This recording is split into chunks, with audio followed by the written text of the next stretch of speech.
now. Not seeing anything here to indicate that it is not complete. Fred? I don't see any.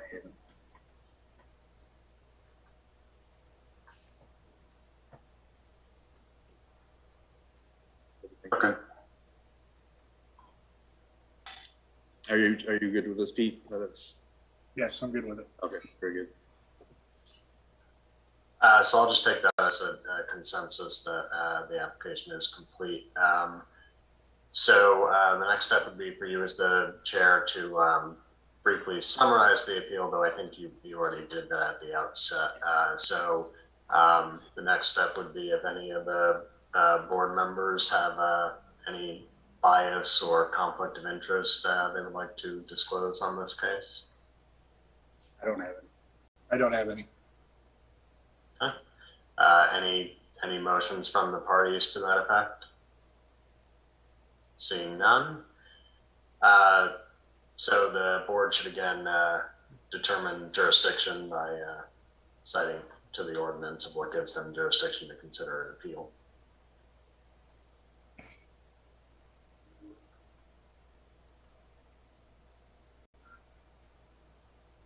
I'm assuming this falls under our shoreline zoning provisions, section 16, administration, making an appeal. So section 3, subsection A, further subsection 1, an administrative or various appeal may be taken to the Board of Appeals by an aggrieved party from a decision of the code enforcement officer.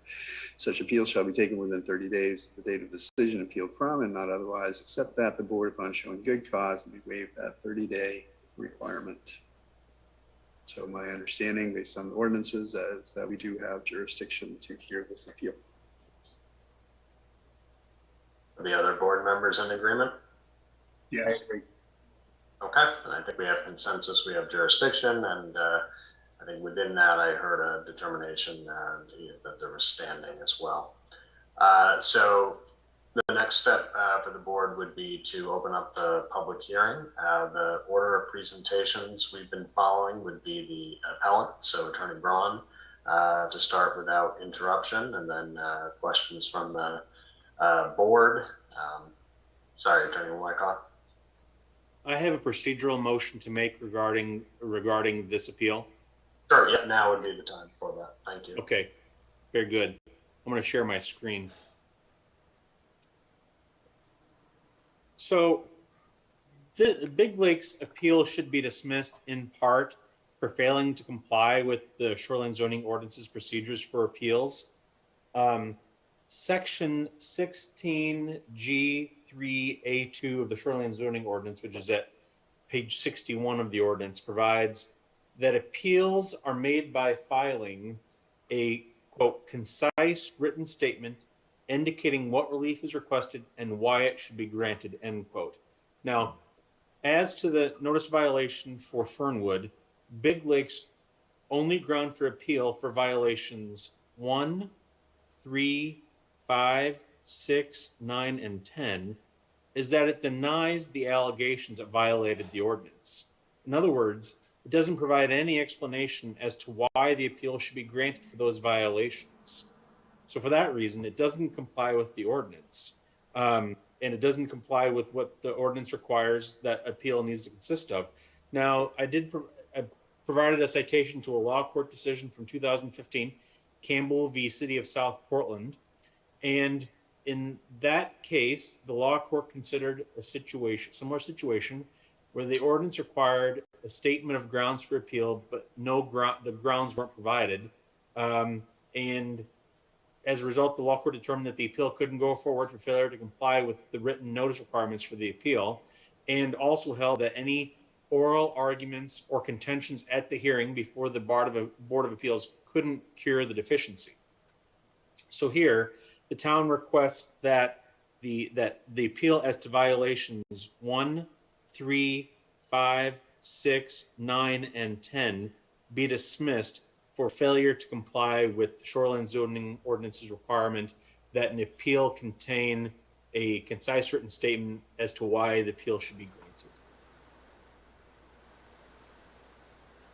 granted. Can you repeat to me those, which violation? You bet. Attorney Yep. Wyckoff? 1, Yep. 3, 5, 6, 9, and 10.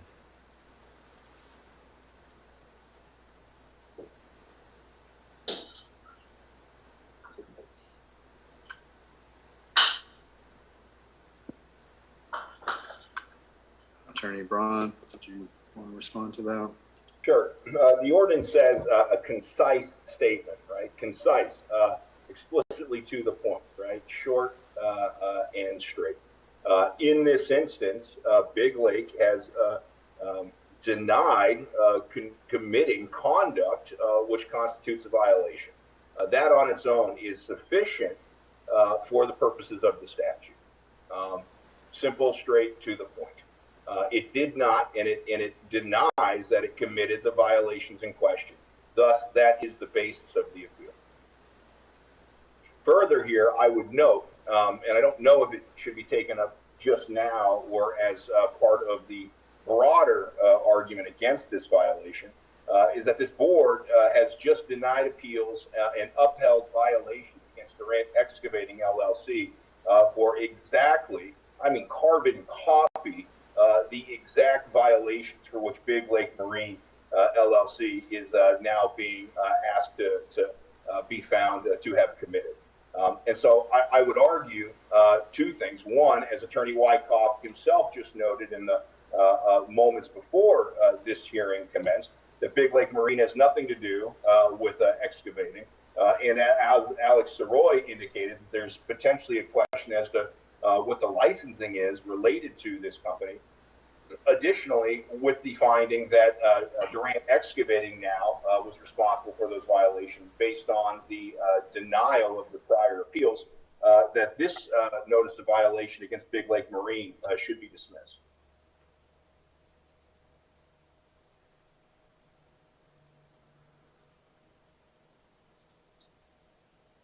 Thank you, Attorney Braun. Attorney Wyckoff, can you repeat to me, please, the section of our ordinances that you noted? Yes, of course. It's on page 61 of the ordinance, and it's section 16G 3A2. So it's right below the section in the ordinance where you're just looking at it a moment ago when you to determine whether you had jurisdiction or not. Okay. Yep, got it. Thank you. Okay. I have a question. Is Attorney Braun, are you saying that Big Lake Marine does not do construction work? I'm saying you just found that Durant Excavating LLC was responsible for these exact violations. And based on that finding and the facts as presented by the town or the town's council, it appears prudent to dismiss this appeal against Big Lake Marine LLC. So you're seeking the dismissal of your own appeal? I'm seeking the dismissal of your notice of violation.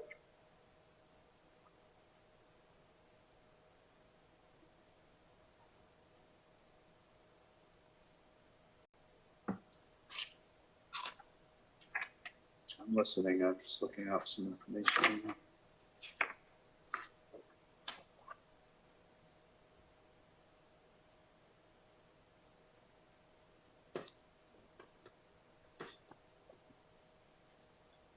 Attorney Braun, do you have, and looking through an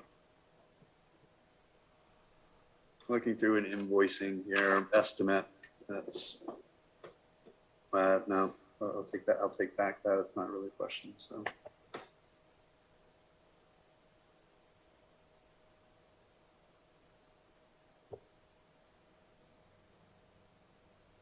I guess, I mean, I am seeing in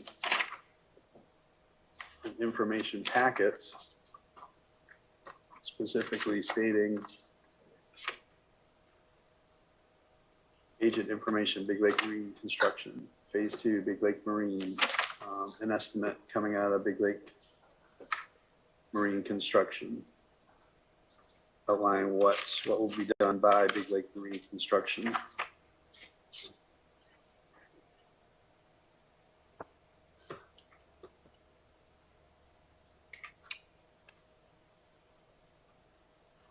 You have to bear with me here. I want to make sure I'm looking at the correct information.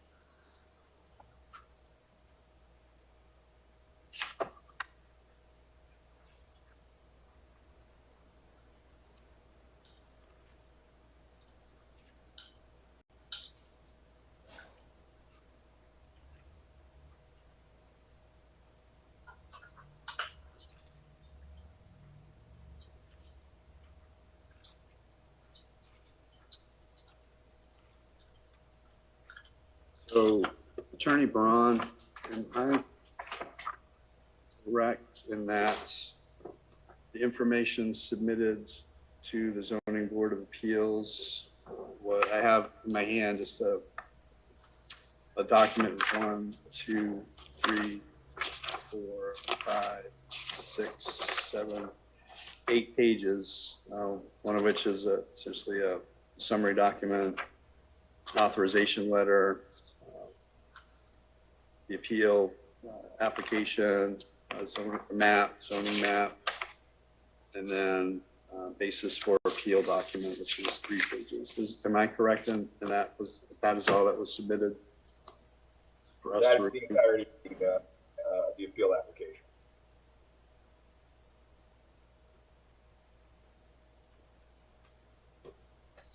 Pete, Fred, I would appreciate some input here.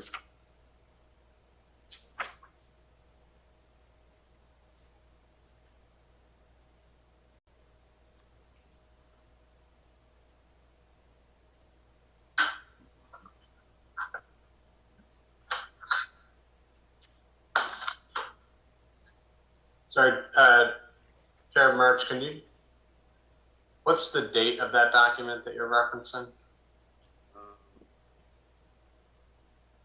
Date on the cover letter is April 7, 2022.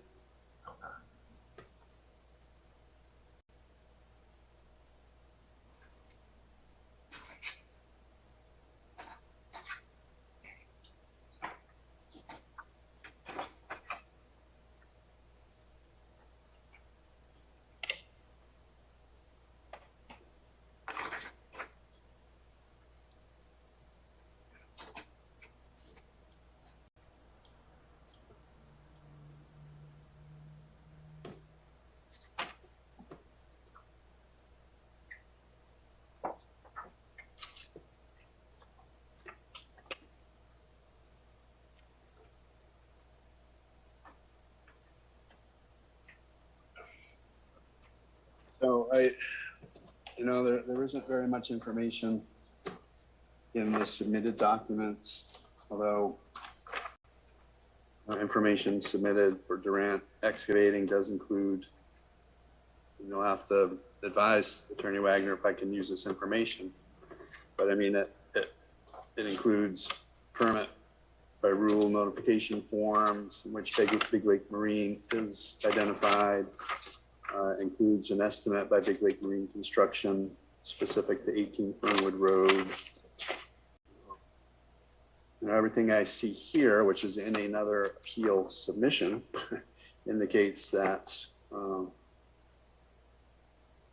Big Lake Marine Construction is appropriate in being issued this notice of violation. So I think that the question before the board that's been raised, Wyckoff, is whether the appeal that was filed, the April 7th document, does that, in the board's opinion, contain a concise statement of the grounds for appeal?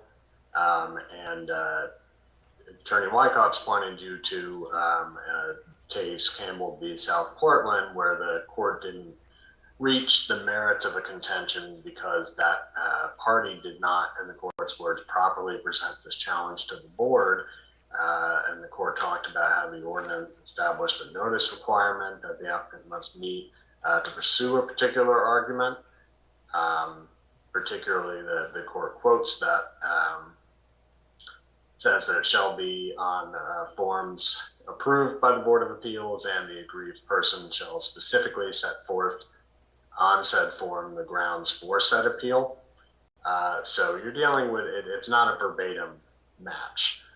So I don't think that the case necessarily directly controls your decision. That's my opinion. I would advise you that ultimately the question for you should be if this filing put the board and the town on sufficient notice that Durant was, or that Big Lake Marine was challenging the basis of the violations. And so Attorney Braun has argued that on its face, it clearly challenges the factual allegation that the conduct was in violation of the ordinance, and that's sufficient notice. So I think that's the question for you is, does it provide the world essentially sufficient notice that this party is challenging the notice of violation and everything in there? In my opinion, you don't have to spell out every single argument. So I think it's a factual question for you to take. I think you've identified the right document. Take a look at that and ask if that puts everyone on sufficient notice of what's being challenged here.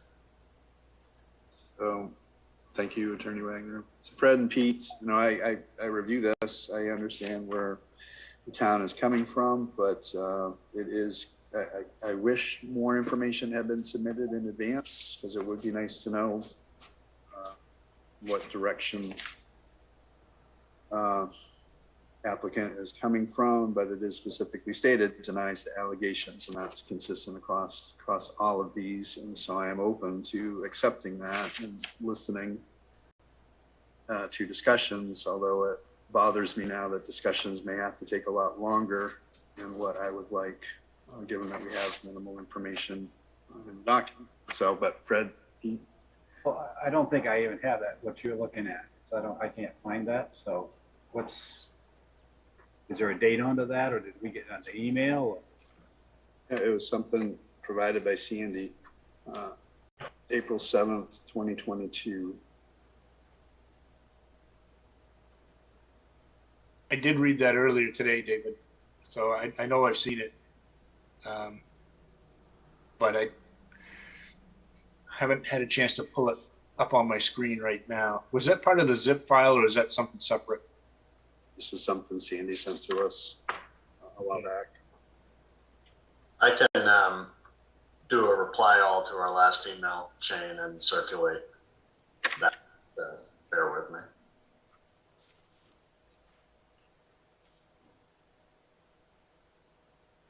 I mean, so that I'm clear, we're discussing whether or not all the board members actually have the notice of appeal filed by Big Lake Marine LLC, dated April 7th and received on April 8th. That's correct. Yep. All right. And then that, I guess, would raise a concern for me in that two of the board members seem to indicate they don't have it before them, yet we've already established or appear to have established based on that proposed or purported review during this proceeding that the application was complete and timely and included all of the necessary material. So I disagree with the characterization that the board has said that they haven't received this or haven't found it. I think everybody has stated previously that they're familiar with this. I think there are just a couple of folks struggling to identify the exact document in the sea of documents. So I think just bear with me as I circulate that decision to everyone. But you are right, Attorney Braun, that there was a motion to find the document complete, and so I think that the board, if it chose not to reconsider that motion, would effectively be denying Attorney Wyckoff's request anyhow. So you don't have to procedurally necessarily take any action if you agree with Attorney Braun that this has put this is sufficiently complete application.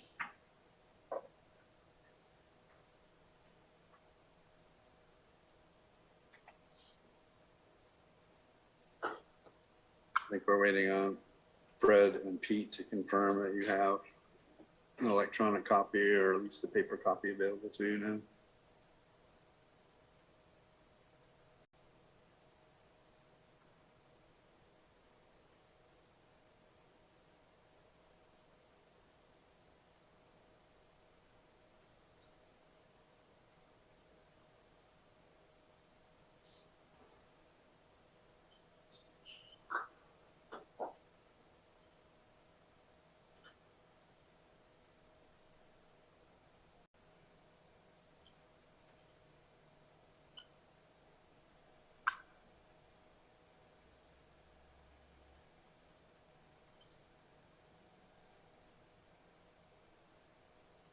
No, I haven't received it yet.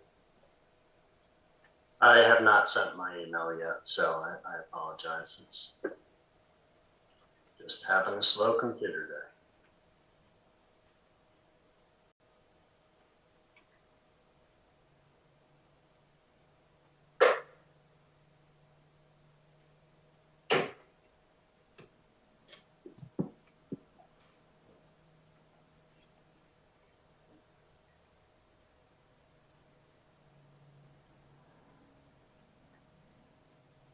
All right, I've sent it, so those board members should be receiving it shortly.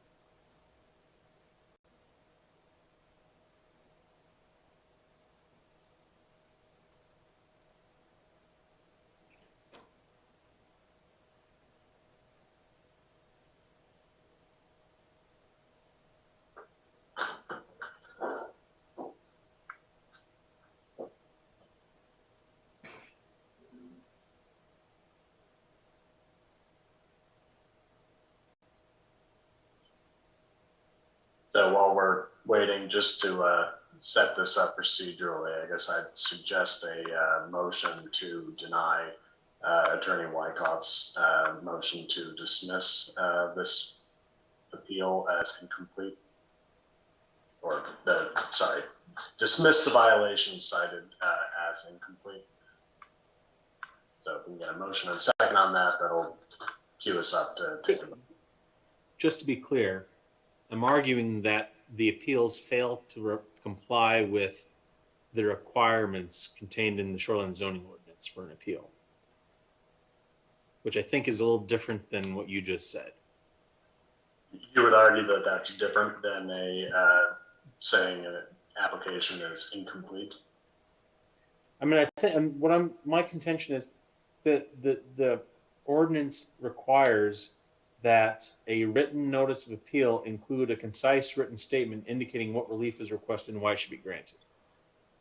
And that here, the concise written statement indicating why the appeal should be granted is missing for the specific violations identified. So I guess you would argue then that it's a substantive determination and not a procedural one. Well, I mean, I guess so. I guess it depends when you look at it, but I mean, you can look at the appeal and you can see what the ground is, and it denies the allegations. It's violated the ordinance. Okay, that doesn't really say why an appeal should be granted. It's a denial.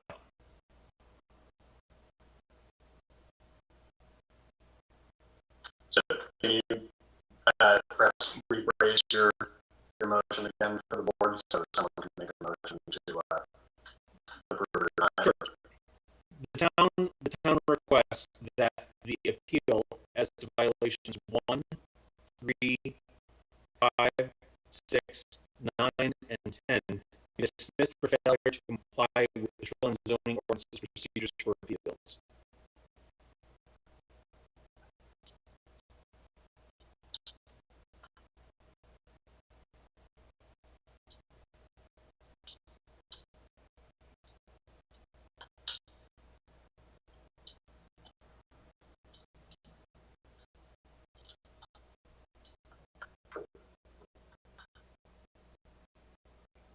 is there a motion from the board to grant or deny the town's motion to dismiss the appeal as it pertains to those violations? Yeah, you're muted, Dave. Sorry. I'll make a motion to deny the request. Is there a second? Is there a second? I'll second. So now the issue is queued up for further discussion. So did that buy sufficient time for the email to go out? I still haven't gotten it yet. Did anybody receive it? I did. Yeah. I have not received it yet. It looks like I replied to a chain that only had you, David. Would you mind circulating it? Yeah, I get it forwarded. Yep.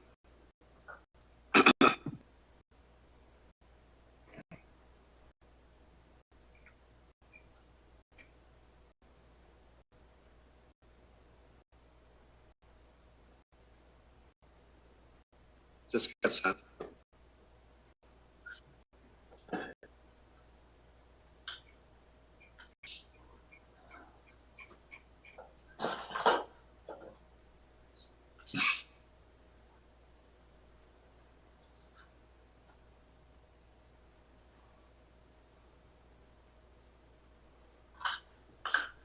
Yeah, I've just received it.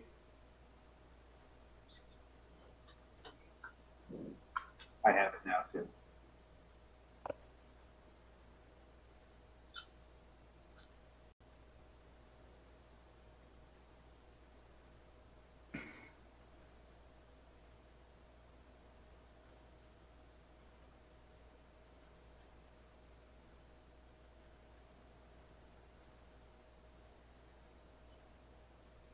Yes.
Fred, Pete, just let us know when you've had a chance to review the document, please. Yeah, so yeah, we're looking at 1, 3, 5, 6, 9, and 10. Is that correct?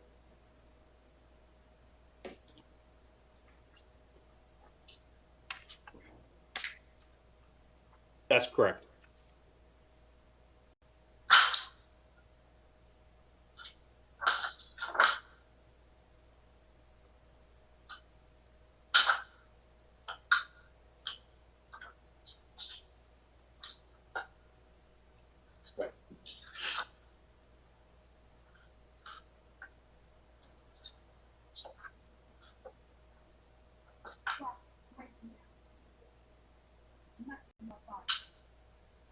Okay.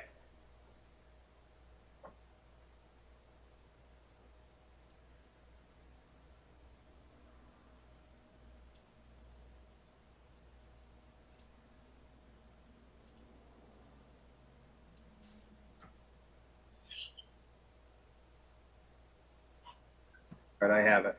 I'm all set. Okay.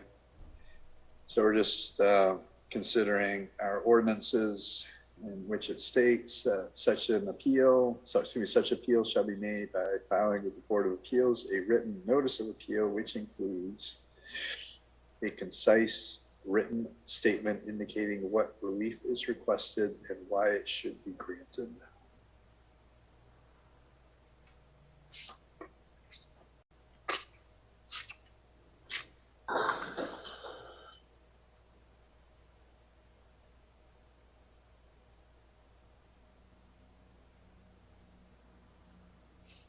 I mean, I will, nope.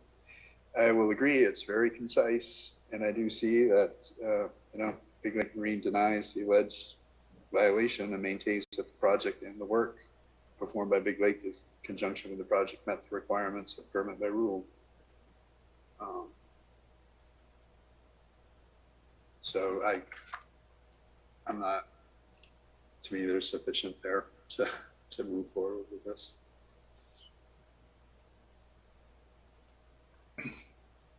I would say, David, I'm hesitant as well. I mean, there's not enough details answering all that we've seen as far as the photos and everything that's been presented so far.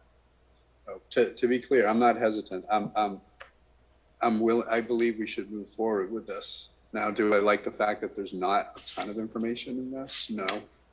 But I trust Attorney Braun will provide the information that we need. But relating back to the question at hand with regards to the shoreline ordinances, we have to evaluate, do we have a concise written statement indicating what relief is requested and why it should be granted? Well, I think it's I very, believe that we're looking for, yes. I think that's just decisive.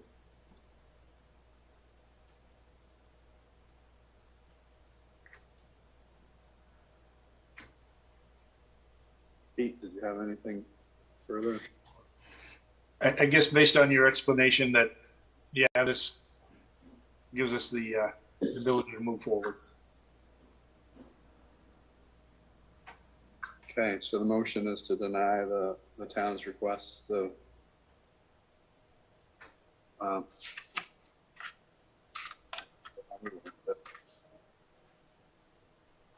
Attorney Wagner, how did we word that? The motion to deny the town's request for dismissal of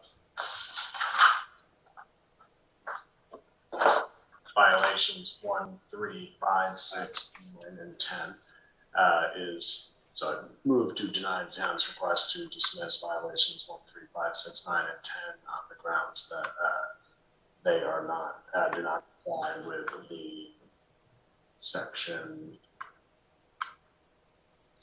Yeah.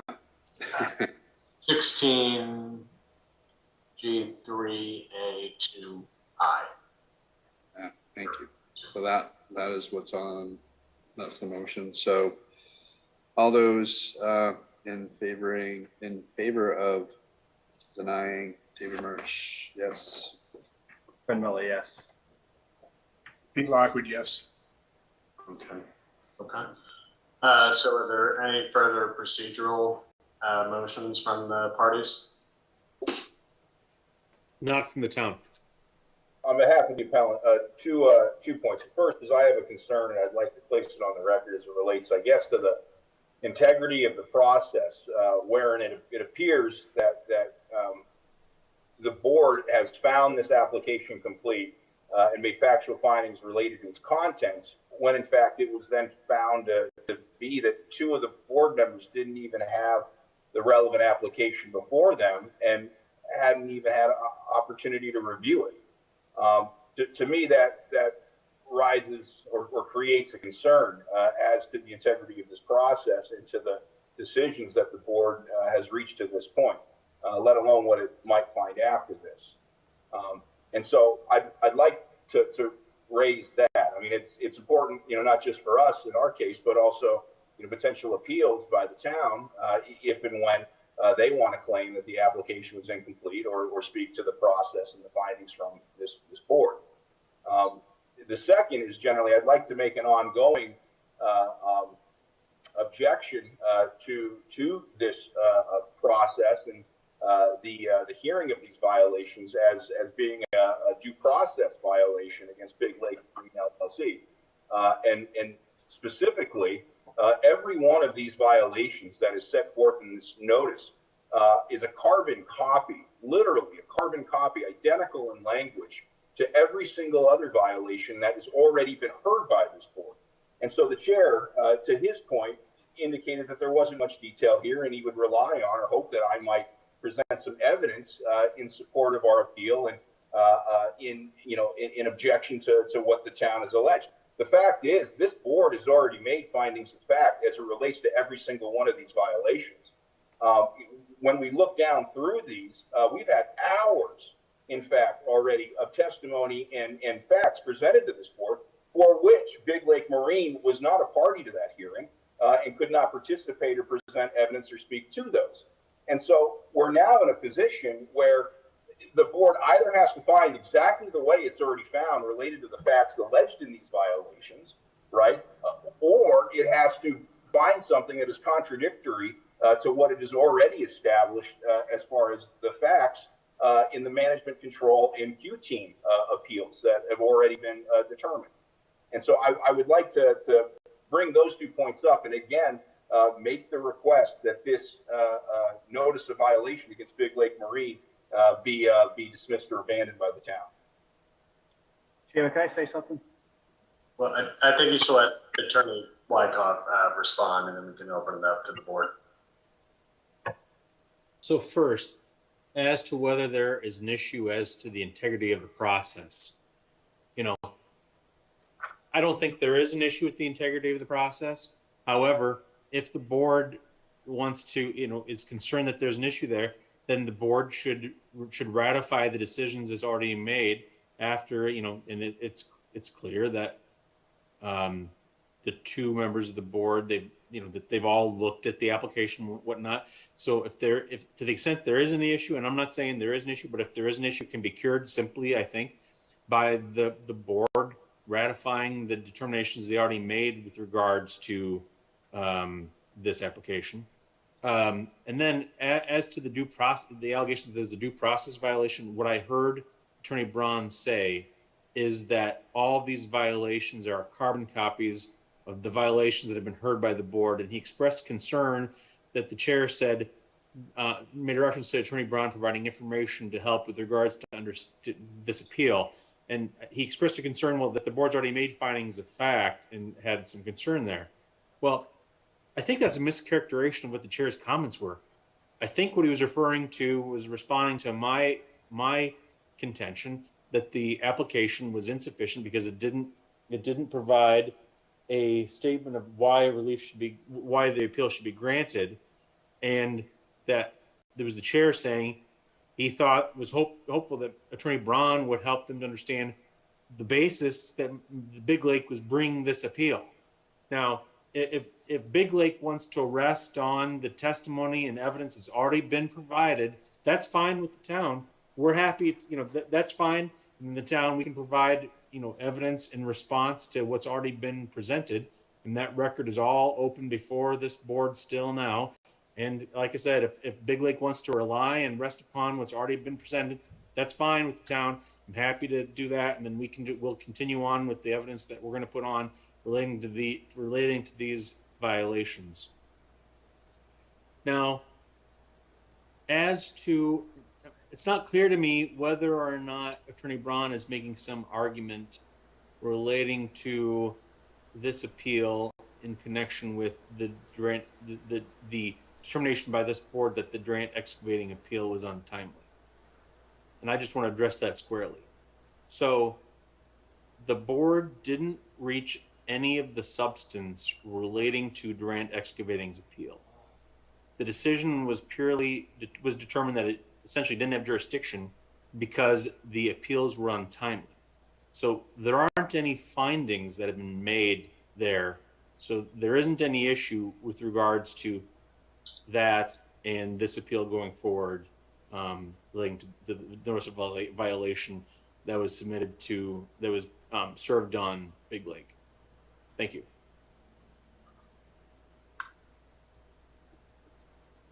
So before I turn it over to the board, Mr. Chair, if you don't mind if I just weigh in here. So I pretty much agree with just about everything that Attorney Wyckoff said. I think the objections are noted, and the board should either overrule or grant the objection, but I'm not even clear what the relief is that's being requested. I think it's essentially to, candidly, I'm not entirely sure, so I would defer to Attorney Braun after I'm done speaking if he wants to clarify what the relief is that he's procedurally requesting. But in my opinion, there's not an issue with the integrity of the process, but you know what, my job as the town attorney is to, protect whatever decision you make from appeal. So I do suggest you go ahead and ratify all your prior decisions concerning jurisdiction and standing, and I can walk you through the motion to do that, having now confirmed that all the board members have identified and read the notice of appeal.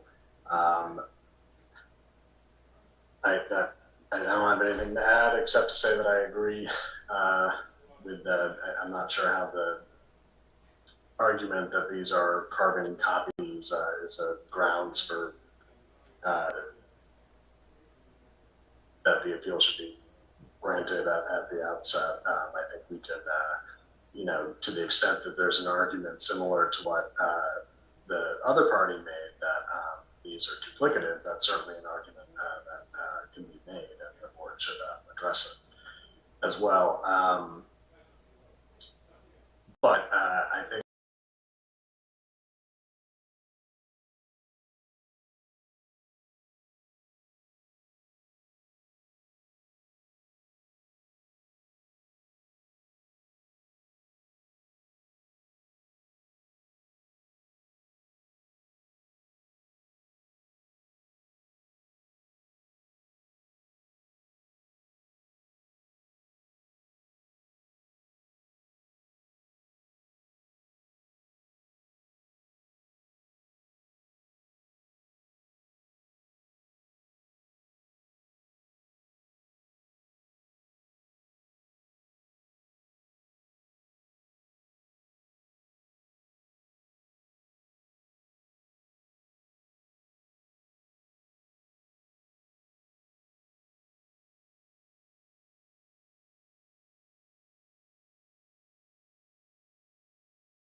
$2,000. Well, I found him like 14 of them already, but he wants it at $73,000. But every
Okay, welcome to the Selectmen meeting for August 20th.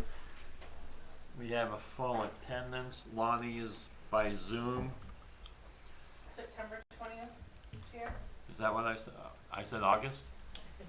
I don't want summer to end. I don't blame you. All right, September 20th, I apologize. All right, approval of minutes from August 9th. Do I have a motion? So moved. Second. Moved and second. Any corrections, discussion? All in favor? Is Lonnie, was that an aye? I just got the call that I've been waiting for, so I'm going to be out for a few, but I'll make it as quick as I can. Okay, thanks, Lonnie. Thank you. Sorry. All right. Old business, consideration of Cafe Sebago liquor license and special amusement license. Wayne, we saw your report. Any deficiencies? No deficiencies. The only recommendation I'd have for the board is, as a condition of approval, that the State Fire Marshal's Office dance license, the actual license, be forwarded to the fire department and the town clerk. Okay. Oh. God bless you. All right. Kyle, you want to stand up? Good evening.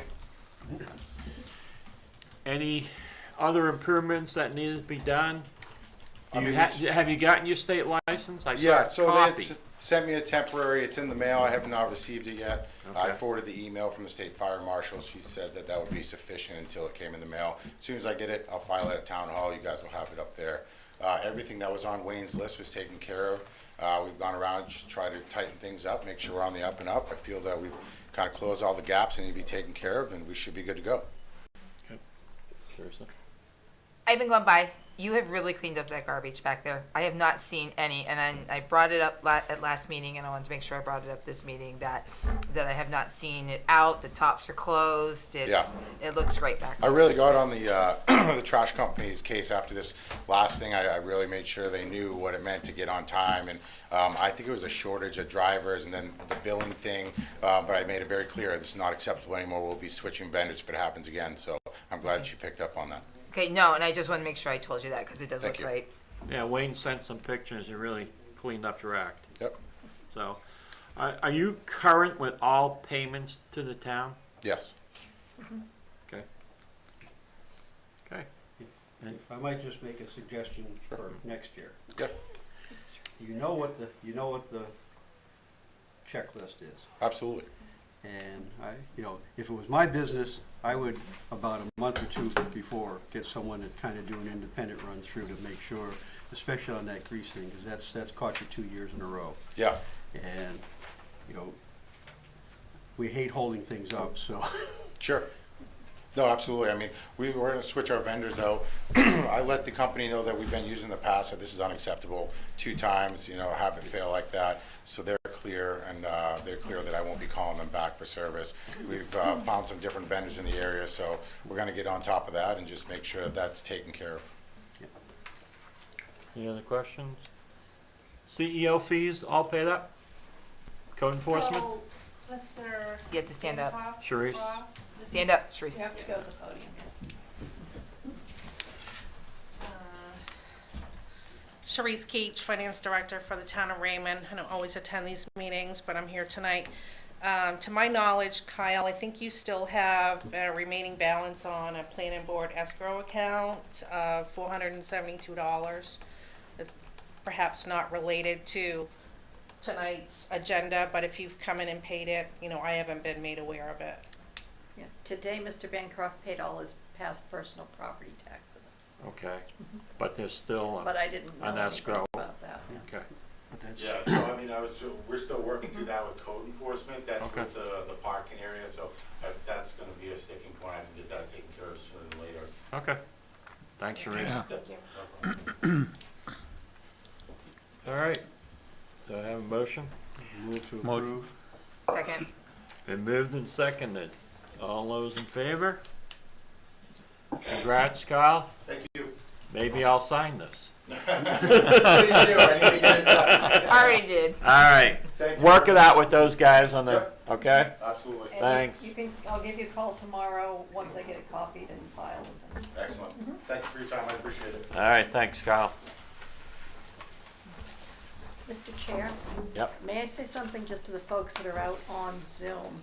I've asked several of them, or I've stopped their videos, and that's normal course of action. I just wanted to let them know that the only people that I don't stop the video for are the folks that are presenting right now or staff.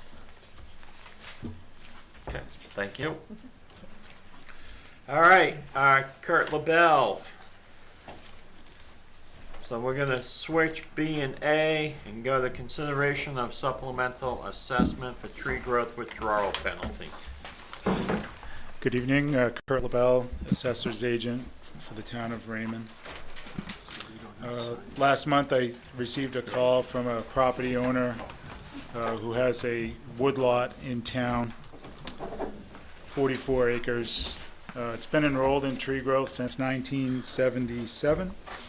Requesting a voluntary withdrawal from the land use classification, and when there's a withdrawal like that, it requires a withdrawal penalty, which is issued as a supplemental tax. So I had calculated out the tax penalty for the owner, which was $26,980 for a complete removal. How much land are we talking? 44 acres. Okay. Yeah, but in the course of investigating the just value, the market value of the property for the penalty, myself and Code Enforcement Officer Chris Hansen visited the property in August and found that the property had already undergone quite substantial development while being classified as tree growth. That's correct.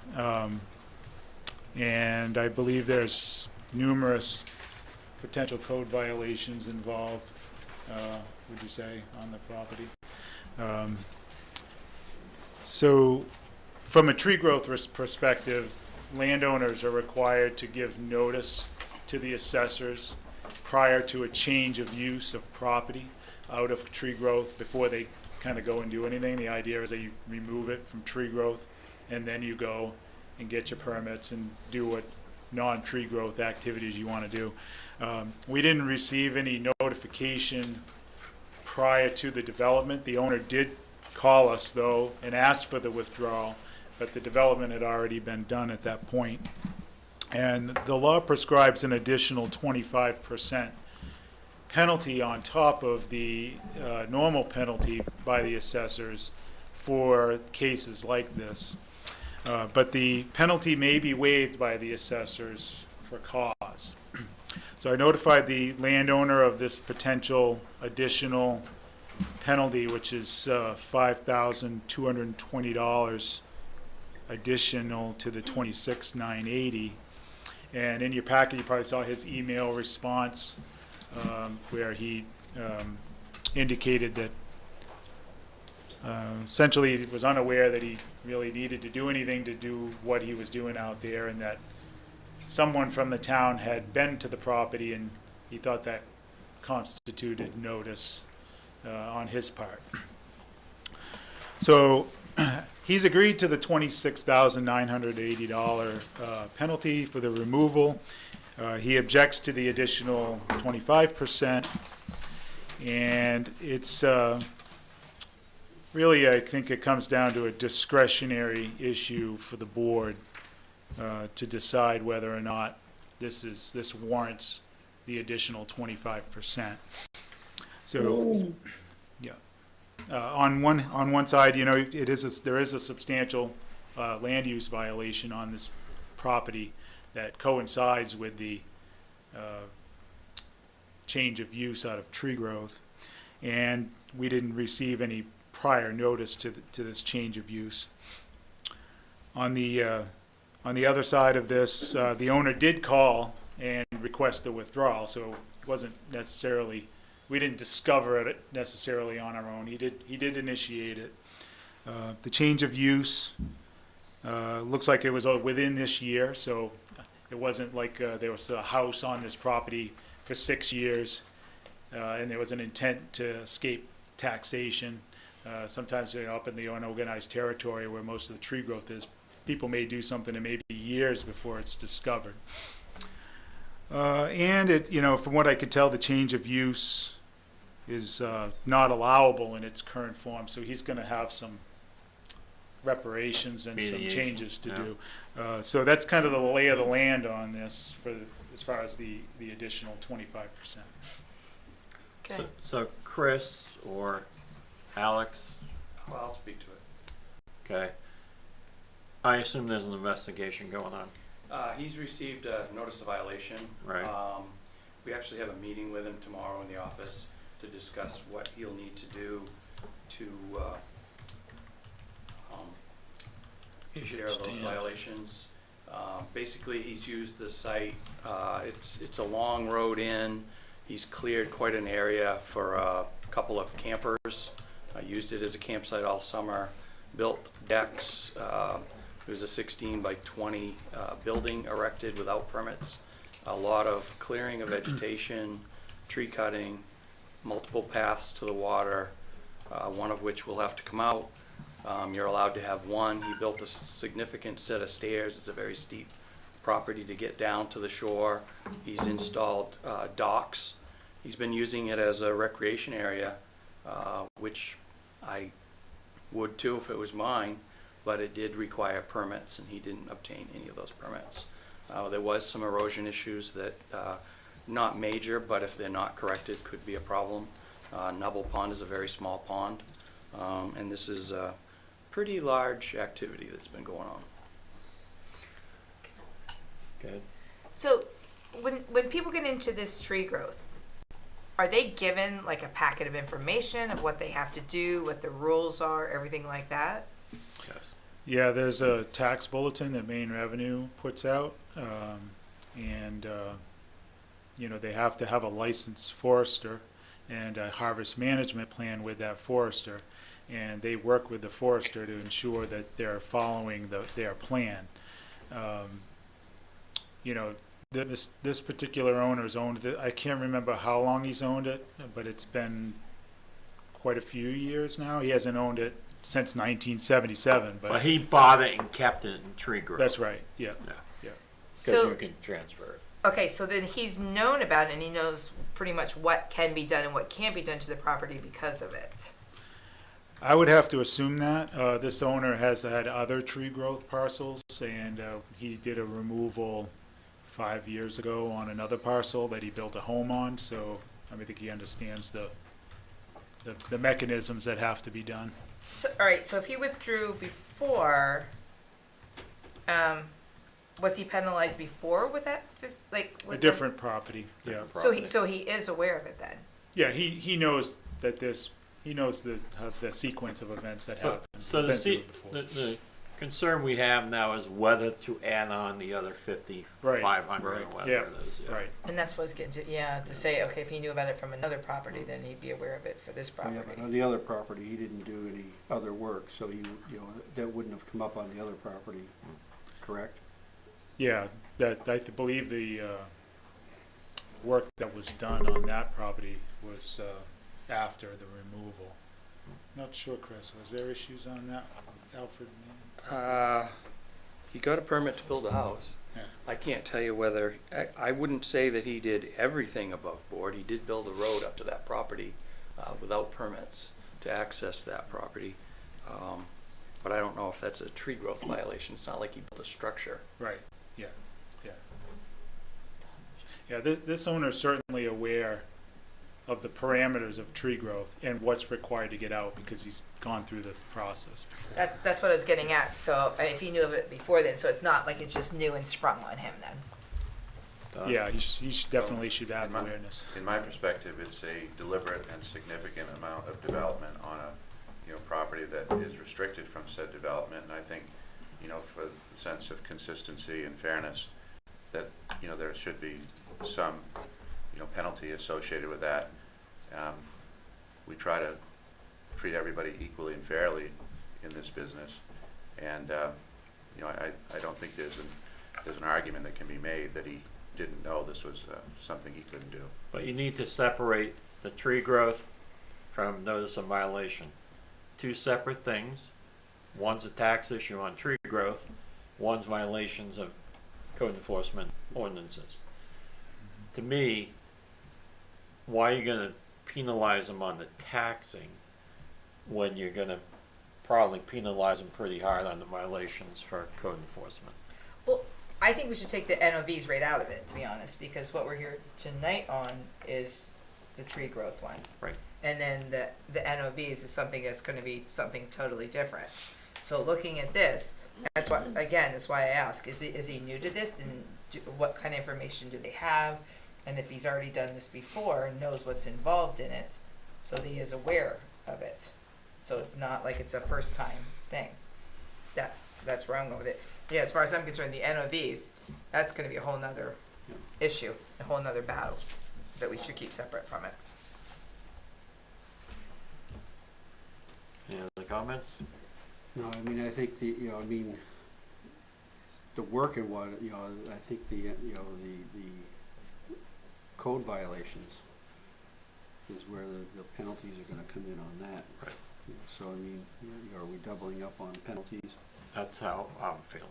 Like we're going after the tax penalty, but you also know on the other side there's gonna be code violations and it's probably gonna be more significant. Yeah. Well, what if there wasn't any NOVs? Different story. Well, exactly. So like I said, take the NOVs out of this. We have to look at what's in front of us now. So I'm with whatever, but don't want to muddy the waters either. Well, I think if there was no NOVs, then there'd be either no change of use, Right. Exactly. or his change of use would have been permitted, and usually we would catch that.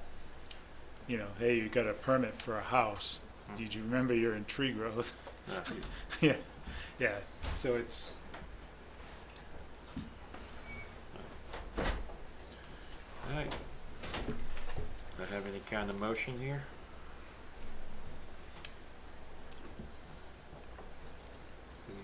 At this point, knowing we have the code violations, I would work that side more and say, because you can, but you can also excuse those at this point.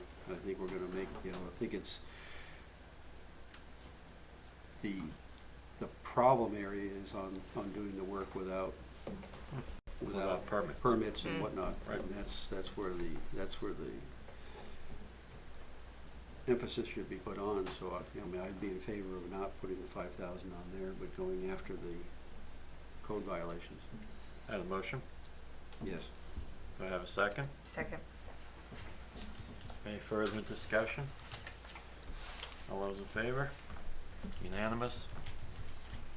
All right. This one I have a paperwork for you tonight. So there's 3 papers, a signature on each. Okay.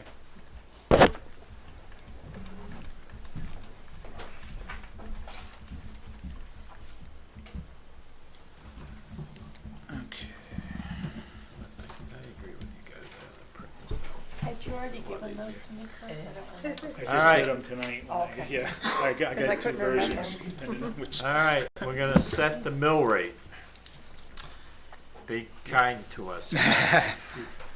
Well, I will say that it is a little lower than what was projected back in April, but it's still not necessarily the kind of news you want to hear. We do have some fairly sizable increases, tax-wise, really across the board, primarily the school and the municipal budget, totaling almost $1.1 million. Some of that are actual budget increases. Some of it is you have less fund balance available this year, so that's certainly not helping.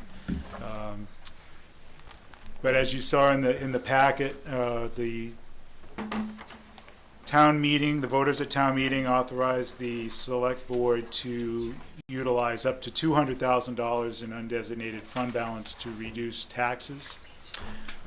Using the full $200,000, we can come in at a $15 tax rate, which is a 90-cent increase over last year. So that's the, What is that on a percentage basis? the mill rate increase? Yeah. So you're talking 1405 to 95 cents Yeah. divided by 1405? Yeah, so 7.4% is the commitment increase, so that's That's pretty much huge. gonna coincide. Yes, it is. Yep. So do we have to sign this one too? But there's, at this stage, not, that's where we're at. So the votes are in and budgets are passed. What's the lowest we can go? $14.99. Seriously? Yeah, because we're running an overlay of $36,000 with a $15 rate. So you're gonna be at $26,000 with a $14.99 rate. How much of this was the school? 550,000, half school, town's close second, 466. Do we have any indication yet on how quick the payments are gonna come back on from the state on the, Stabilization program. yeah? They're saying January. Because that's the one. January, but that'll be January of that's next year. Because that's the one that has me the most concerned. If that gets delayed, we don't have, we're not putting that, the overlay would take care of some of that, but it's not gonna take care of all of that. If they delay and we don't get that, then we're sitting there running a deficit. Yeah. Right, but that'll be next fiscal year. So we're not. Right, it doesn't start till next year. Be next year. So this year, the taxes that we levy today and tomorrow that's the baseline. So next year is when we start to see the difference. So next September, people can freeze their tax bill if they're over 65. Right. Hope everyone in the audience is listening. Yep. So far, we've got about 150 applications. That's it? in. Yeah. We got a lot more people over 65 than that in this town. Yeah, and it's it's. But they may not have been here. These came in pretty quick. We still got 2 months left. Okay. Take applications in. What's our undesignated fund balance right now, Sharice?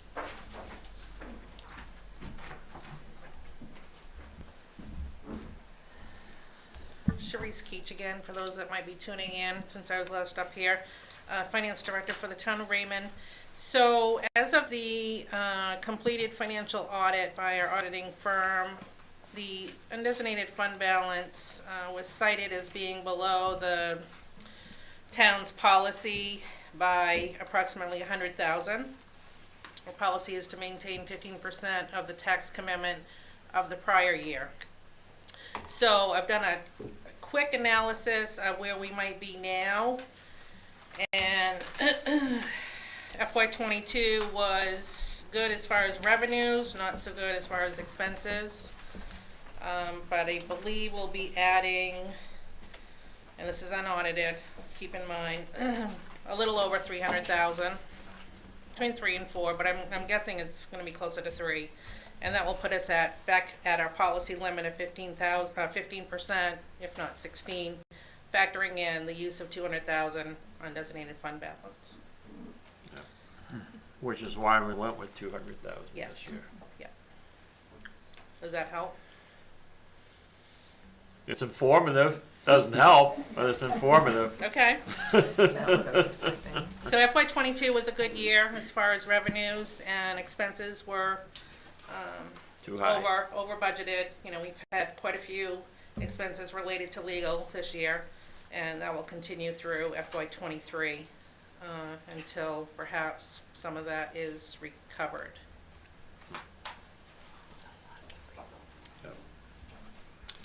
Any other questions on the mill rate?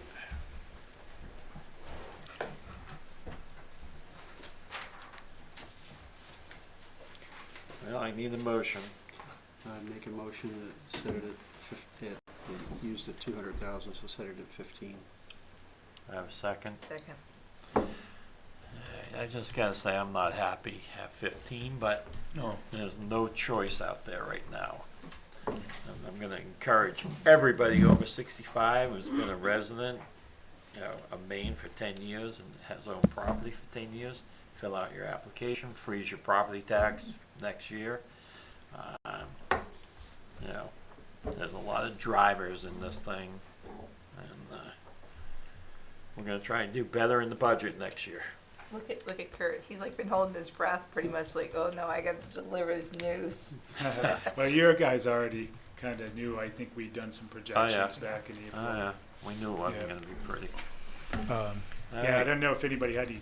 After you take your vote, if there are any, I was supposed to be here last month. I wasn't aware of that. Yeah. But if you had any stabilization, if there's still any questions. Anybody have questions on the stabilization program? Hope you're all aware of it. I don't see anyone in the audience over 65.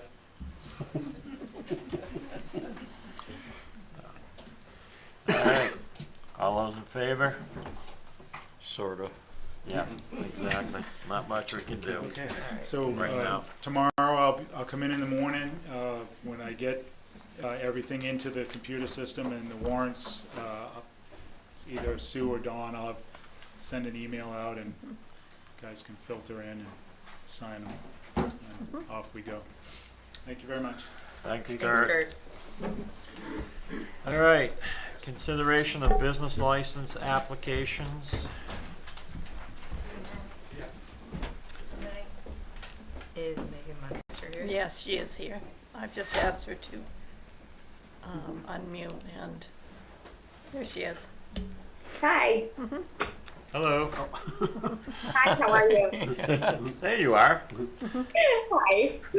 All right, so tell us about your new business. So I am hopeful to be opening a day spa right at 1288 on Roosevelt, Unit 4. And what I'm looking to do there is to do age management, sensitive skincare, so facials, body work, body wraps, light therapy treatments, and microcurrent treatments. Where is 1288? So kind of diagonally across from the Good Life Market. Oh, okay. Oh, yeah. On the other side there. Okay. The A-frame. Yeah, the A-frame. Okay, got it. There was one there before. Yeah.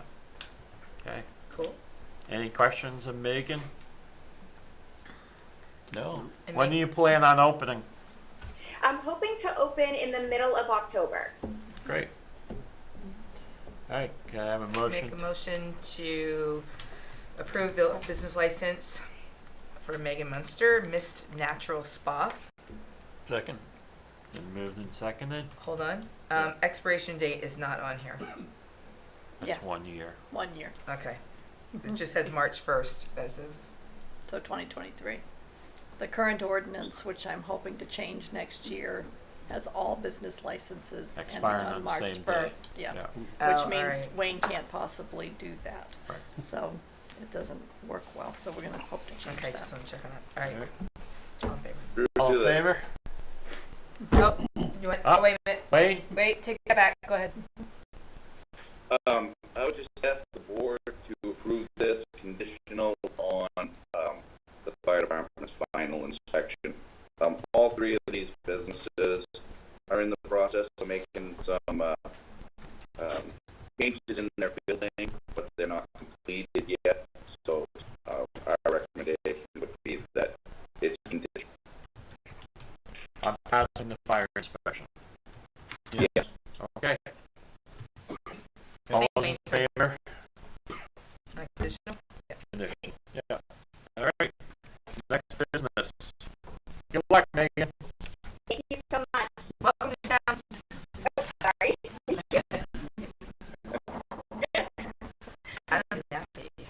And a nappy. 2 businesses. Sideshow Disc and High Wire Hydroponics. That's correct. Good evening, board. Good evening. So why don't we start with disc golf? Okay, so I showed disc golf. What I'm looking to do, we have purchased 1528 Roosevelt Trail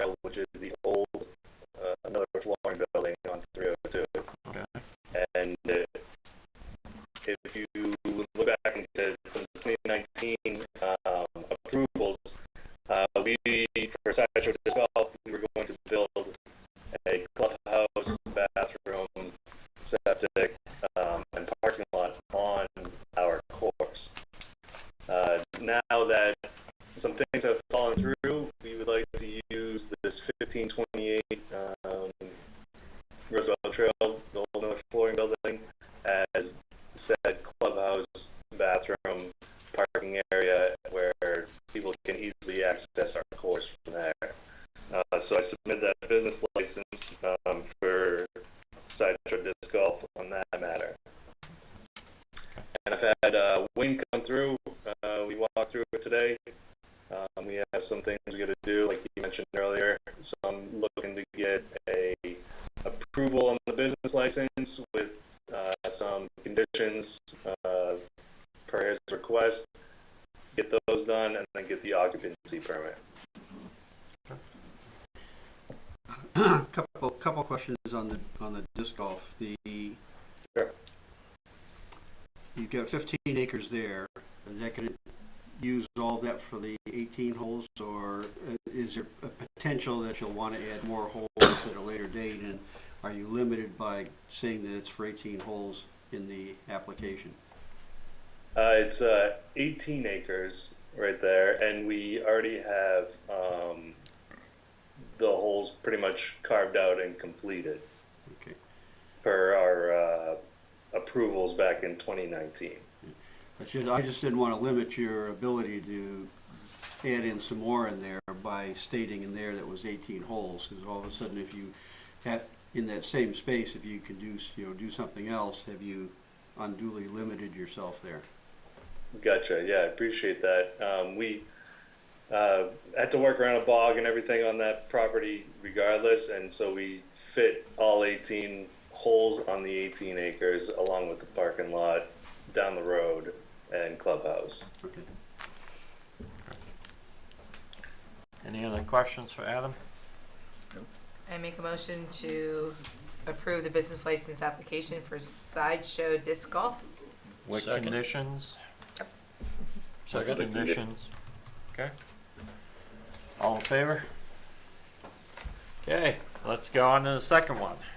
Thank you. The second one is High Wire Hydroponics. If you travel up and down 302, you're probably familiar with our pink wacky guy that's out there some days to, Yeah. to draw attention, over to our business. So we're going to be moving that business down into the 1528 Roosevelt Trail Miller Flooring building as well. So pretty much right next door. Yeah, right across the street of Murray Drive. Okay. Okay. Wayne, are there any conditions with that one? That would be the same. Same conditions, yeah. Okay. Conditions on fire inspection and CFO. Okay. Okay. Motion to approve business license application for High Wire Hydroponics LLC. With conditions. With conditions. Well, I was kidding there. No, you weren't. I was. You forgot. Second. All right. Been moved and seconded. All in favor? Okay. Thanks, Adam. So Thank you so much. I appreciate your time. Adam and Megan, I'll hold the business license until Wayne comes in and signs them, and then I'll give you a call when they're ready. Okay, perfect. Thank you. Okay. Consideration of disposing of foreclosed property. Is Sukar here? She is on Zoom. Oh.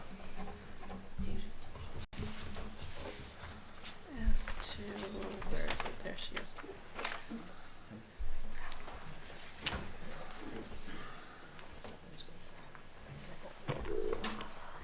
It looks like it's booting up. Sue, can you hear us? Yes, I can. Okay. All right, Sue. Give us a rundown. It is Anthony Rinaldi. I have been trying to get him to sign the agreement for the repurchase. And on the back of the agreement, I sign it and have it notarized. He needs to sign it and have it notarized. What he's done is just emailed me a copy of that with a signature, but it's not notarized. So I really don't know if it's his signature or not. And I need the original back, not a copy through email. He has been making his payments, that much I can say. Can I ask how far behind he is? He is, well, before tomorrow, he is $1,500 behind. It is just land. How much land? That I do not know at the top of my head, but I'm gonna say probably 2 acres. It's out on Cape Road. 3.17? 3.17 according to the. Yeah. Okay. So Mr. Rinaldi is willing to give up his property because he won't get something notarized? Yeah, I don't think he understands what the repurchase agreement is, even though we've tried to explain it to him quite a few times. As the board knows, Sue Carr goes out of her way to make arrangements with people, to make payment arrangements, to help them, everything. And she's there, and we have a set plan for everybody. And Sue, thank you for all that you do for the people as far as working out payment plans. So. This one has also included Sue Look and myself, so we put a lot of effort into this. Well, thank you. So I'm not looking for credit. I'm just saying that she has tried everything. We've exhausted everything, and everyone else has signed and had notarized. Right. And I have the form here tonight. I'm not sure if he's here, but. Is Mr. Rinaldi here? But we've offered to notarize it for free. You can come to the town office. We'll notarize it for him. Yeah.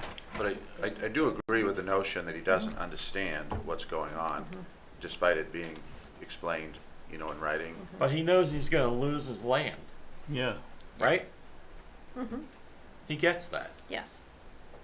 And we have a What notary he right at the thinks- town office.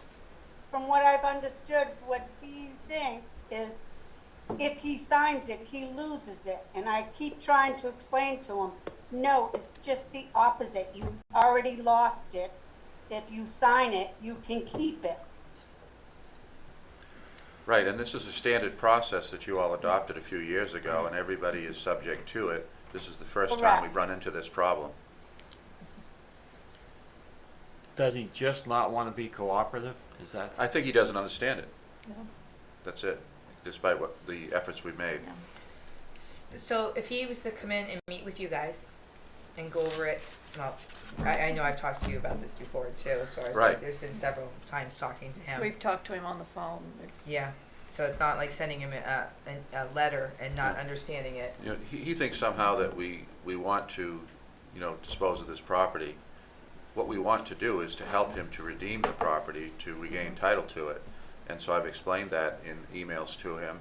I haven't talked to him directly. I know the other staff members have. But, we just thought we'd bring it to your attention. I mean, if you have some ideas on what we could do additionally, I will do that. But we've kind of gone over and above and beyond what we normally do, and we're trying to help him. Well, the email that he also included in the e-packet was pretty in-depth as far as just, Where is he located? Is he in Maine at this point? Is it Westbrook? Yes, he lives in Westbrook. Yeah, Westbrook. Westbrook? Mm-hmm. I mean, I don't feel comfortable taking someone's property for $1,500. That's just, Well, dispose of can mean a lot of things, Right. as opposed to taking it. well, But- you're getting it, and then you go to an auction and sell it, and it's like, I don't. well, we don't. How long it takes to take somebody's land. Oh, I know. You know what I mean? But on the other hand is, what is their alternative? And I'm not saying take his land either, but what is their alternative at the town office to be able to get through to him? Maybe Is there any one. possibility of him coming in and meeting face to face with us? I think that's what they've been trying to do. Is Yeah. Oh, they have. Well, Well, when that's he comes in, we've got notaries there. We have notaries in the office. We have suggested that over and over again. I guess on the upside, and this is, I think, a change recently, he's making payments now, right? He is at Yes. least making payments. So that's How something. much is he paying, Sue? $125 a month. And he's 1,500 in arrears? Yes. How much are the property taxes on that property?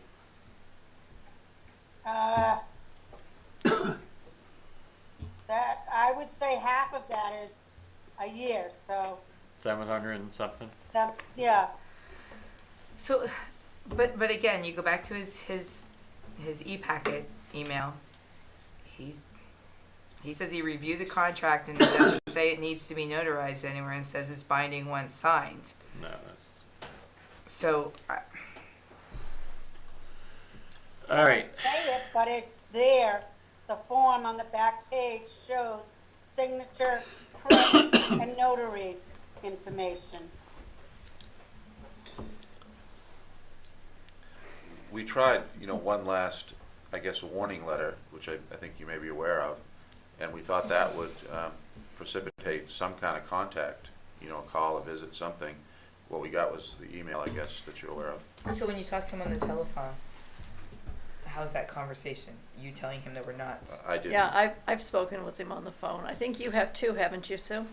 No, I don't talk to him over the phone. Yeah, but I did, and he was upset that he wasn't getting our emails, and that we wouldn't confirm that we'd gotten his payments, and then he found that our emails all went into spam.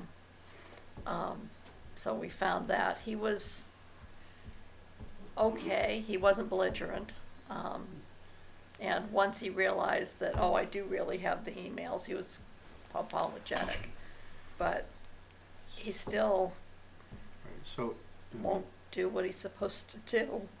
okay, so if I'm, here's what I'm hearing at this point, is we've got a guy that's saying that he would agree to the payment plan. He's making some payments. What we're lacking right now is a notarized signature. In my opinion, what I would like to do is table this until the next meeting to see if we can get the notarized signature. If we can't, at that point, then then it's showing no faith on his part. Then I would be, I wouldn't feel as bad. But that's my recommendation at this point. I would second that one. Yeah, give it another month. Well, I don't want to take a tabling motion right now, because then you can't discuss it anymore once somebody makes a tabling motion. So, parliamentary procedure. No, I'm saying you got me a couple of times on that one. So, let's talk about it first. He's making his payments. He's going to catch up in a year, hopefully.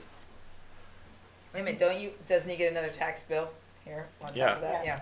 Right. Well, But the tax bill's, it's going to be $900 now instead of $750. But I mean, the fact of the matter is, if we get the notarized signature and he's making his payments, we're not going to, then that stops action at that point anyway. So, all I'm saying is, we're taking it off, taking it out, for 30 days, so we can see if we can get that signature. Because if in good faith he's making the payments, then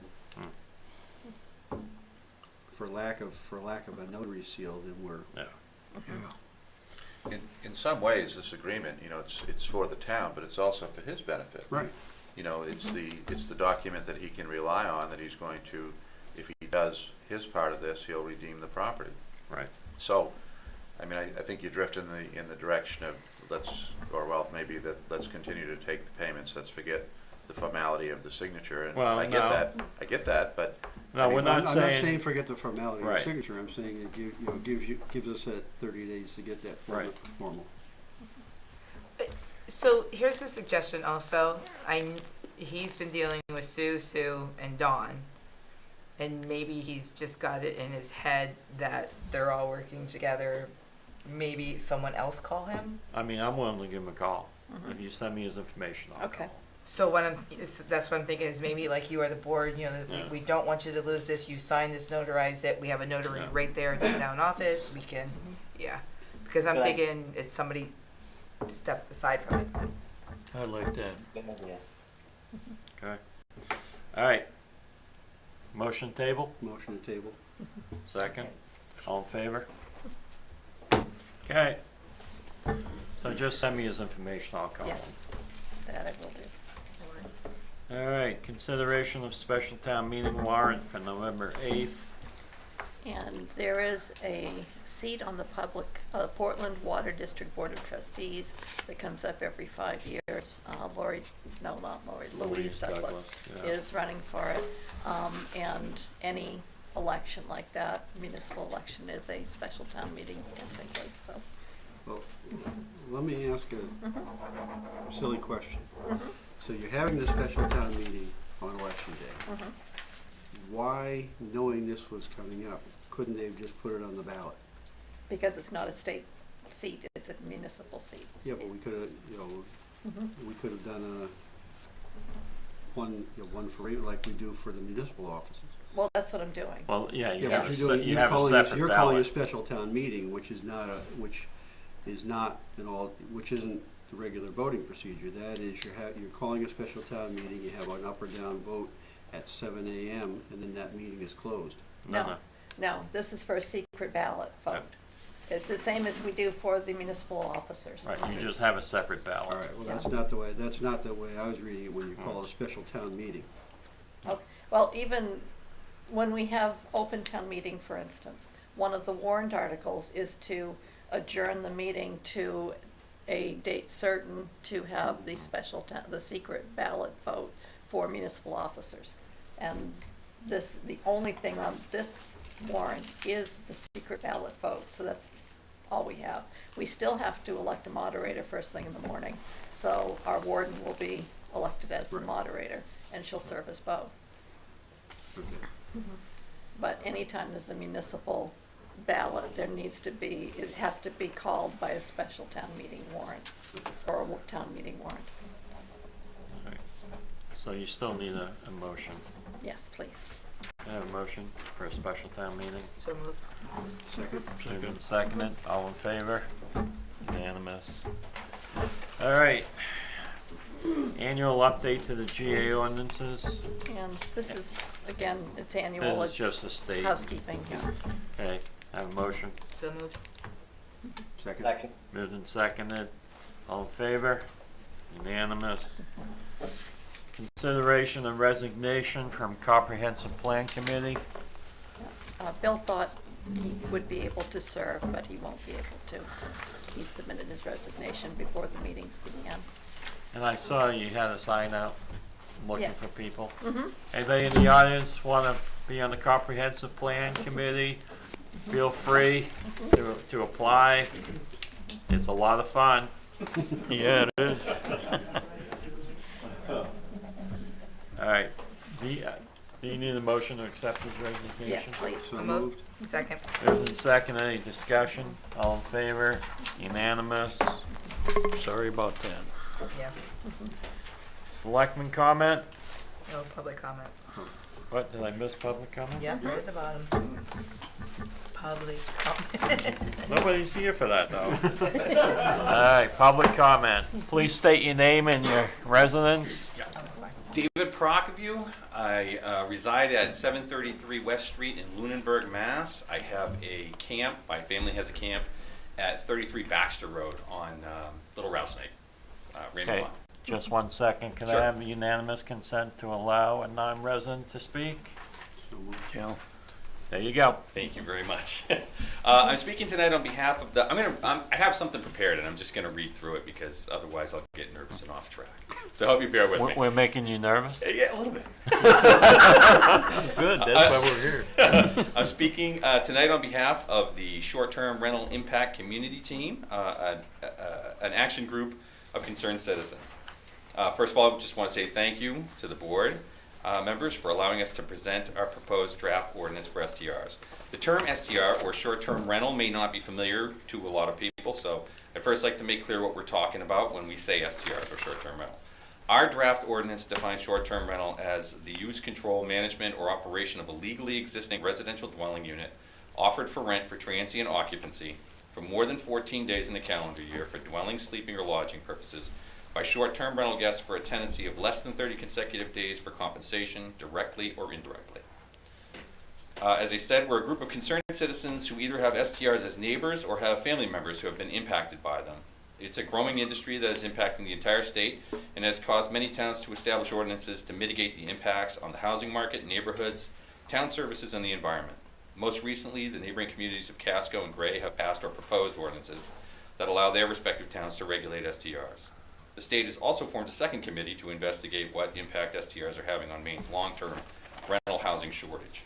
We feel the time has come for Raymond to regulate the impacts this industry has on our community.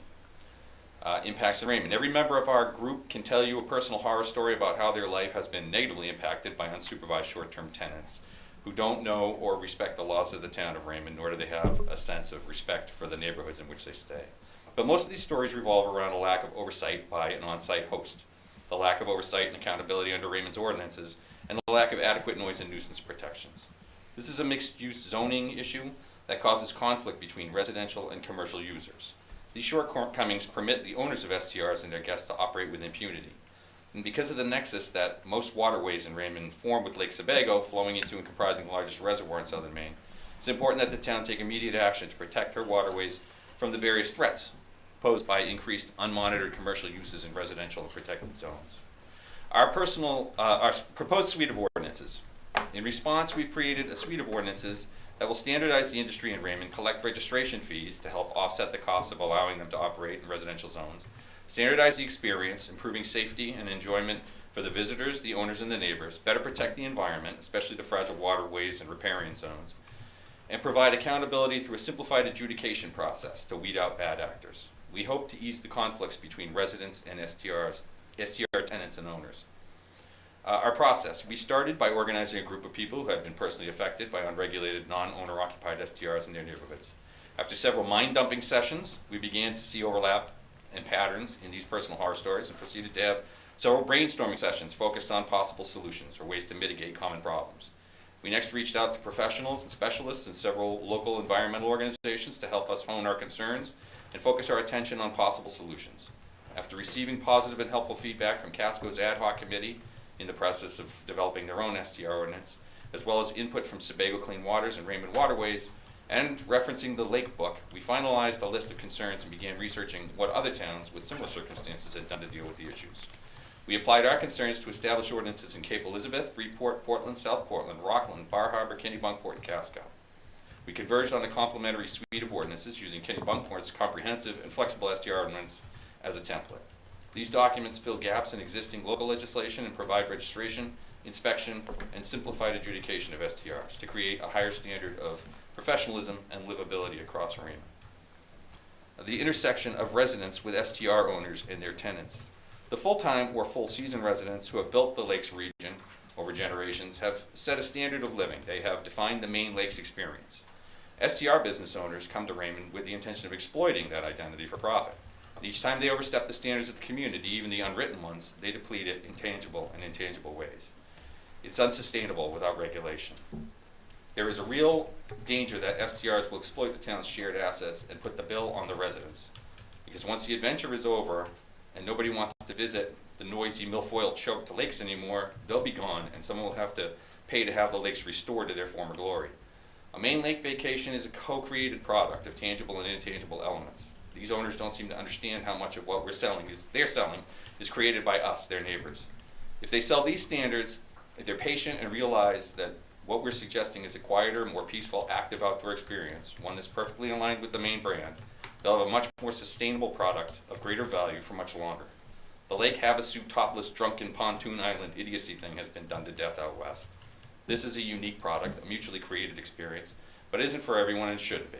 If Maine allows these business owners to change the definition of what a Maine Lake vacation experience is, then Maine may lose its unique identity and everything that people love about it. The work we've done takes a long view of sustainability factors for everyone in Raymond. It defines and codifies standards that the community already holds itself to, and there's no reason STRs and their guests should not be held to the same standards. We respectfully request that you review these documents and have us back at your next meeting to discuss options, hopefully to support it outright, helping us promote it to the next town meeting warrant, or perhaps by forming an ad hoc committee with a couple members of planning, conservation, and this board so that we may have access to review by town council, administration advice from CEO, and input from planning and select board to replace some of the variables in our ordinance with concrete numbers before promoting it to the town meeting warrant. With that, we'll hand out the documents, and we thank you for hearing us out, and we'll do our best to answer any initial questions you might have. What specifically, no, This is public comment. We're not going to have a dialogue back and forth, okay? Hand the documents to Sue. Thank you. More public comment? Grace and Grace on there seem to have their hands up. Grace and Grace. There are two Graces up there. All right. Which Grace wants to go first? It doesn't matter, but I think I raised my hand first, so I'll first if that's okay. So there aren't three Graces, just two. But thanks for a few minutes for a couple of topics I just wanted to bring up. The first is about the signs that notify that you're about to come up to a school bus stop. And what happened right at the beginning of school this year was I'm coming down Raymond Hill Road, and I stopped fine. I could see the bus fine, but I actually didn't see that there was a sign saying school bus stop ahead. Until you know the new routine of school bus stops, you're not quite sure what the timing is, where they're stopping, etc. And I was fine, and had plenty of room to stop and all. But the way people come down that hill, those of you who have traveled down it, you can get going pretty fast, and some intend to go fast, and some don't. But still, even if you're going the speed limit, the way I was positioned in order to stop in time for this tiny little child to cross the road to get to the bus, I was sitting there nervous that I could be rear-ended because there's a curve, there's a hill. At the time, I hadn't even seen the sign myself.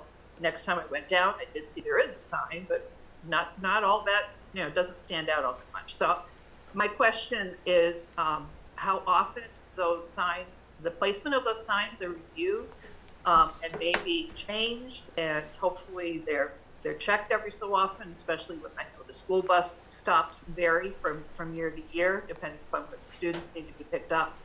And also, just how visible are they? I know we've got some stop signs that at some of the dangerous intersections have the flashing lights that light up. I imagine there's cost to that, but still, when it comes to a child being safe, you certainly want to be looking out for those types of things. So I hope that that's something that there's a routine process in place in the town to look at that and be sure that we're doing everything we can to keep the students safe. And well, that was really just the point I wanted to raise on that. And there just seemed to be a lot fewer public service announcements about, school buses are back on the roads again. Usually there are a lot of them as schools get underway, but there weren't that many. So I'm hoping this serves as one, as well as an ongoing reminder to stop for the school buses when the lights are flashing. And if I could just point out one other topic, the sound when you're watching meetings on TV often goes in and out, and the recordings then when you're watching them do that as well. And we just noticed this evening, because we've got both the TV on and I'm on Zoom here.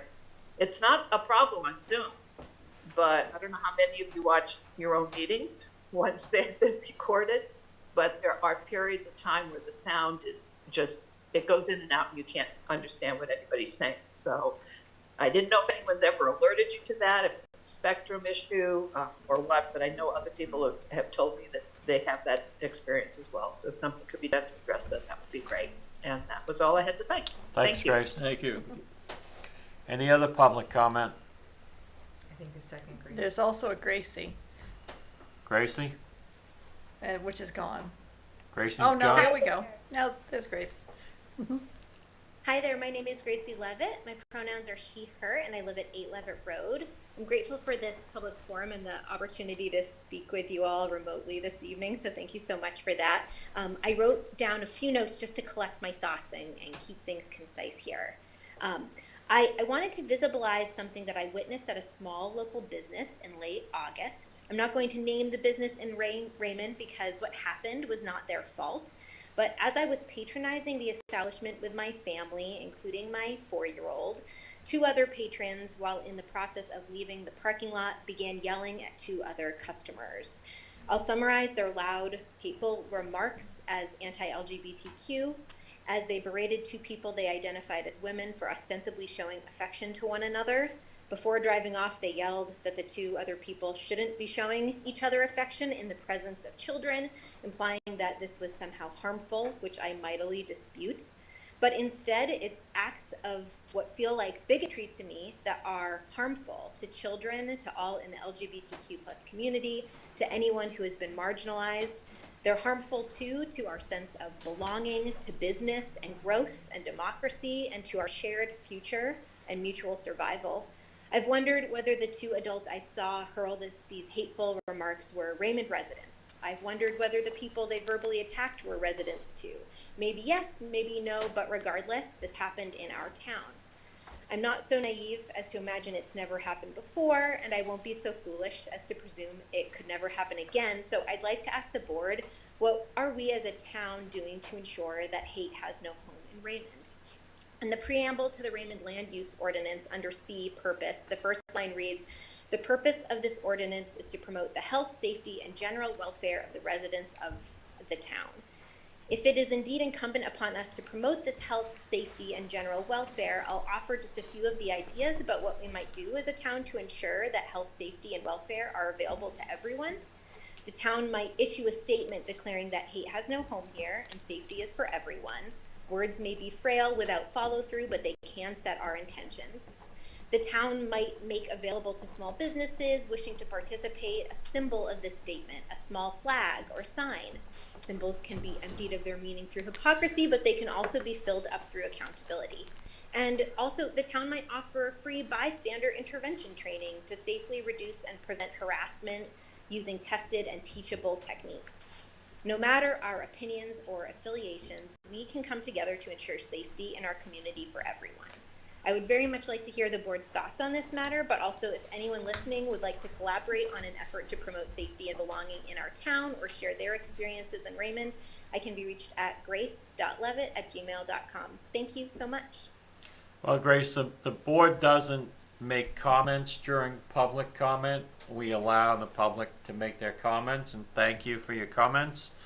We appreciate your viewpoint, and I agree that there's a lot of ignorance out there, and it shouldn't happen. But we will not engage in a dialogue tonight. So, any other public comment?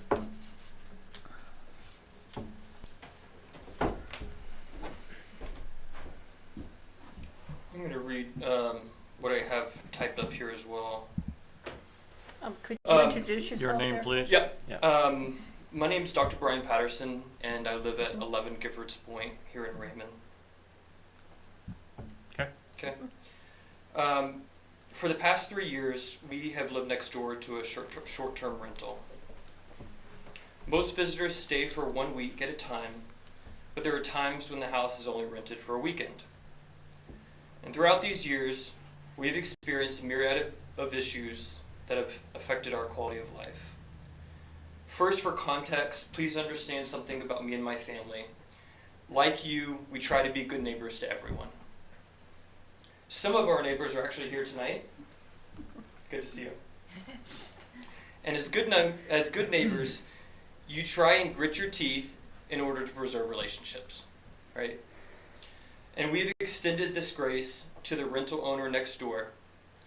But to be transparent, we've grown weary of the repeated issues associated with the short-term rental.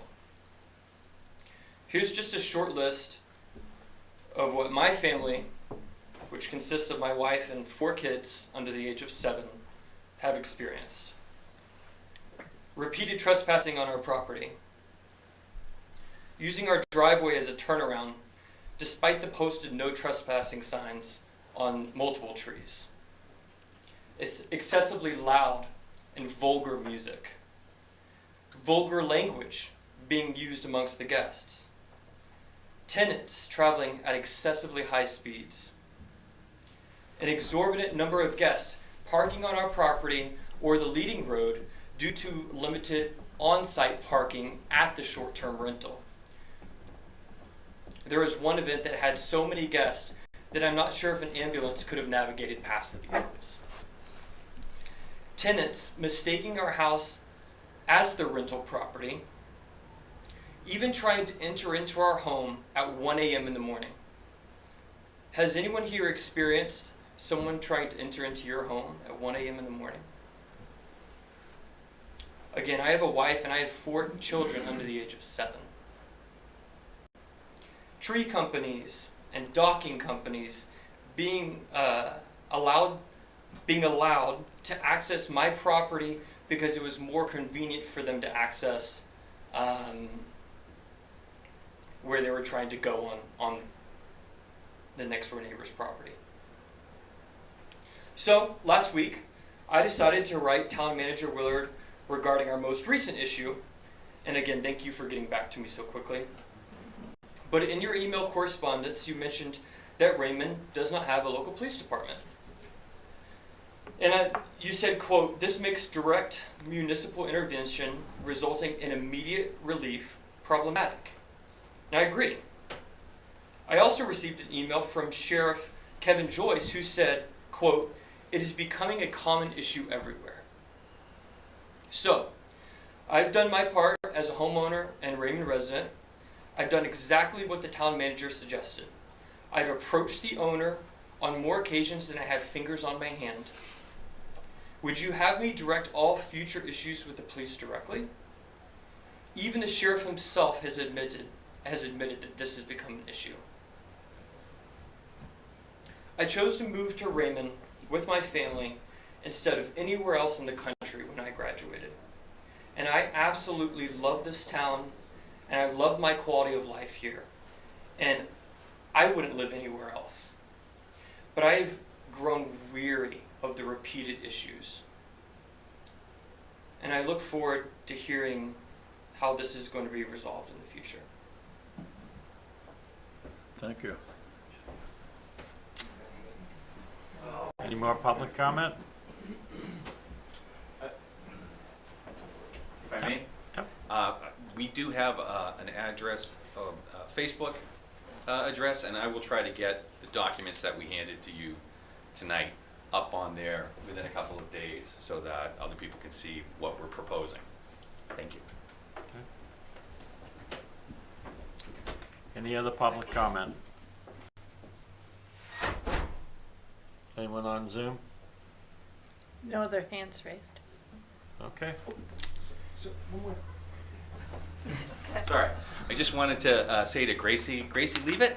Levitt? I'm sorry. That I have a trans son, and I'm with you all the way on that, and hopefully in the summertime when we're up, my kids who are very active in GSA can get together with you, and you could work on something together. Thank you. Okay. Thank you. All right, we're going to move on to selectmen comment. Anything, Lonnie? No. All set? Nope, I did. I'm all set. I know we're not talking back and forth. I know Correct. that. I'm talking to you. But I am hearing more and more, and I know this was brought up to us months ago about the short-term rentals. And now that other towns are actually getting more active in it, and doing things. And we don't have a police department. I'm not talking to them, I'm talking to you. And, but I think it's especially, I'm very anxious to read more information about it. And maybe what we can do is, I would suggest maybe having a workshop at some point. And that the board can discuss more once we read more and learn more and find out more options. So that's my comment. Okay. Anybody else? Oh, thank you to Rita, and thank you to Shep. Rita retired, Shep retired, and welcome Kathy Goslin. Yes. Ditto on that. That's great. Yeah. Them. Yeah. Now I'm done. All right. Town manager's report. Thank you. So last meeting I told you about the sidewalk project being completed. If you haven't been down there lately, the grass is in, it looks great. We're getting a lot of positive comment, not 100% comment because nothing's 100%, but the comments that are negative are small things that have to do with construction details like mailbox placement and so forth. We're getting such positive comment, and I think it's such a significant issue for the community that we are considering, that is myself and the Public Works Director, in trying to find a way to extend the sidewalk along Main Street and to promote additional pedestrian access opportunities. It's being used, it's being appreciated, and so once again, thanks to the Public Works Department, thanks of course to our friends at the Maine Department of Transportation for their half, It came out great. So if you haven't seen it, check it out. On another thing that's related to, I guess, quality of life, and I guess to me it's an essential thing, and Kevin Woodbury could talk to you for hours about it, and that's the whole issue of broadband and the lack thereof in this community and surrounding communities. So finally, at long last, and we got two Gracie Levitts, but it's Peter Levitt who always is asking me about updates. So Peter and you all, we finally have the RFP back to the committee that is studying this on a regional basis with GPCOG, pretty much all of our neighboring communities. Now the solution won't be the same for every community because everybody looks at it differently, but we're looking at doing it, in our view, the right way, and that also is probably the most expensive way, but so we'll have information, and that's fiber to every home. We'll be having information for you hopefully very shortly. I don't know if it'll be by next meeting, but they've, I guess, discarded one proposal. They're going to be looking at a couple, three, and as I say, custom tailored by town. Then comes how do you pay? That'll be part of what the proposals address. So that's, I think, some level of good news and progress, finally. The library department transition has gone really, really smoothly. The trustees have morphed, or are in the process of transitioning, morphing into a Friends group. So they're looking for interested people who want to serve on the Friends group. For people who don't know, the Raymond Village Library was a private nonprofit. Now it's a town department as of our last election. And so as a part of that, Allison has become a department head, and we've had positive, great interaction with her. She attended her first department head meeting last week, and she sent you all a report, I think. And so if you have any suggestions or changes you'd like to make, then we can certainly make those. But I think as a start, it's a good report. It's the report that she made to the trustees when she was reporting to them. The $205,533.84 RVL funds were transferred to the town at the end of August for library use. So one more. So in Cumberland County is also doing some study work, and that's on the long-standing, really long-standing issue of can we collaborate as public safety departments for efficiency, service improvements, and cost savings. And so they're using some ARPA money. I think I've told you about that. And that RFP is now out, and proposals are back, expected back shortly. And so we'll see what it is that we might be able to do. And the proposals are not coming from Maine, because this doesn't happen in Maine. It's very common in the Midwest and in the West, but also somewhat in the Southeast. And so I think many of the consultants are not from New England, and so we'll see what they come back with. And I'm really excited about it because, as Angus King said years ago, does every town need a ladder truck? We don't. Can we work together? We should. There are lots of opportunities, and as I think I pointed out at other meetings, in places where they do this, the response times, the rates that people survive, catastrophic injuries and other health events are greatly improved. It only makes sense. We are fighting one another, trying to find people to work for us, and so that's an ongoing problem. And so let's work together and try to standardize some of our process procedures and utilize our assets together as we make our way on these emergency calls from the origin to the hospitals. So that's coming. Okay. Well, thanks to Cumberland County. That's something we don't say very often. New dates, the Oh, dates no, of oh the yes, next meeting? dates. Yeah, okay. Confirmed dates, October 11th, November 15th. And then we have the reminder of upcoming holiday schedule, Monday, October 10th, Columbus Day. Okay. That's it. Anything else? Want to thank everyone for coming out tonight. We will definitely take it under consideration to decide how we're going to move forward. Thank you. Can I have a motion to go into executive session? So moved. Well, you got to read it out. Make a motion to go. Pursuant to 1 MSRA, MRSA 405-6D, code enforcement violation with Mr. Second. All in favor? He's already on the. What's All right, that? we're going to let this empty out.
Okay, can I have a motion to come out of executive session? Move to come out of executive session. Have a second? Second. All in favor? Move to adjourn. Second? All in favor? Thank you very much. Lonnie, I hope you get fixed up, buddy. Are you ready to have me the in? horror show, man, it didn't get any better. No? Oh, man. Ludicrous, but All right. Sorry. world we didn't mean to run you live. over. Thank you, guys. Sorry. Good luck. Thank you. Are you right, ready, Boston Sean? rules. Oh, sorry. We're all done. Rules. Woohoo! Got it.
Okay, welcome to the Town of Raymond Special Town Meeting. Greetings. In the name of the state of Maine, I am hereby required to notify and warn the inhabitants of the Town of Raymond qualified by law to vote in town affairs to meet at the broadcast studio at 423 Webbs Mills Road in said town on Tuesday, August 9th, 2022 at 6 p.m., then and there to act on Articles 1 and 2 set out below. Article 1, to elect a moderator to preside at said meeting. I'll entertain a motion. I'll move Joe Bruno for moderator. Second. Okay, so for that, we need to vote. Would anyone like to? I only require 3 ballots. Yeah.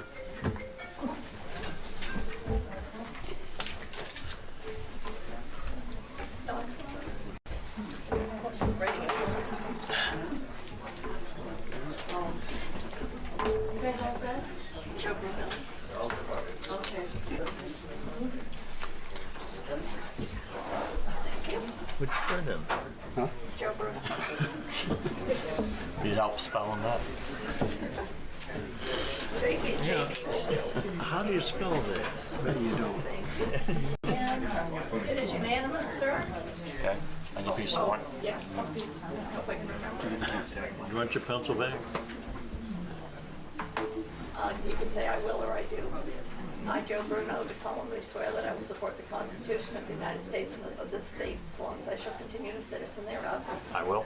I, Joe Bruno, do swear that I will perform to the best of my abilities the duties incumbent on me as moderator for the special town meeting on August 9th, 2022. So help me God. I do. Okay. All right, welcome everyone. We have a special town meeting and it has one item on it. So do you have the? Oh, yes. It is in the beginning of your package. Yeah. All right, thank you. We're here to vote on, or discuss and vote on Article 2, to see if the town will vote to appropriate from undesignated fund balance the surplus the sum of $23,200 to help fund the moving and restoration of the historic Raymond Town Watkins Blacksmith Shop circa 1820 to the Raymond Casco Historical Society campus. The Select Board recommends Article 2. Budget Finance Committee recommends Article 2. Move article, or recommend Article 2. Do I have a second? Second. Any discussion? Step right up to the microphone. Can I use this one? Nope. Step up to the microphone. Make it hard, Joe. So.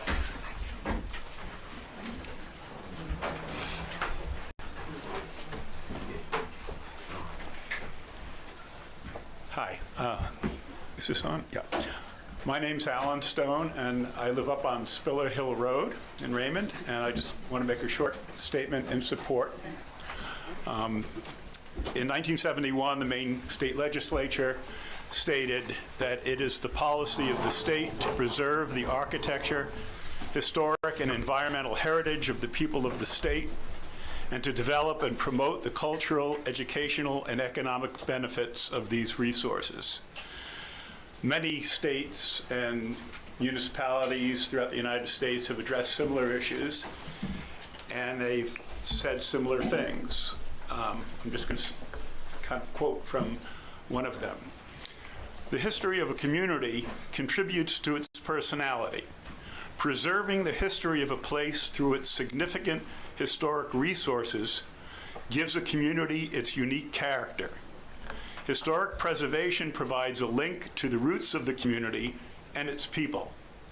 Overall, historic preservation adds to the quality of life, making for a more livable community.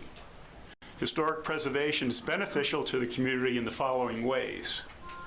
Culturally, a community is richer for having the tangible presence of past eras and historic styles. Economically, a community benefits when the community is attractive to visitors seeking heritage tourism opportunities. Socially, a community benefits when citizens take pride in its history and mutual concern for the protection of the historic building fabric. Environmentally, a community benefits when historic buildings are restored or rehabilitated rather than demolished and disposed of in the community landfill. Educationally, a community benefits through teaching local heritage and the understanding of the past and the resultant cultural respect by its citizens. Historic preservation is an important investment in Raymond's present and future. Thank you. Okay, thank you. Anybody else? Step right up.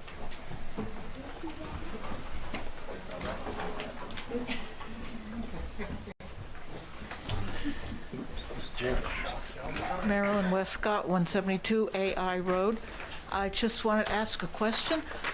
It's my understanding the town of Casco has committed $25,000 to this project. Why are we not matching it? We are matching it. There's money in the general budget that would bring it to the 25. Oh, okay, so the difference. We already had an appropriation. So basically, the request came in too late for the major fund that we're talking about tonight. So we did have some monies already in the budget, though. Okay, thank you. Yeah. 25 if you pass it, yeah. Okay. Anybody else? Seeing no one else, I'll ask for a vote. All those in favor, raise your pink card. All those opposed? The motion passes. Do I have a motion to adjourn? So moved. We are up. Can I just thank everyone for turning out tonight? It's not been an easy couple of weeks for everybody. We get a little cool weather. I think you'd rather be sitting on your decks or in your backyard, but the Historical Society thanks you for this support. You don't know what this does for us, to know that people really care. Thank you so much. And come and see the blacksmith shop. Okay, thank you. So before everybody leaves, we are having a discussion later on the taxing program for freezing your property taxes through the state. If you are 65 and over, hopefully you could get an application at the town hall, or you could go online and get one. You need to submit it by September 1st. Now, December 1st. But there are some qualifications you need to meet. You have to be a permanent resident, and have had the homestead exemption for 10 years. And if you meet those qualifications, your property taxes are frozen. So if you don't know about the program, look it up, go to the town office and speak to any of the clerks and they'll help you with an application. Yes. Maine Public Broadcasting did a really excellent program this morning from 11 to noon. They were repeating it this afternoon, and they're going to repeat it once more. And it was very, very interesting and informative for anybody who listens to public radio. Yep. Right, and our contract assessor tonight will be making a presentation. Yeah, And you can watch it on rebroadcast. Yeah, if you want to tune in later, we're going to have a discussion on it. We don't start our next meeting till 6:30, so it'll probably be on around 7:30. Yeah, that's the live, and then it's because it'll be archived on the website, YouTube, so it's there. There are no income guidelines. Anybody qualifies, as long as you're 65 and over. And I'm looking around the room. Yeah, I know Sam qualifies. So. All right. Thank you, everyone.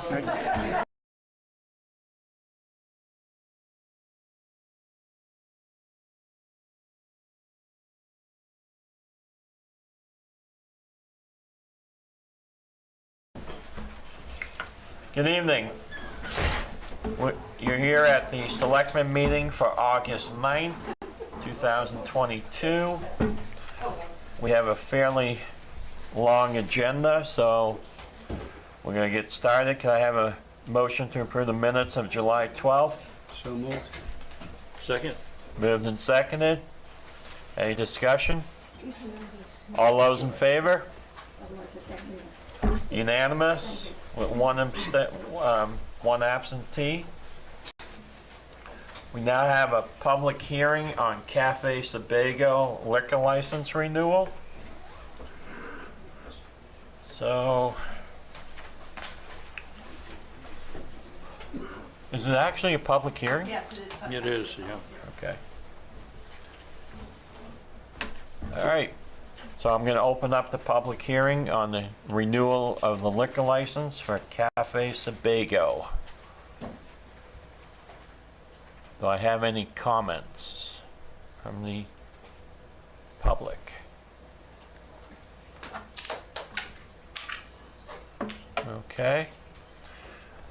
I'll turn it over to the select board. Any questions?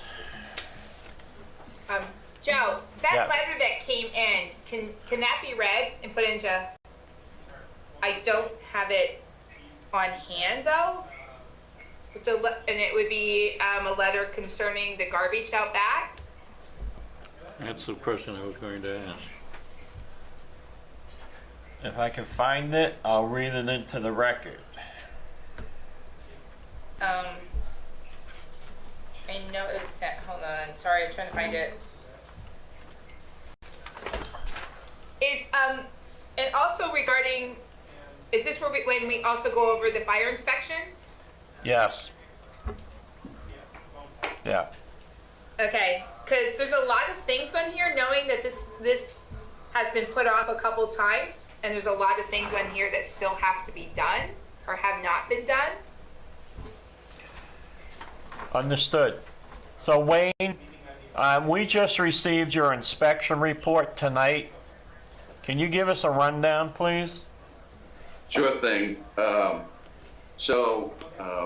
Was there yesterday for the inspection for this liquor license and the special amusement license. Some of the things that we found in particular was the grease hood was dirty.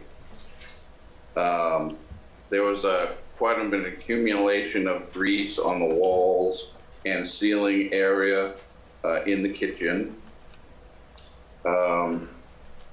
Talked to the owner about the oil and grease that was in open buckets outside the dwelling instead of, outside the building, instead of placed in the approved container. Emergency light was not working, and that's the only emergency light in that whole building for the public to be able to see their way to exits if we lose power. And then the other item was the rear exit door is starting to rip out from the hinges and needs to be secured back in place so the door will operate properly. And there, the other thing was the fire alarm system. There's annual testing and maintenance that's required with a report submitted to the fire department. That has been scheduled, but the date of that testing and inspection would be the 15th of this month. Wayne, I don't know if you said it or not, I'm sorry. What about the dance floor inspection too? Did you mention that? Yeah, so as far as the fire department's concerned, it's kind of the same thing.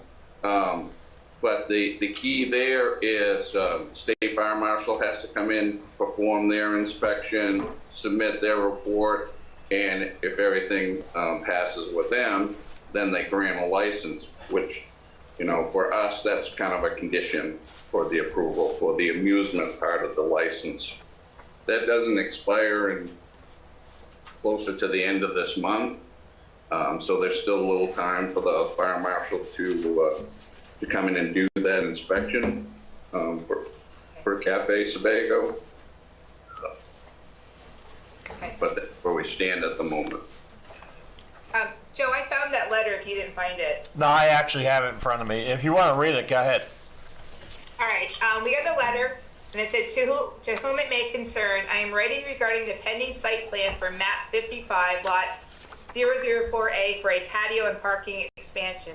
As a property abutter, it appears the expansion was begun long ago. The back of the property has already been extended onto residential property and is currently used for parking. Is there a new parking expansion plan, or is part of the parking lot going to be used for patio extension? What are the stormwater runoff ordinances? The current parking extension of residential property has been stripped of vegetation allowing water runoff onto my property. I would like these issues addressed. I do hope when you are considering the liquor license renewal that you take into consideration what the properties that abut this one must contend with. I can only speak for myself and my tenants. So here is just a few things we deal with regularly.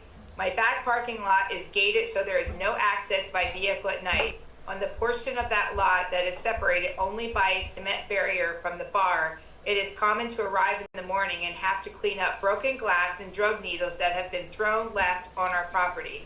If it is windy, we get the pleasure of picking up their trash that is blown all over the neighborhood. Disgusting is an understatement, not to mention the horrible smell that comes from dumpsters that do not get dumped regularly. In closing, I do support any extra parking that is within town ordinances. I do not support the patio extension or liquor license renewal. Sincerely, Jeffrey Cox. So is Kyle here tonight? I can't see the audience. Yeah, he's here. But we're not ready for you, Kyle. Okay. We're still working as a select board. And I think also looking on the report too, one of my concerns is as a selectman, as a parent, as a citizen, is the police reports. As far as how many people are leaving there drunk and getting OUIs, getting tickets for driving. And I do know at the last time that I think we renewed Kyle's thing, it was mentioned to him, you know, we were concerned about hearing things. And Kyle said that they watch, he's a bouncer, and I may be just assuming here, but to me, a bouncer is someone that is watching someone's personalities, the way they interact, and if they are letting people leave there that drunk that they're getting picked up with OUIs, I have a really big concern. Okay. All right, that's just me. Any questions for Wayne? Hey, Wayne, I have a question for you. Wayne? Yes, I'm right here. Okay. That grease issue. Yep. If I remember last May, it was still a problem back then. It was. And then it was supposed to be rectified with regular cleaning, and now you're saying it hasn't been cleaned in a year and 3 months?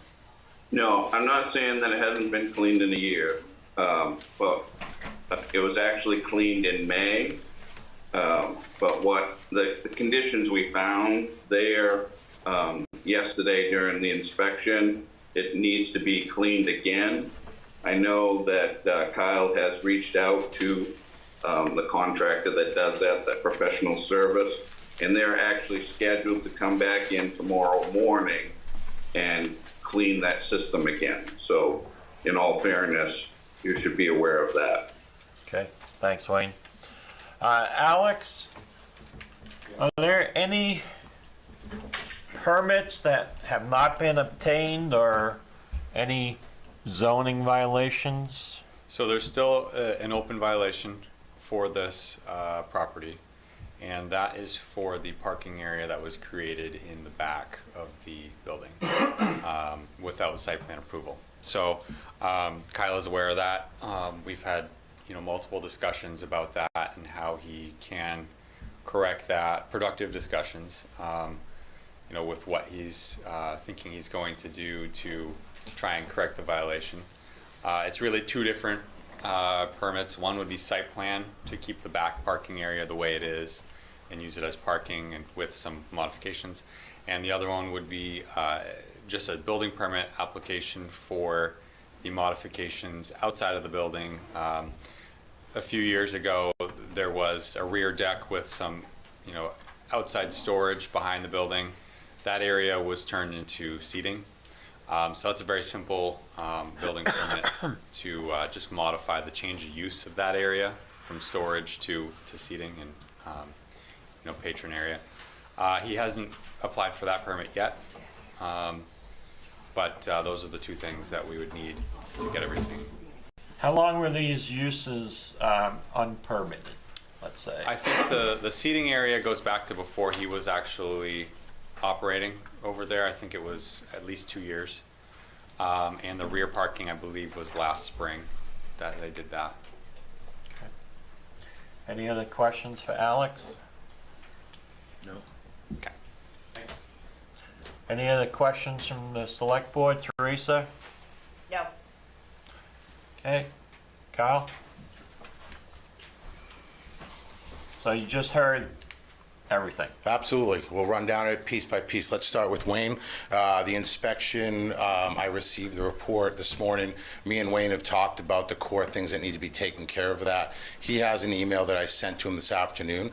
We've taken care of the door, the emergency light, everything minus the state inspector for our dance license. That's scheduled for Thursday at 12. The alarm company is scheduled for Monday at 12. It's the earliest I could get them in there to take care of that. Hoods is coming back. The problem that we had with the grease system, I hired an outside contractor in both times. August 2nd, I had this company come in and they charged me $600, did a full service. Wayne came in 5 or 6 days later, was not happy with the work. I had them come back and do it again. I was assured that this time around, when I scheduled it again in May, that we weren't going to have these issues. Clearly, this company is not putting together what I need them to do. They will return, because I've already paid for this service, to get it completed tomorrow. We'll speak with Wayne and have him do an inspection after, so that'll be taken care of as well. So the only open items that are left on Wayne's list are going to be those things that I just mentioned. The meeting on Thursday with the state fire marshal, the alarm system on Monday, and then hoods tomorrow. After Monday, the 15th, his checklist will be complete. He'll have everything he needs for a full sign-off. Okay. What about the parking lot? What about the permits? The permits, so I've tried the online system 3 times. I've called Town Hall. I actually spoke with Kirsten today. I said, I'm having problems doing the online permitting. Is there any way I can come in? She said, yeah, I'll be here tomorrow from 8 to 4. So that's not an issue. I'll make sure that you have the permit for the back extended area that he was looking for, and after the fact permit. The issue with that is I can't do it online. I've tried it 3 different occasions. Now I just have to go manual. We'll take care of that tomorrow. It's been 6 months. That was just brought up to my attention less than 2 months ago. This is two separate things, as Alex had stated in the beginning. There's a rear seating area that was existing that I have to get a permit for now because that's what is believed should be done. I'm okay with that. It's a $50 or $100 permit. We'll get it taken care of tomorrow. The second, the extending the parking area in the rear. When I had acquired a lease on the rear area, which is a commercial zone property with a residential use. We had removed the topsoil from the area. That's where the violation stemmed from. That was before we added any gravel. That was before any work has been done out there. So that violation is in standing from the very beginning, from the neighbor that actually wrote that letter that you, Teresa had just read for us. What I did was work with Alex, and I had misunderstood after I had submitted an engineered plan of the facility, what we were doing, that there was additional tasks that need to be done. There's been no construction back there. There's been no fence installed. There's been no extension of my patio. There has been 6 inches of gravel that's been laid down, and it was in my understanding when we had talked prior that the engineered plan would get us where we need to be to at least do that, and that could have been on me, a mistake that I made. But we're in the position now where I've met with Alex and the town planner. We have a plan formed to get this up to speed. I'm currently waiting for a surveyor to come in because the town planner feels that I need to survey that lot before I can submit any more plan. Unfortunately, I'm waiting for that to come back. As soon as I can get a surveyor in, we can move forward with the plan that me and Alex put together. If you remember, we had sat in the office, come together with how we're going to do this, and we were going to move forward in that direction. So I'm doing everything I can as quick as I can to resolve that issue on that front. How often do you have your dumpster picked up? The dumpsters are dumped regularly. So there was an issue with my dumpster supplier, and I actually received a $900 credit for that month. There was an accumulation of cardboard that was overfilled the dumpster. And I called them up. I said, listen, there's an obvious discrepancy here. They came back and actually credited my account $900, brought a truck out as quick as possible, and I let them know that this is unacceptable. Since then, we haven't had a problem. Those dumpsters remain dumped every week, both cardboard and trash, and we're very vigilant about picking stuff up, which can lead us into our next thing. The complaint from Jeffrey Cox wants to talk about broken glass and drug needles. That gentleman has a camera pointed on our property line, but it seems like he has failed to provide any evidence other than a letter, making up stories about what he sees, because at any time he could provide still photographs or video of the shared property line in question, but he has yet to do that. What I've done for probably the last month and a half since I found out about this violation, I've taken videos on different days of the week, both on the weekends and during the weekdays, documenting that property line, showing that there's no broken glass, that there's no trash, that there's no drug needles. And I have it on a thumb drive in my pocket. If you guys want to review that here, take it back with you, I'm fine with that as well. So a lot of this comes down to a neighbor riff. And I will note that if this was the case, it's come to my attention that abutters all got a notice of this meeting, correct? Correct. Nobody's here to speak against me, even Jeffrey, for whatever reason. So I have multiple neighbors. I believe there was 14 people on that list at one point that received this letter. Now, one of them are coming here and they're speaking ill of me, as Jeffrey did. And like I said, if we want to look at pictures and photos, I have those. Jeffrey, I don't know what his status is, but I would ask him to show you some evidence to back up what he's claiming. Not everybody wants to get up in public and talk bad about another person. It's not easy to do. Sure, but if they wanted to, the opportunity's here, and if the problems like drug needles and broken glass were as prevalent as people want them to believe, I'm sure that might bring them up here to, mention it, at least to you guys. So, Joe. Yeah, go ahead, Teresa. So, Kyle, after I got the letter, I have gone by a couple of times looking back there just to get my own view of it. Sure. And I see a lot of garbage.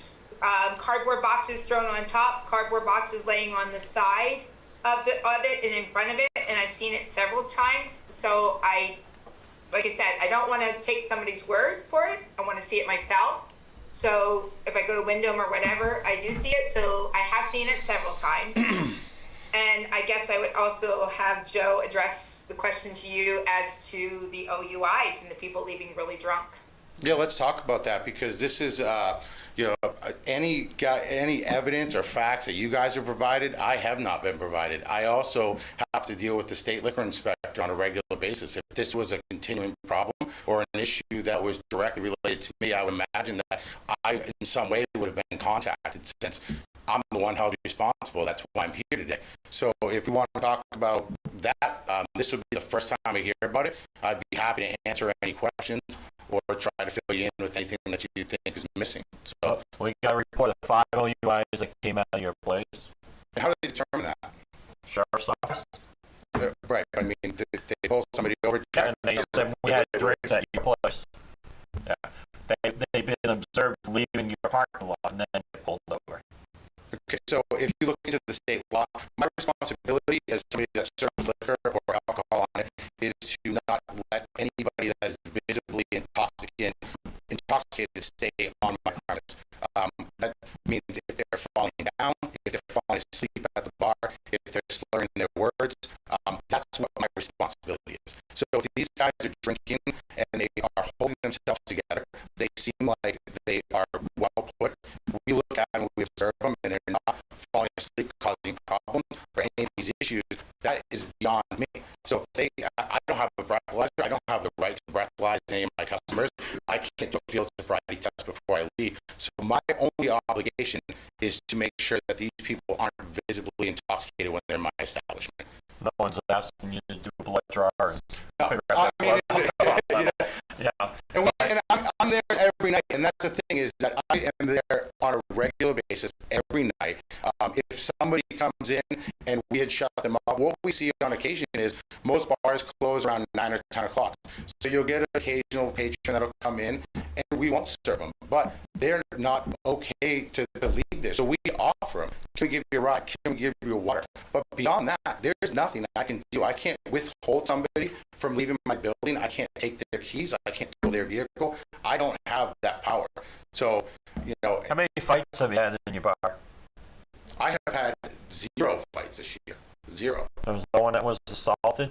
No, there was an incident that happened outside of my establishment, and somehow it ended up in my parking lot. And I clarified that with the sheriffs. The people that called from across the street, and from what I could gather of the situation, somebody was burning out at a resident's house and caused a ruckus. There was a case of mistaken identity with somebody that was in my parking lot picking up a patron, and an argument ensued. And a customer from the gas station across the street came over and said, I just called the cops because I heard all this yelling. I don't know what's going on, and this is, we're calling the cops. Cops came in, they talked to the parties involved. I spoke with the cops. The exact words out of the deputy's mouth was that we don't have to come here.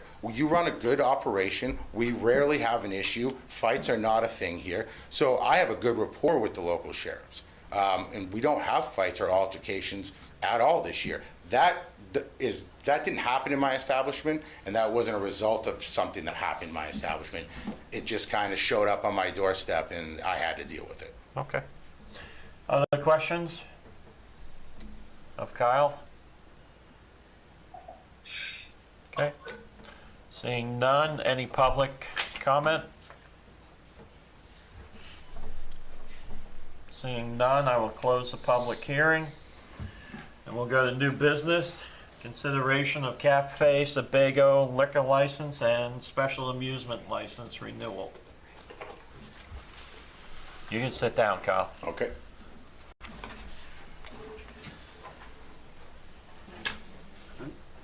I'm having a hard time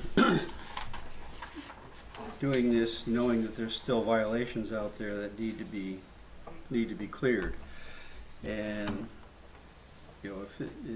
Alex, is this something that's solvable within 10 days, within 2 months, within 6 months? What's the timeline? Definitely 6 months, I would think. Within 10 days, no. We met, I think, 3 weeks ago or so, and he left that meeting going to hire a surveyor. I know quite a few of the surveyors in our area. There's not many. Most of them are 3 months out, and some of them aren't even taking new clients right now. So it can be tough to get that. So for the site plan itself, I think we're looking at 3 to 6 months before that part of it's resolved. The seating area, that could be resolved in the next couple of weeks. And do you have a firm resolution, or is that still in flux right now? It's in flux because the reason that, well, there's a few different reasons why we need the survey, but the big one is, the issues he is having with his site is parking and traffic circulation.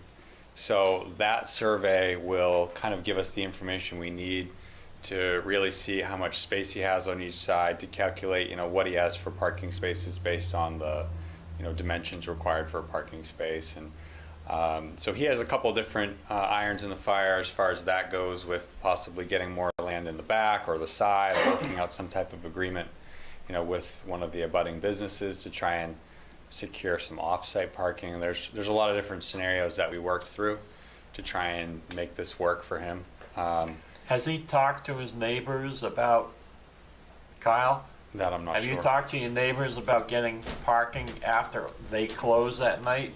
Absolutely. So right now we kind of have a shared agreement with the tattoo shop next door. I've also just put the next building under lease, so that provides us with some additional parking over there that we can work in. Which building are we talking about? The tie-dye. The tie-dye place? Yep, that just went up. That tenant left, so. Oh, she left already? Yep, so I decided to get in there to be able to have some additional parking for my staff, so I can ease the load on what we have over there. And then my neighbors, like I said, they've been great. The rear one has given us the additional space to do what we want to do in the future with the expansion, and the rest have just been very cordial, and likewise with them. I mean, we've had a really good relationship.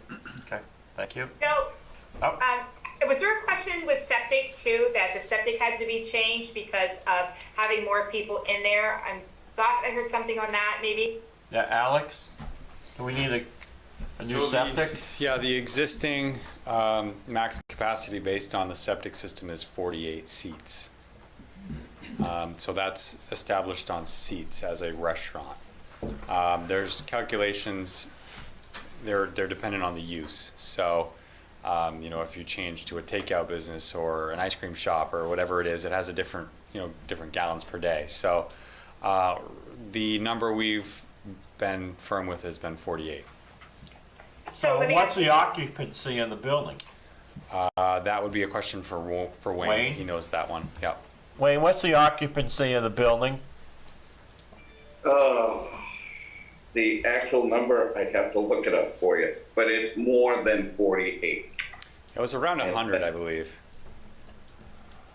If I can remember So if you get more parking in, and you're pulling in a lot more cars, that's a lot more people that are going to be coming, whether they're outside, inside, or what, and that's not done. I have to agree with Rolf that I've got really big concerns about approving this right now, because I think there's too many things that are untied. So if we have 100-person occupancy, you need a whole new septic system. Yeah, you would be required to expand, if you've got. I mean, that he's much talking seating. about expanding. Yeah. Can I? Yeah, go ahead, Cal. The expansion that we're trying to do right now is simply expansion of the patio. There will be no additional seats added to this patio. It's simply for recreational use with cornhole boards and a place to keep people away that are dining outside. At this point, our seat capacity hasn't changed, and our seat capacity isn't going to change. That 48 is based on seated customers. And as long as I keep my 48 seat count at 48, I'm in compliance with that. You've never gone over 48? No, we keep it 48 seats in there is, that's a small building. So we rarely inside, no, we definitely don't get it. Do you serve food there? We do, yep, from 12 to 9. Like bar food or? Appetizers, light fare, handheld stuff, nothing too extensive, light fare pretty much. Okay. So can I ask you then, Kyle, if you're having, and I know just checking Cafe Sebago, I know that you advertise for like a DJ, different events, you know what I mean? Like that type of thing. So to me, you're advertising to bring in more people so they can come over, have a good time and that type of thing. So in that case, it is going to be more people than the 48. I mean, we advertise our services just like any other business. We just want people to know that we're there. We're in a small town of 4,000 people, so we need to be realistic on the numbers that we're actually drawing in. This place has been in a capacity of restaurant since 1962. The square footage and the parking that is existing right now has been tight just to fill up what I have for seats right now. So my expansion by adding a couple parking spots will allow me to reach the capacity that I'm already established to have.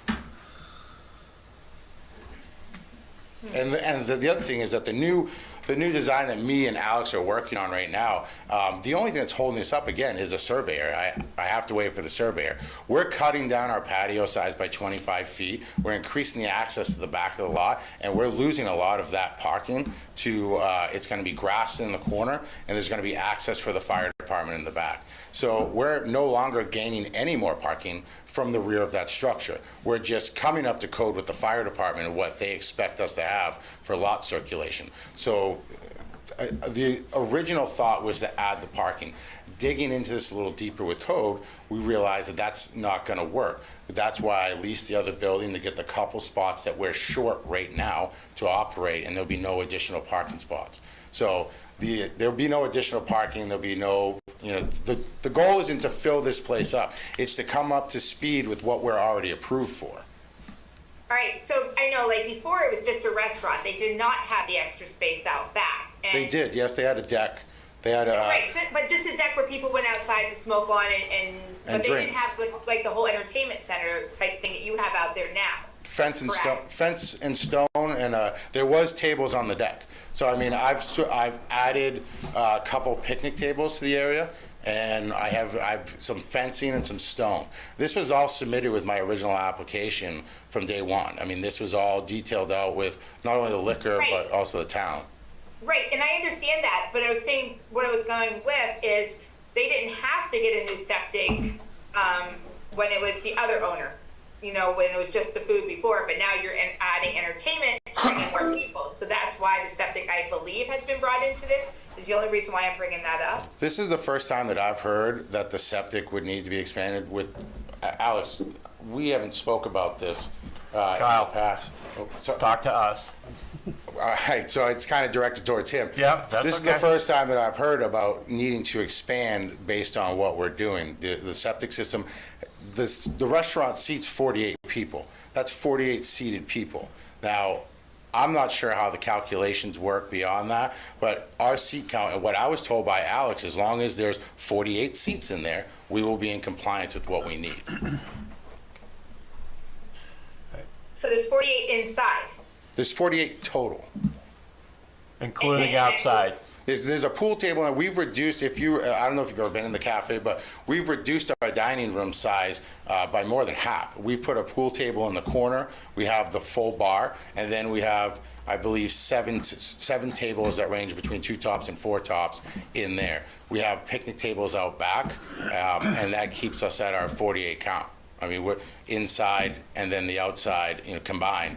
We never have more than 48 people in there eating and dining. That just doesn't happen. It's an in and out casual place. At night, they're coming in, they're having a good time, and then they're hanging out for a few hours and going home. We haven't had any backup with the system that we have right now. We haven't had any leaking, any issues. That system was updated early 2000s to accommodate the code for that building. Have you had it pumped out? Yes, we had it pumped out last year. We do it yearly. So we'll probably do it again at the end of the season just to make sure we're good going into the next. Okay. Any more questions? Alex, when does the current liquor license expire? What's the expiration date? That'd be a better question for Sue, probably. It's in your packet. Is that I'm not sure. It's on the liquor license app. The 19th of this month. Yeah. Okay. Yep, thanks. Add one thing, real quick. Sorry. You have something, Wayne? Yes, I do, if you don't mind. Couple of things. You asked about the capacity.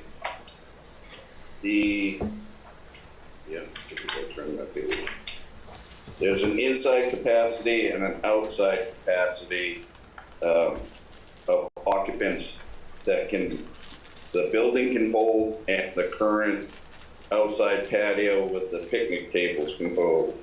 The inside capacity is 112 persons. The outside capacity of that patio is between 109 and 125. So that's to answer your question on that. And then just for a point of clarification on licensing, on liquor licensing for the different things that we're talking about, there's the liquor license, which the business has had right along. There's the the special amusement license, which is basically allowing entertainment and dining. That's a separate license, which Does he have that license? Yes. Yeah. Yes, he does. He got that this past year. Okay. And the third thing is liquor license expansion, expanding the area that liquor can be consumed and served, and that's like that rear area that we're talking about with creating parking and an outside space to use. So just for clarification, I know it wasn't real clear. There's really 3 licenses involved here, so three different issues. Okay. That makes sense. Yep. Kyle, Okay. you want to add something? Yeah, I'd like to speak to the capacity rating is simply they take the square footage of the building, they tell you how many people you can put in it. That doesn't mean that I'm going to have 107 people in there. It doesn't mean my intent is going to have 100-something people in there. That's simply during the inspection that's required by the town for my dance license. She has to go in there and figure out what that space can hold with tables, what it can hold without tables. So it by no means that I'm advertising to put 200 people in there. It doesn't mean that I'm trying to put more than what, it just says that facility with the way that it's laid out can potentially hold that amount of people. I can't call her and say, hey, listen, it's, we're only allowed 48. Can you bump this down so it looks better? So this comparison between what I'm allowed to do as far as my septic system capacity and then this number up here that seems to be spooking people, there's really no relation other than that's what the building can hold in its capacity if that's what we chose to do, which we're not choosing to do. Okay. Hey Kyle, I'm not criticizing you for advertising. I get that. That's not it at all. I'm just saying that then it does pull more people in, which is good for you, but then not for the. Sure. Well, I mean, that's why I'm there all the time. I'm continually monitoring. I'd also like to see, what other locations in towns that serve liquor, see for OUI cases to see if that's.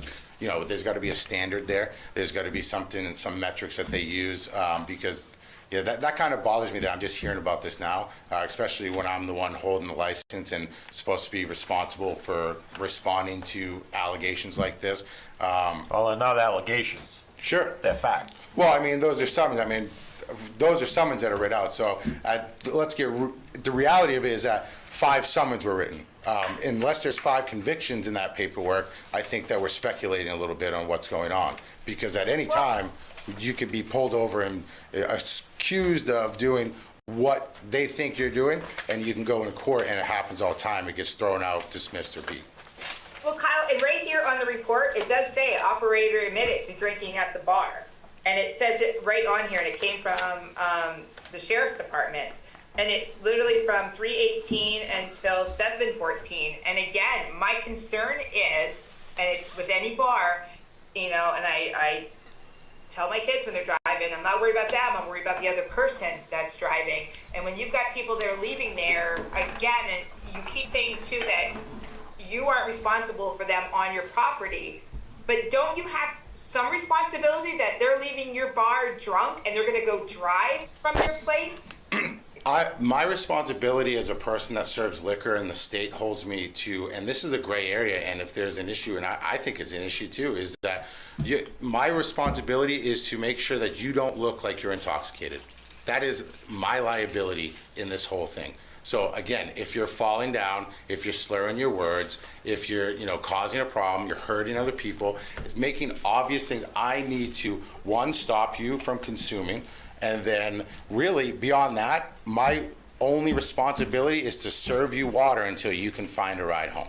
I can't force anybody to do anything else. Now, if these guys went to another bar, maybe they didn't get shoved, whatever the reason may be, I can't take their keys. I can't, and these people, I'd like to see some the reports detailed on what these were. I mean, because these cops are, a lot of times, and this has been video documented I can present, they're sitting there 3 or 4 in a row watching my bar for 20, 30 minutes at a row. And this happens on a continual basis. And I can provide enough video to fill at least an hour of clips of them sitting there. For them to sit there and to pull 5 people out of the, however many thousands of people a year that I serve, I think when you put that into context and that number, that it becomes, a different story and a different narrative than what we're trying to push here.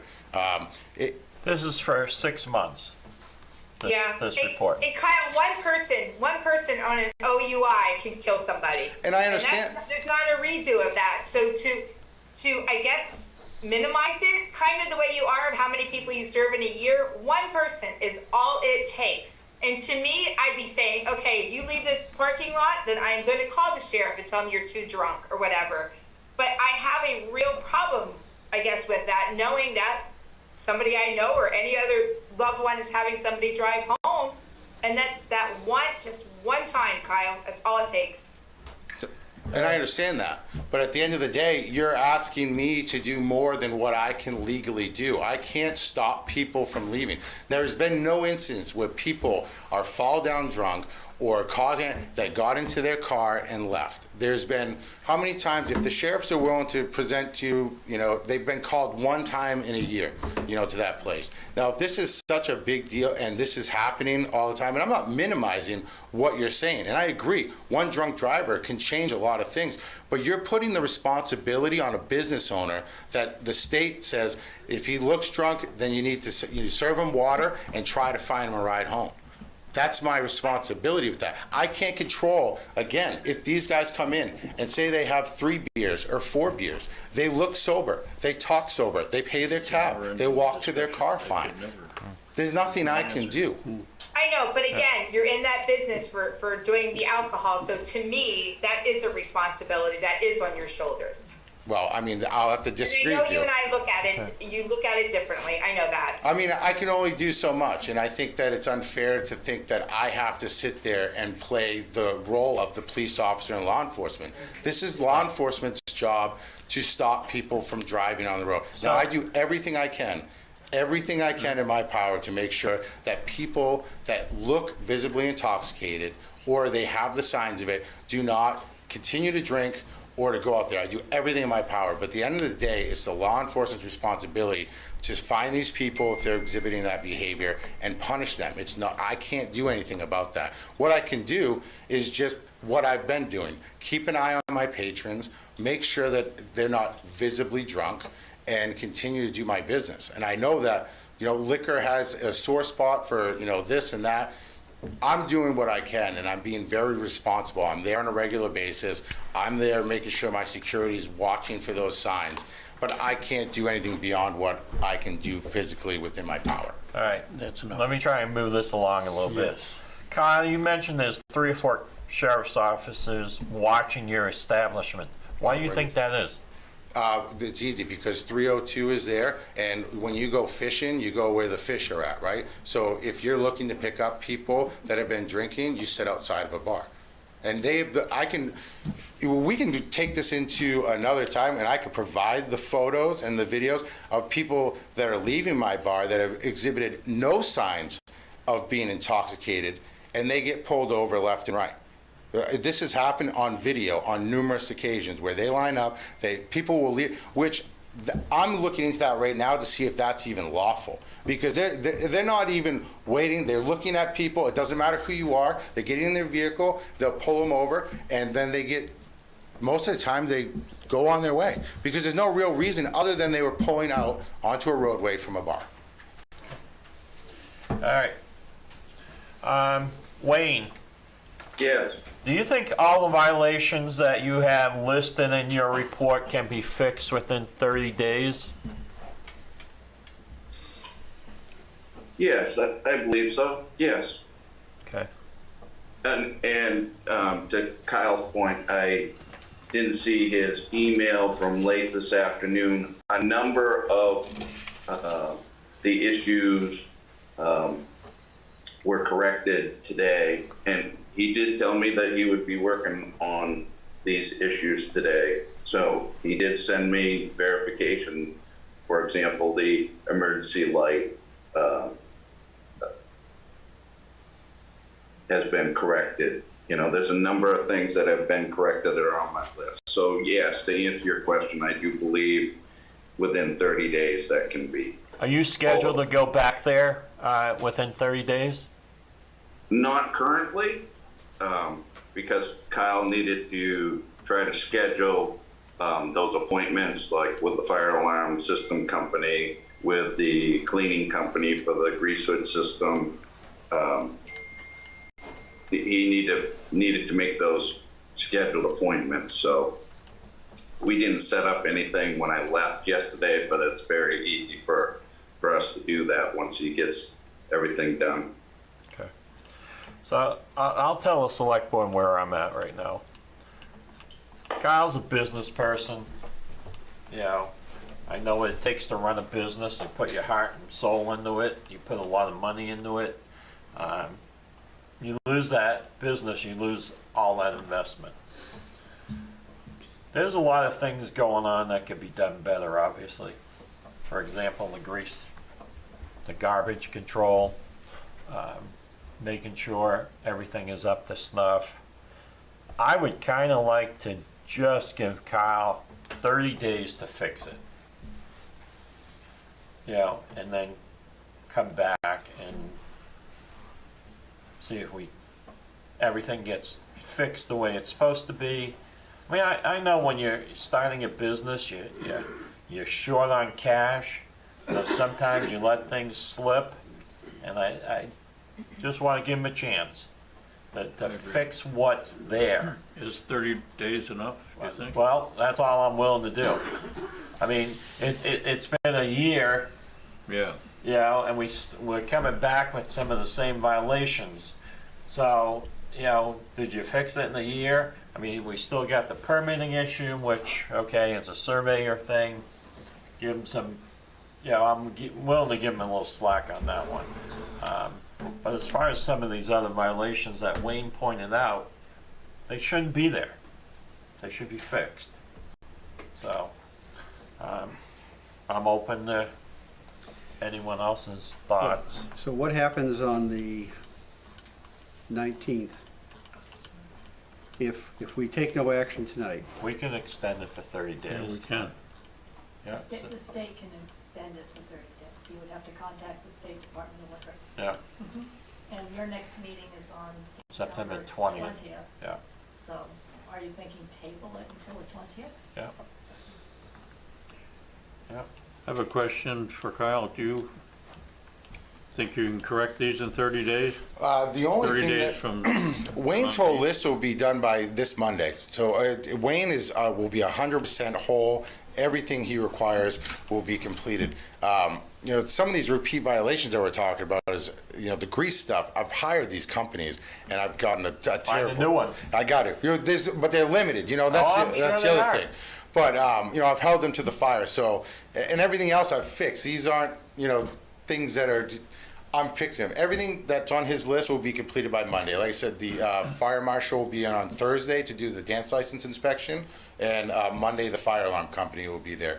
Everything else right now he has. So that list with all those things, he has an email that can be forwarded to you showing the pictures. And this is in 24 hours. This is, you know, he come in and said, hey, boom, boom, boom. I had a carpenter there fixing the door. I had an electrician hanging the emergency light. I mean, I really put in everything I had to make sure that we were in good shape.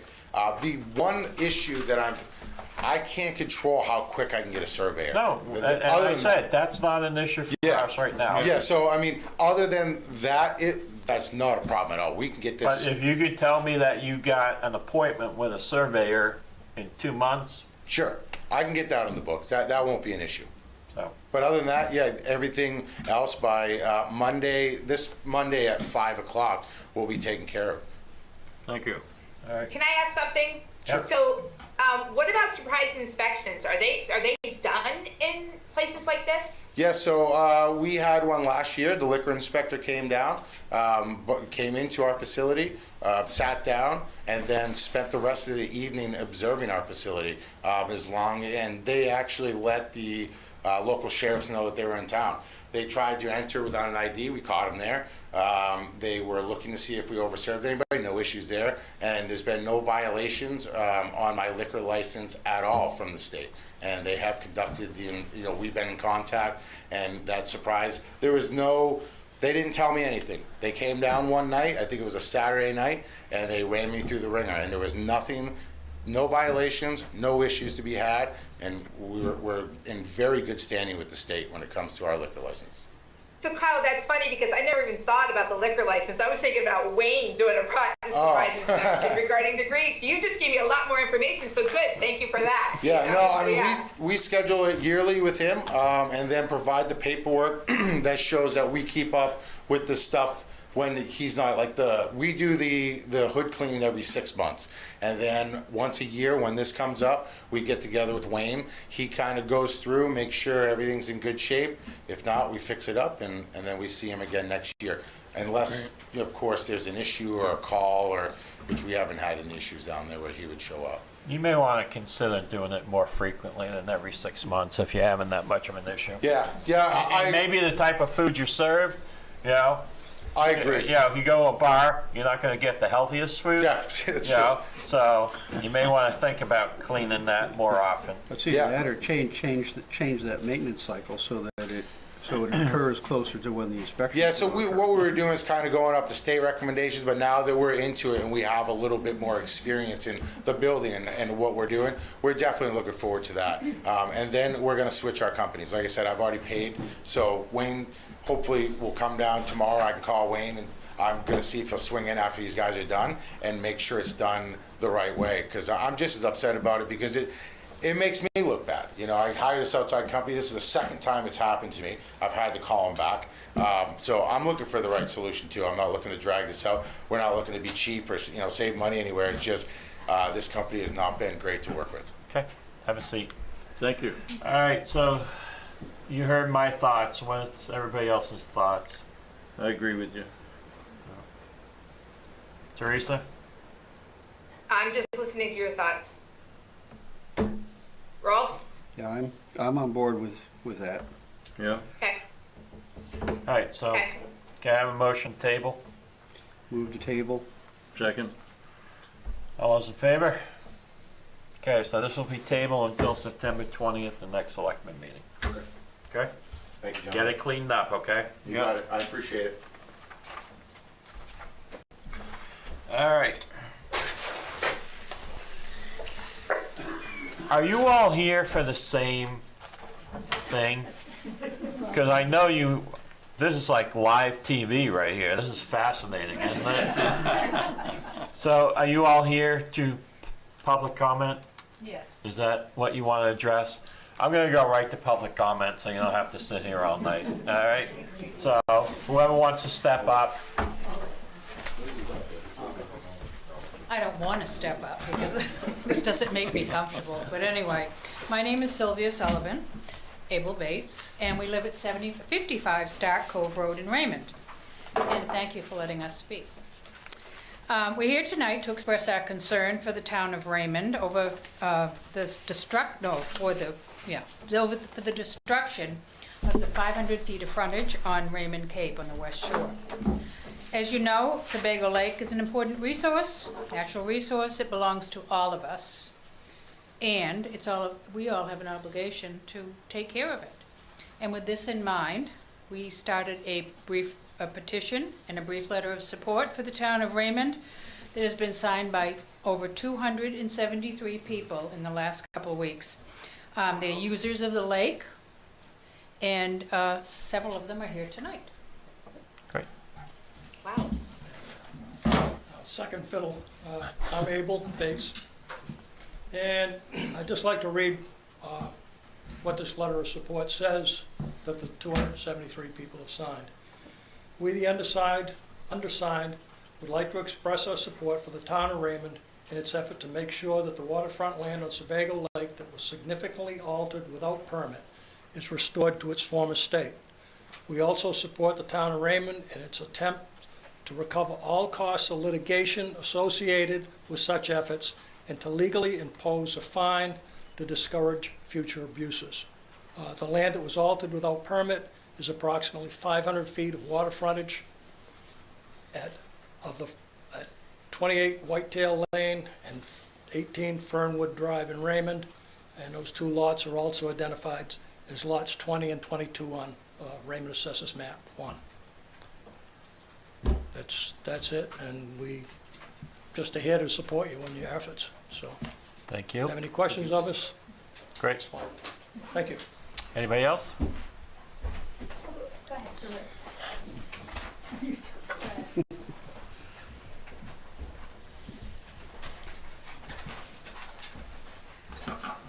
My name is Charlotte Newberger, and I live on the Forest Road on Raymond Cape. Just like to give a little background. We purchased our land in the late 60s, built our house and moved in 1971. We cherished every moment of the process and the joy we felt in the magnificent place to live and to bring up our children. Now, just a short background.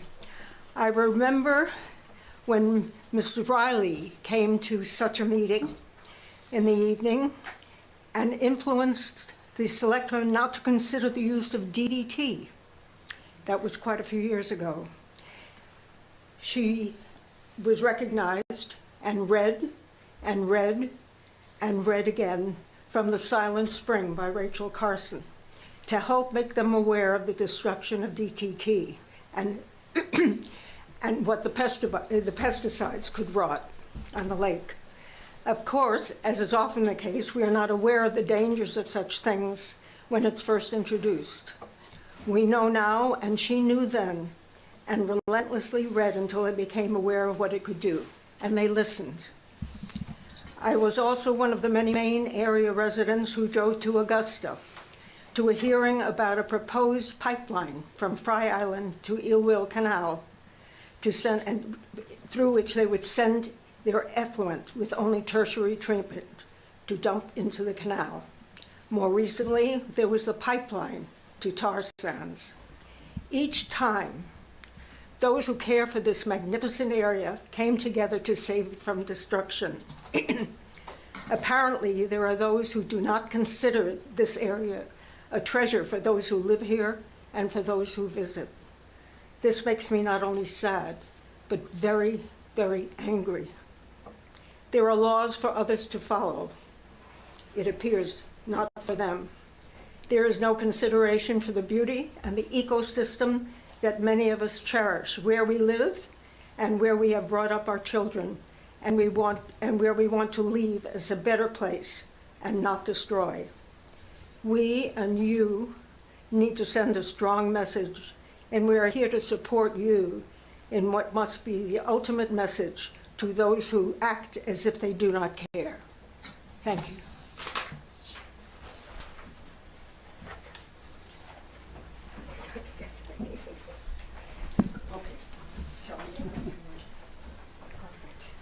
Good evening. I'm Sarah Cusson, Sylvia Nable's daughter and stepdaughter.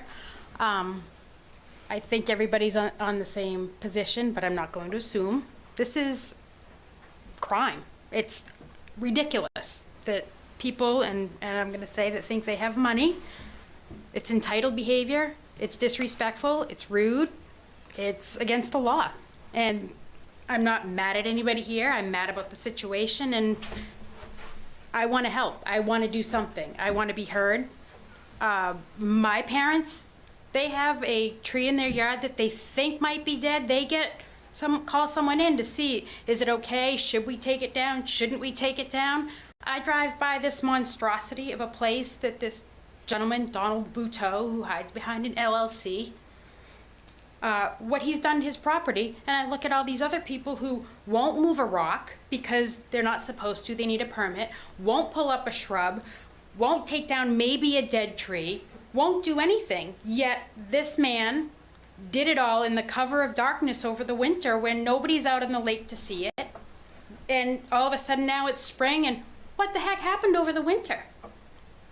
And now it's done, so he'll pay his fine and move on, and I'm sure that's what he hopes for. But I'm here to say it needs more. It needs to be back the way it was. It needs something. It needs a message, because apparently he's done it before, and he's not going to stop with a fine. But that's all I have to say. But I'm not. I sound angry. I'm not angry at anybody here. I'm angry at the situation and the balls of this man. Yeah. All right. Anyone else? Good for her. No, she's right. Anyone else? Doesn't have to be on that topic. Could be on anything else you want to talk about. Okay. Seeing none, we'll go back to our agenda. You can give it to the clerk if you want to.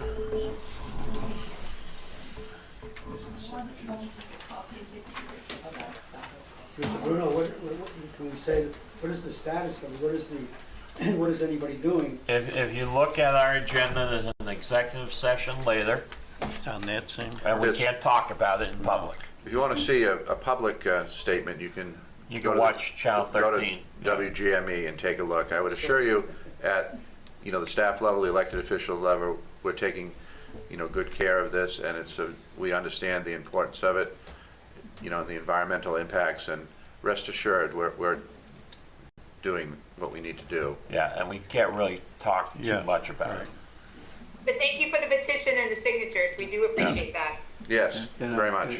And I will also say that, it's not a fight we're fighting alone. Right. We have also gotten the support of the local senators, the local Congress, the local representatives and whatnot that are on board with what they're seeing and things like that. So it's not being taken lightly. The LEA, the Portland Water District. So there are a number of entities that are in this with us in support, and so we appreciate your support very much. I spoke with Abel, and I knew he was doing this, and I think that's an amazing amount of signatures in a short time. But we're not, One more thing. we're not supposed to talk about it. I just want to say that there's 273 signatures we got. There wasn't a single person who was opposed to this. And if we had more time, we could have got 90% of the citizens of Raymond, plus all of the people that are using the lake. Everyone is on We the understand. right side. We believe me. If we could say more, we would say more, but we can't, so. Is there more that regular citizens could be doing? I mean, you can write a letter to DEP probably, and express your dissatisfaction. It certainly would not be out of line to write to Your state rep, your state senator. representatives, because they are aware of it, but the more they hear it from other people, the more it drives it home to them as well. You could also contact the LEA and I did contact Colin them. Hume and see what he has to say about, I'm sure they've had fights like this in other places. He probably could give you some advice. Is the Corps of Engineers involved? They are, but only, can you speak to that, Eric? Oh, we can't. Can't do that, can't do that, can't do that, can't do that, can't do that. They're involved, they're involved. I keep telling you, we're working on this, but we can't speak about it. Okay. Okay? We've been speaking about it for about the last 15 minutes. Well, we're not really speaking about it. Speaking around it, not Sam around under it. the table. Yeah. So you're welcome to stay, or you can take off. I mean, unless you're finding this exciting, have a seat.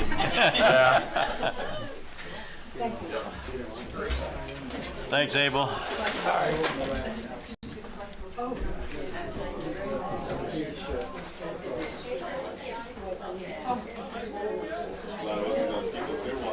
right, we're gonna give him 30 seconds, and then we'll get back to the agenda. Oh, yes, Susan Barry, yes. Yes, Susan.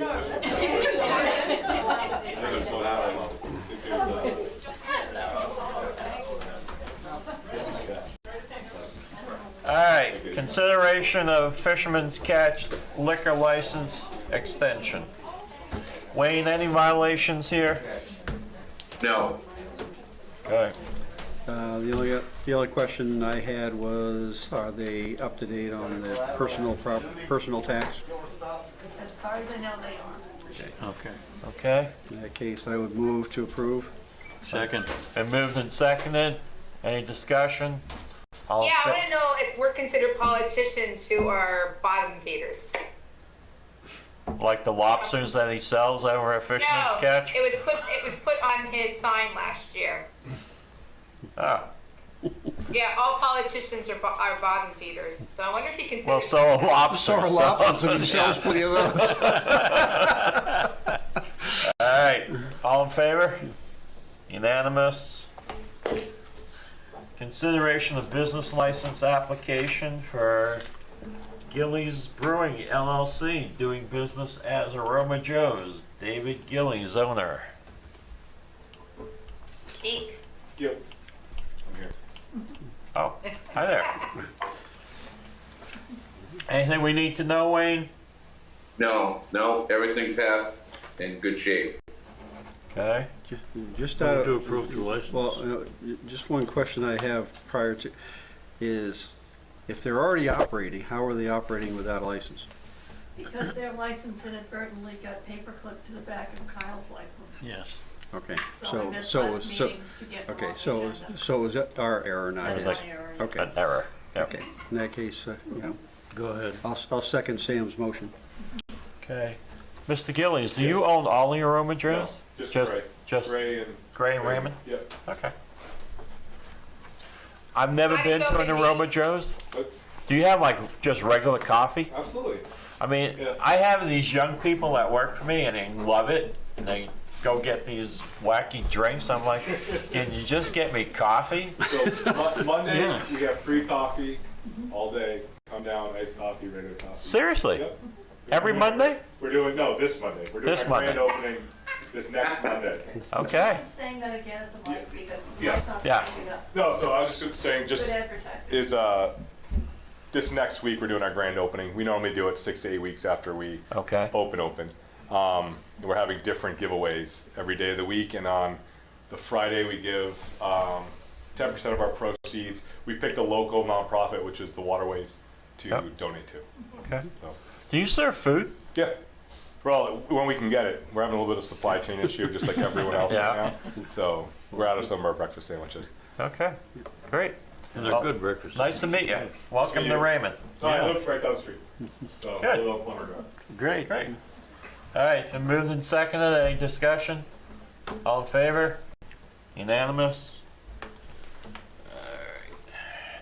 You good to go? Thank Yeah. you very much. How come this says Teresa Sadak? This says Teresa Sadak chair. Because it was supposed to have been approved before, well, she started. Oh, are our feelings hurt a little bit there, Joe? I'm upset.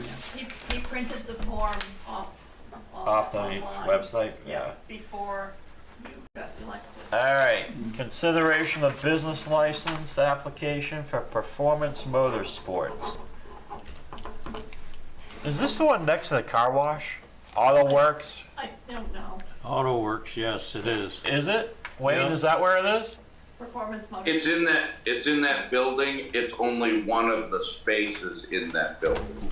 Okay. It's the first space on the, Actually, it's the middle space. So you have to go around behind it? Or is Yeah, it in but- front?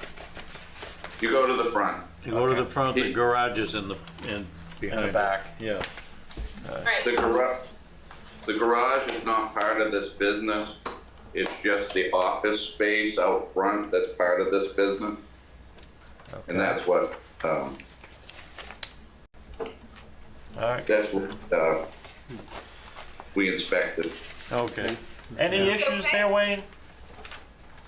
I'm sorry? Are we concerned about some of the stuff in the building, or? So I added it to the report because there's three different addresses in this building. And there is 1253 front, which is being leased. There's 1253 rear, which is an automotive repair area that's controlled by Automotive Everything. Yeah. So, you know, there were some issues that we'd like to have addressed. But as far as this particular applicant, his space is in real good shape. So why isn't it broken down to then, instead of 1253, why isn't it broken down to exactly where he's at? The license application.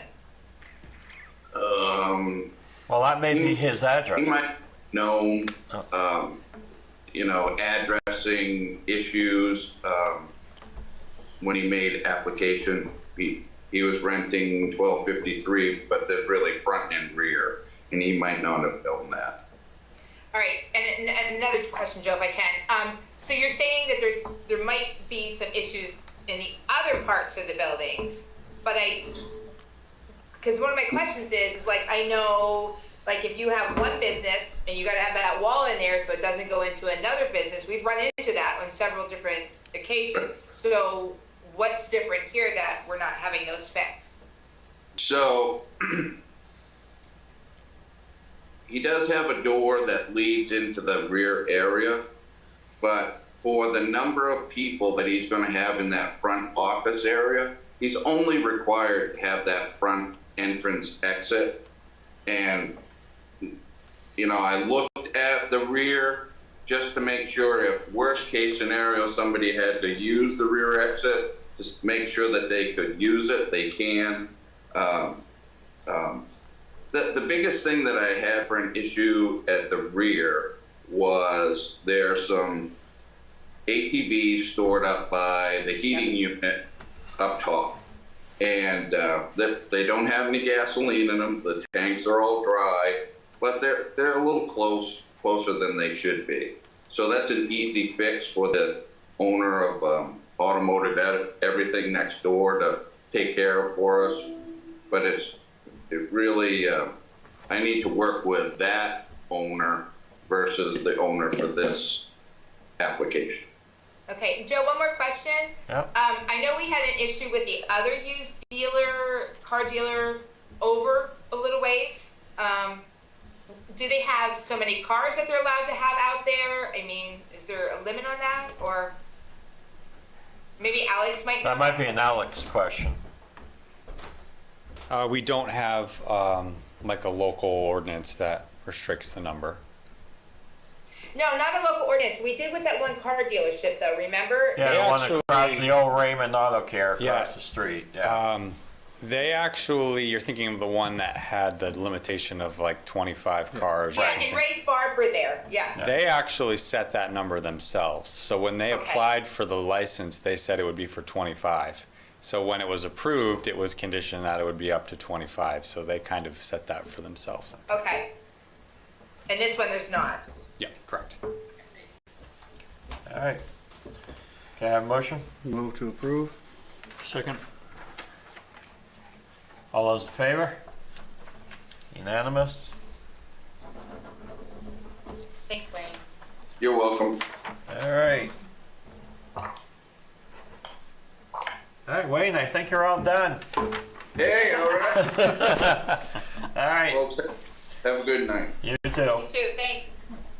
Is Kurt LaBelle with us? He isn't. He is camping just now, and didn't realize he was on the agenda this evening. Oh. I can tell you what he sent to me so far, but if you want me to run over what little bit we know. Yeah, I mean, the website is pretty self-explanatory of what needs to be done. All right?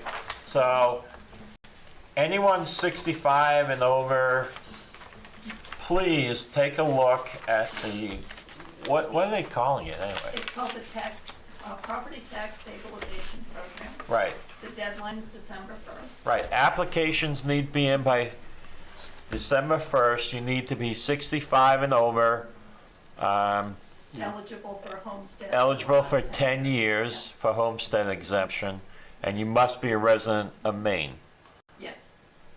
And it doesn't have to be 10 years In the same house. town. In- It could be, right, different towns. It can be different towns or different houses within the same. Do you have to apply for it annually? You have to Annually. apply It's for an it. annual application. Yeah, and if you don't, then. Then the taxes it go would- up. It would potentially go up. Right. If the taxes ever go down, it It- stays at that down Right. rate. But you don't hear that. No, that's probably not gonna happen. That doesn't happen often. Um, The other piece, though, that we're letting folks know is that because the deadline's December 1st, the assessing agent isn't going to really review them until December 1st. The system, all of this came to be quite quickly. There aren't systems in place. There aren't a lot of things in place. We're not Right. really sure how physically we're going to deal with them. So if anyone calls, we won't have any answers to that. This will be interesting for us going into a reval, because typically in a reval, and this may not be a typical reval because of what's happened in the market all across the board, you've seen, you know, significant increases, but generally a third go down, a third are about the same, and a third go up. And so if you're in the category of go up, apparently it won't go up. And there's no income guidelines. Right. Anyone. Not means tested at all. Yeah. Not right. Anyone can apply. It also doesn't pertain to this September's taxes.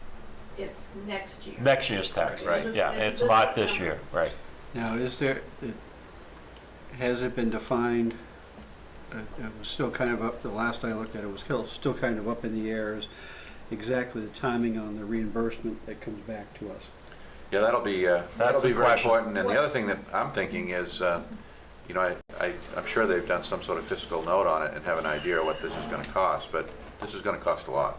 Well, the fiscal note I read had it at $8 million, and that did not include the... That's the first year. That's the first year. Did not include the $371,000 that they've allocated for the administration of the program.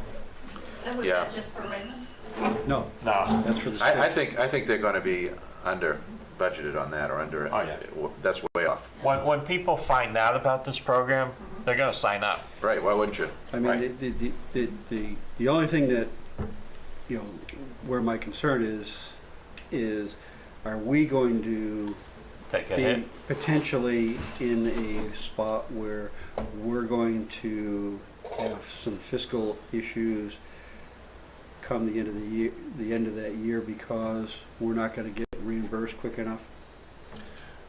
And right now, they have a deadline of the towns getting what we are asking for reimbursement to them by November 1st. So, We actually But won't how know long about the is it? administration of this Right. and how well it's going to work until we do it, but it's a valid question and concern. I don't have an answer. I don't think anyone has an answer to that. Because, I mean, in a worst case, in that situation, we may be in a situation where we have to go to a tin in order to get us through, which means we then have a cost associated with the savings. yes. You can rely on the state screwing this one up. So, yeah, we're going to have to keep an eye on it and see how it And I acts. wonder what happens if, you know, if this thing catches on like wildfire, which it should and will. Yep. And so then if the resources aren't adequate from the state, normally, You know this will get squeezed. you know what happens. And then, you know, another concern I have about it, though, is that if it does have to come down, or even if it comes from state monies, you know, since it's not means tested, it's an issue where some people are going to probably not need this and be able to get it, and then there are people who would be struggling to pay their taxes who wouldn't be of the age range and other qualifications who would, you know, be paying into that fund. And so, I mean, I get it, and I think it's a great thing, but I wonder why it wasn't means tested. Well, It's going to be a large amount of money. yes, it is. But I guess while it happens, sign up. Yeah. And the applications are online. Yeah. We get them Yeah. right from our website. You have them on our website And too? we have them printed in the town office, and we're printing the application along with the information sheet that the state gave for citizens, Yep. so that they'll have that. Yeah. Okay. Okay. Thank you, Sue, for stepping in. So anyone 65 and over, or if you're listening and your parents are 65 and over, just notify them of this program. It's on our website. You can pull down an application and turn it into the town office by December 1st. All right, we have a quick claim deed. Sue, you gonna take that one? Sorry, that was Kurt had just gotten back to me again. James Floyd has come in, he sold his property and paid the $21,000, almost $22,000 in taxes that he's owed. So he's ready to have a quick claim deed so he can finish the sale. Okay. Can I have a motion? Let's see. Oh, wait. Move on this. Yeah. There you go. Oh, okay. You move for a quick claim deed on filed against map 008 lot 093A in the name of Floyd James E. in the Registry of Deeds, book 32517, page 100, book 35064, page 304, book 38553, page 64, book 33358, book 286, or page 286, excuse me, book 35913, page 190, book 34141, page 04, book 37080, page 32. Second. All in favor? Unanimous.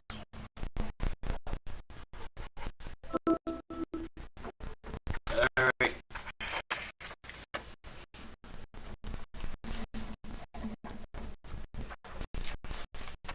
Manager's report. Okay, so we have confirmed dates for upcoming regular meetings. I believe the date we have listed has now been changed. It's no longer the 13th, it'll be the 20th of September. And then we have October 11th. So everybody else set there. Reminder about upcoming holiday schedule, Monday, September 5th, Labor Day. And another reminder is the annual fundraising shooting event at Camp Hines, which is going to happen on September 9th. And that's from 8 a.m. to 4 p.m. So I want people to be aware of that. That normally generates some complaints.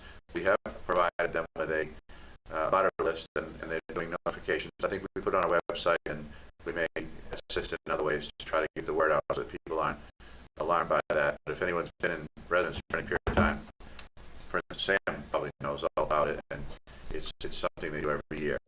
So that's coming around again. Other things I want to tell you about, the Main Street Sidewalk walk project is on schedule, should be completed in 2 weeks. Interestingly, I haven't got a single complaint that's come to my level. I know Nathan's had some de minimis complaints, but Nathan and the crew have done a great job. The engineering firm, the contractor, Sebago engineering firm, and Glidden Paving doing the work. I think it looks spectacular. I think it's going to be a super improvement for the town. The only question I've gotten, and I've gotten it from a half a dozen people now, is are we getting streetlights? The answer is no, not now, but it's something that could be considered, in the future, but that's not part of the program.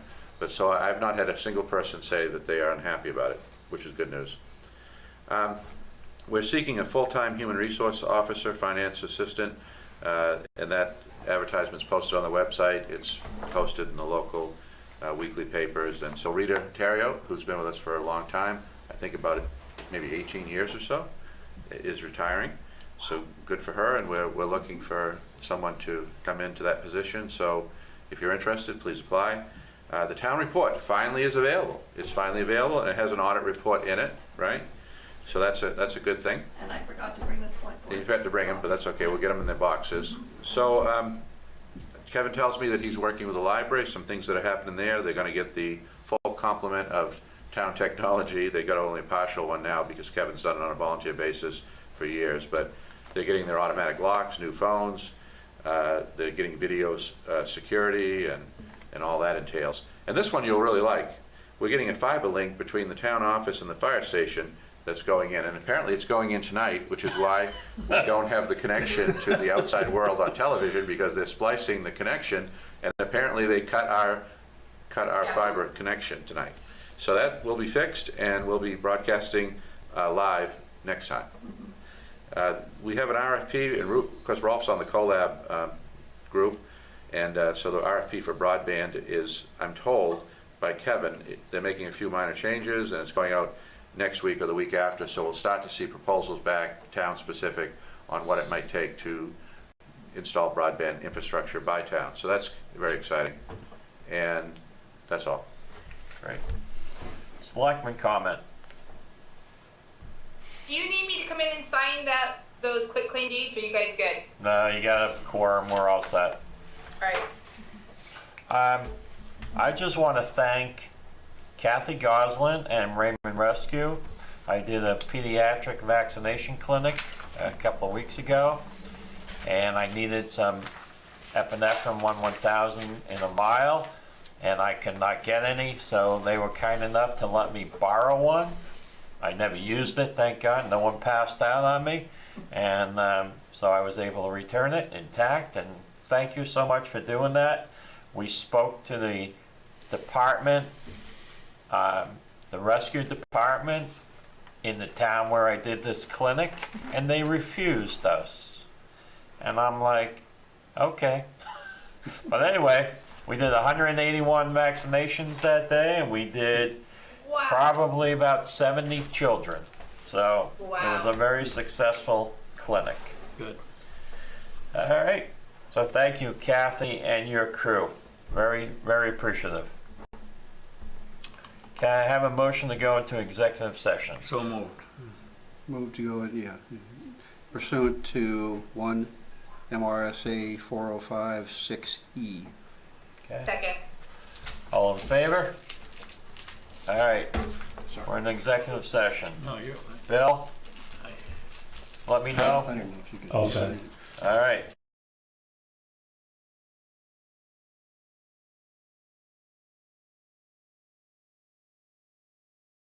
Move to come out of executive session.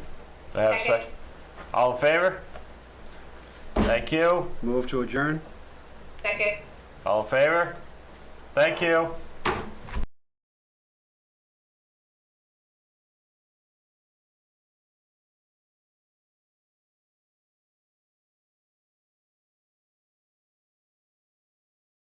Okay, so welcome to the first organizational meeting of the Comprehensive Plan Committee. The first order of business has just been happened. We've called the meeting to order.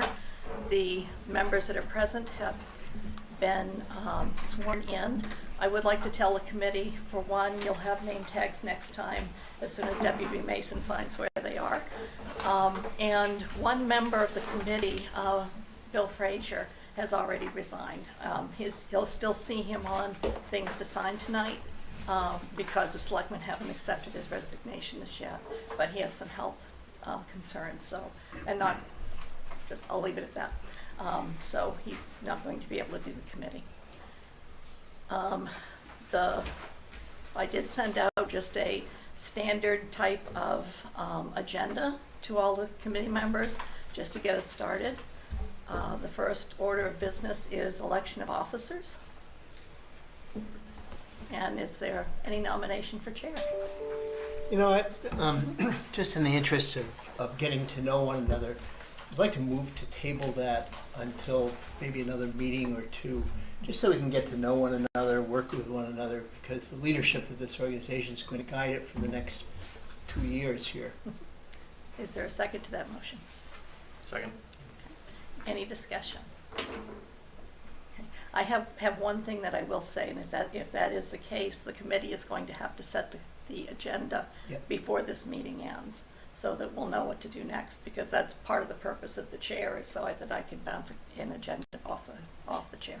And this is a little unusual circumstance. I mean, this is a committee that hasn't been impaneled for 14 years or something, you know. So, you know, I certainly appreciate your point and think it's a good one, but, you know, we have the practical matter of having to have somebody to coordinate with. So a few meetings, a couple, 3 meetings, not an issue, but at some point we need to have, you know, a chair. And the chair has really no more power, I guess, than anybody else, other than, you know, perhaps, you know, hopefully representing the interests of the committee and setting the agenda based on the meetings. I mean, it'll become obvious in the meeting what you want to do, I hope. And then we'll put that on the agenda and off we go. Yeah. So is there any sense of having a chair just for this meeting, a temporary chair? Suppose it sounds like you can run it, can't you? I can run the meeting. Yeah, I can. No, that's a good point. Yeah. Yeah, that's how we'll do it. I nominate Sue for a temporary chair. I'm not a resident, so I can't be a temporary chair. So all those in favor of the motion on the floor? Thank you, it's unanimous. So the new business, the first is consideration of adopting the remote meeting participation policy. This is a policy that the state basically came up with, or it's possible MMA wrote it, it's been a while now, that allows committees to use remote means to come to the meeting and participate in the meeting. If you don't adopt this policy, then all your meetings will be in person. If you do adopt it and someone is away for business, they can Zoom in. If you needed consultants that were out of town, it can be a little less expensive. So I'm not trying to advocate for the policy. I just want you all to know that there are some benefits. There are some downsides. Sometimes the technology has some interesting things, especially if Spectrum decides to go south for anything. So there are ups and downs to it. Sometimes people prefer to be Zoom, some prefer in person. We can do hybrid meetings, but we can't do hybrid meetings. And by hybrid, I mean some people on Zoom, some people here. But we can't do those without this policy. So. Move to adopt the policy as presented. Second. Mm-hmm. Any discussion or any further questions? All those in favor? Unanimous. Thank you. And then next is pretty much a wide open discussion of next steps, where we go from here. The one thing I will say is that, actually next step is to pass this around. If you could each sign where your name is, that's the policy for the remote participation policy. I did begin today going out and looking at what kind of resources you might have as a committee for planning. Not saying you're going to do that, but I wanted to start finding out what's out there. And I can email out the list that I've come up with. It was just this afternoon, so there wasn't time to get it to you before the meeting. I've also started collecting some sample RFPs if you decide you need to go to RFP. I've gotten one from Gray, Kennebunk, Saco, South Portland, and York. So planners? Yeah, no, well, an RFP to go out to find planners, yes. I think you're a ways away from issuing an RFP. Yes. I think along the line of getting to know one another, you probably want to take a look at the old plan and organizationally decide how you want to approach this thing. And I think maybe you have a general idea where you're going before you go out looking for a consultant. But after we do the RFP, we'll get hopefully some responses, and you'll be conducting interviews and selecting a consultant. This comprehensive planning and planning in general business isn't what it was, a decade or more ago, and state planning office is gone now, and so it used to be a requirement of towns, and so towns, I've been doing this for 40 years roughly, and I've been through several of these, usually 10-year increments, and although it's not something that's required, it's something that is, I think, an essential component of the community. If you don't have some sort of a semblance of a direction, goal, roadmap of where you want to go, you're probably not going to have a very, I think, directed journey as you try to achieve any goals for the town. So I think it's a great thing, and I'm glad we're finally doing it, but we're not going to have the kind of support we used to have from the state, and there aren't as many consultants, but there are consultants, and we'll find a good one. Just to take us off track, I like to spend a little time having everybody introduce themselves, a little background, who they are, what they do, why they decided to suffer through this process. We can start up with John. Wow, what an honor. John Rand, been in Raymond since 1986, and family's been in town since 1944. Wife and I raised our two kiddos here. They're all went through the schools, and they're working in Portland now, and been involved in the 89 comp plan, which my folks are involved with, the Brad's 2004 plan, and was also involved in Raymond Waterways and Raymond Conservation Commission for a decade and a half or so, and believe in the process. And good planning takes good minds and dedicated folks that are here for the long haul. And that's what I'm seeing all around the table here. And look forward to working with everybody to do some good visioning and keeping our speeches concise with this big group, and working with a planner. And I trust we can find a good one to help us stay on track and make a good direction for Raymond. My name's Danelle Maloney. I've lived in Raymond for 7 years now. I have 3 kids who are starting to go through the system. They're 6 and under. So I am an attorney downtown in Portland. I started working with the town on some cases that I'd been doing, and I just enjoyed being a part of the town that I was living in. So I was looking for an opportunity to get more involved, and thought that this was probably the best option, even if it wasn't one of the only options with the town available at that time. So I was excited to jump on and keep moving. What firm are you with? I'm with Drummond and Drummond. Alan McEwen. No, Yeah. Alan? Yeah, I've heard the name. Yeah. Yeah. Very good. Oh, Drummond and Drummond. No, Drummond and Woodson. Horace. Horace, yeah. Yes. Yeah. I'm Brad McCurtain. I've had property here in Raymond since 1980, and I think I moved here in 86 or 87, and grew up in Portland, 4th generation Maine, but I haven't been here in Raymond as long as John's family has been. John and I and Greg Foster were on the committee. I think that's it. Back, when did we start? 2001, I think. Late 2001 is when we started it. And I was really pleased to see both John and Greg back on. It's a great committee, but as I've looked at the resumes of this one, I think this one can be an even better committee here.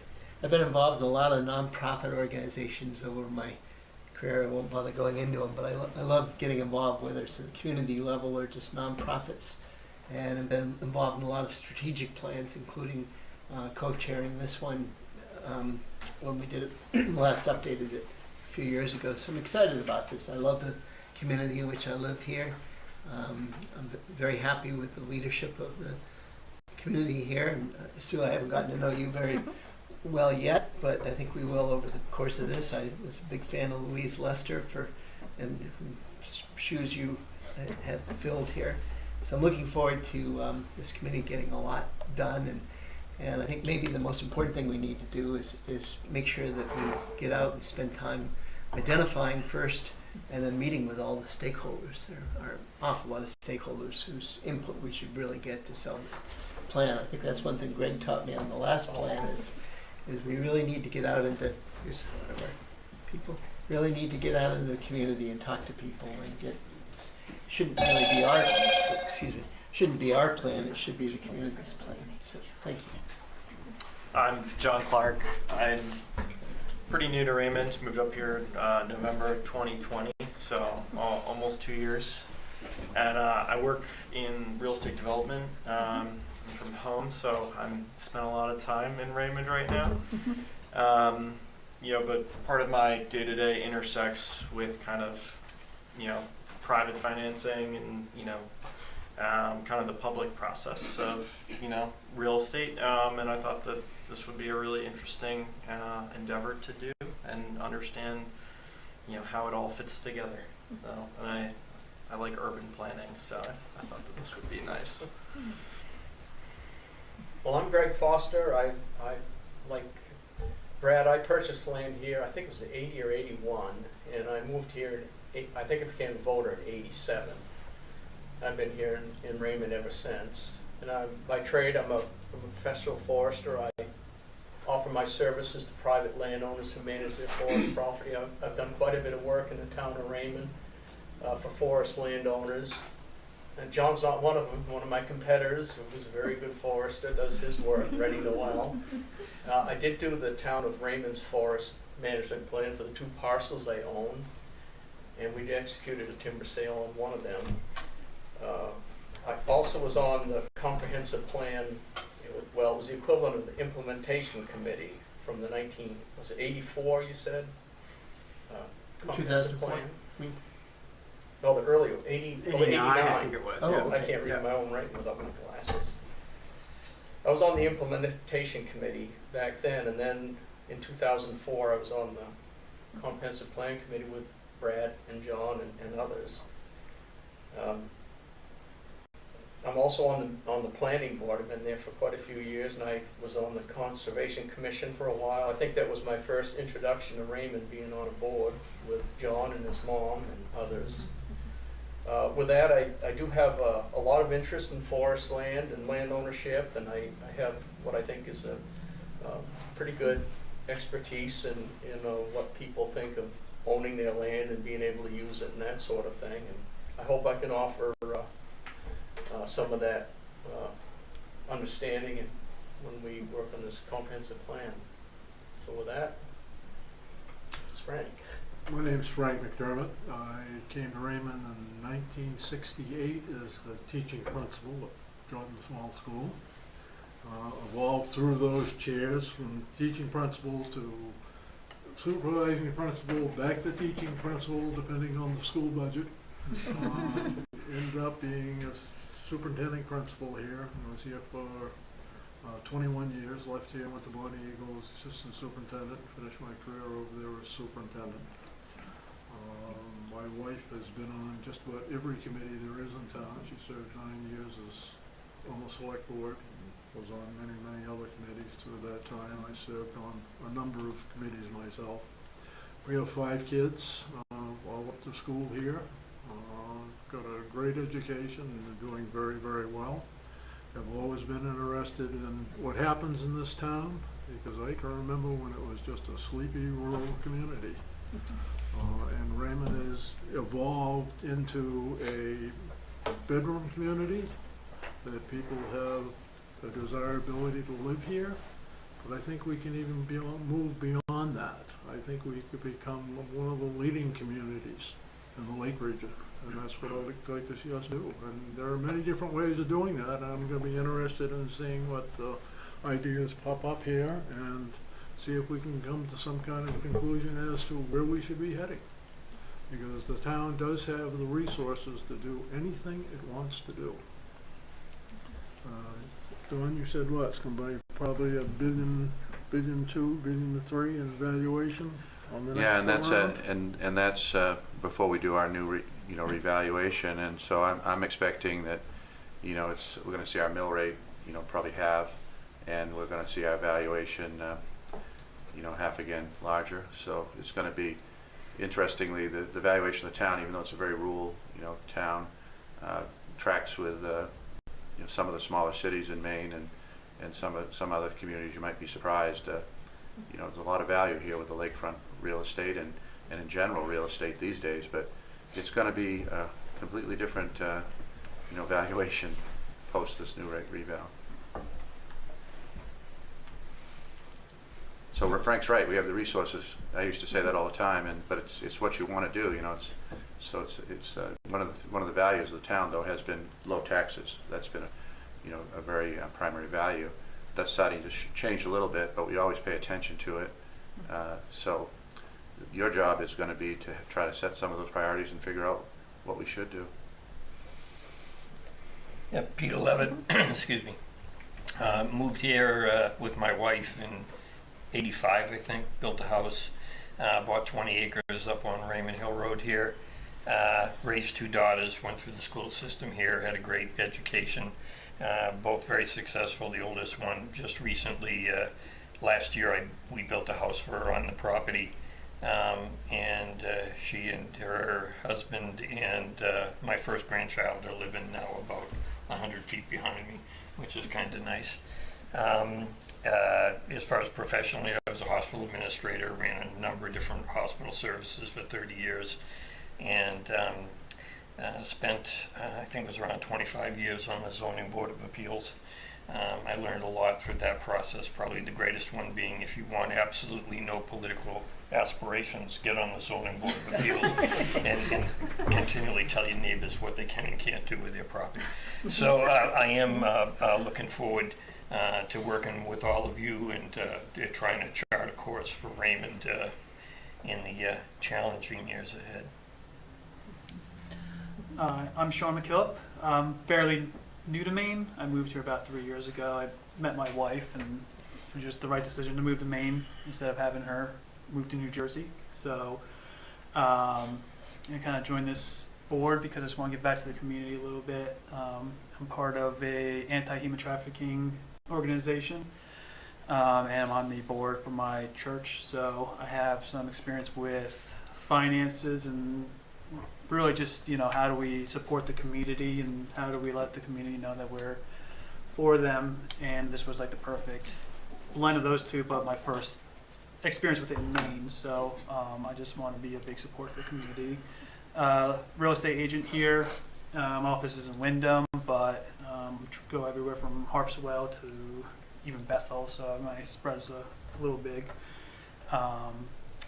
But yeah, so trying to keep the small feel of Raymond, but give it all the benefits it needs without it becoming Wyndham is kind of my idea. I'm Kayla Gonzalez. I've lived in Raymond for, I think it's approximately 7 years now. I currently work for the City of Portland, and I'm a former town employee. I was kind of coerced into being here, but I'm also happy to be here. I really am invested in this town. I believe in volunteerism, and I would really like to help Raymond face all of the challenges that it's going to in the upcoming years of a changing society. Last but not least, Jackie. Hi, first of all, I apologize for my tardiness. I thought the meeting was online and it was not. So I apparently didn't do all my reading and homework I was supposed to. So, okay, so I live here in Raymond. I've been here about 4 years now with my What's family. your name? Oh, Jackie Sawyer. Jackie Sawyer. Yeah. My 3 kids are in, I've got 2 at the elementary school, 1 here at Jordan Small. I've been involved with some of the youth athletic programs, helping to coach, and I work as a real estate agent. My office is Meservier and Associates. We're based out of Auburn, which is where I formerly lived, but we've got a Sebago office as well, so being here in Raymond is kind of a nice middle point for me. In college, I studied international development, so development is an area that I've never really pursued, but I've always had an interest in. And, you know, I grew up in Yarmouth, which had a really kind of thriving, you know, pedestrian-friendly feel to it, you know, a lot of recreational activities and everything, and I would love to kind of see that side of things grow here in Raymond, get people outside and enjoying life around here. So.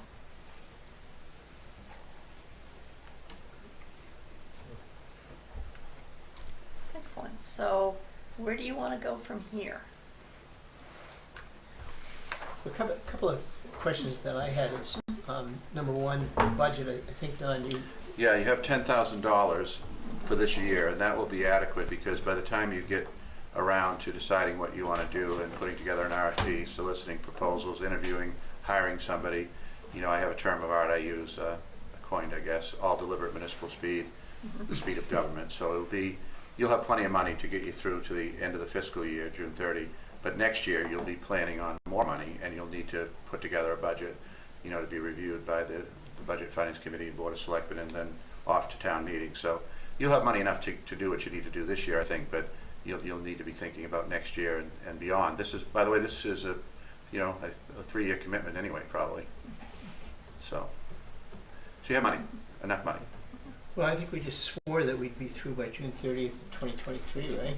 I can swear at you again. Yeah. You can swear we didn't do it that quickly last time. We did. And the other thing I should tell you is that, Chris Sue's the town clerk, and she's the principal contact person for the committee once we have, the staff, or I guess the offices filled. I'll be attending the meetings. We have Chris Hansen here, who's our assistant code officer. He's been with us for, I think it was about 10 years before he went to Wyndham, and then got some excellent experience in Wyndham. So, he's going to be a resource in economic development, planning and development in general. You'll see our department heads as we hit each area of the comp plan that directly relates to them. They may get really excited and come to every meeting, but probably they'll be here when it's their thing. So that's. What about minutes of the meetings? Sue takes minutes. So you'll be at every meeting then? Yes. Okay. And if she's unable to be here, we record them electronically, or we have a substitute secretary. And of course, in the town, the digital record is the official record of the town. Right. I don't take particularly detailed minutes unless there's some subject that you ask me to do that.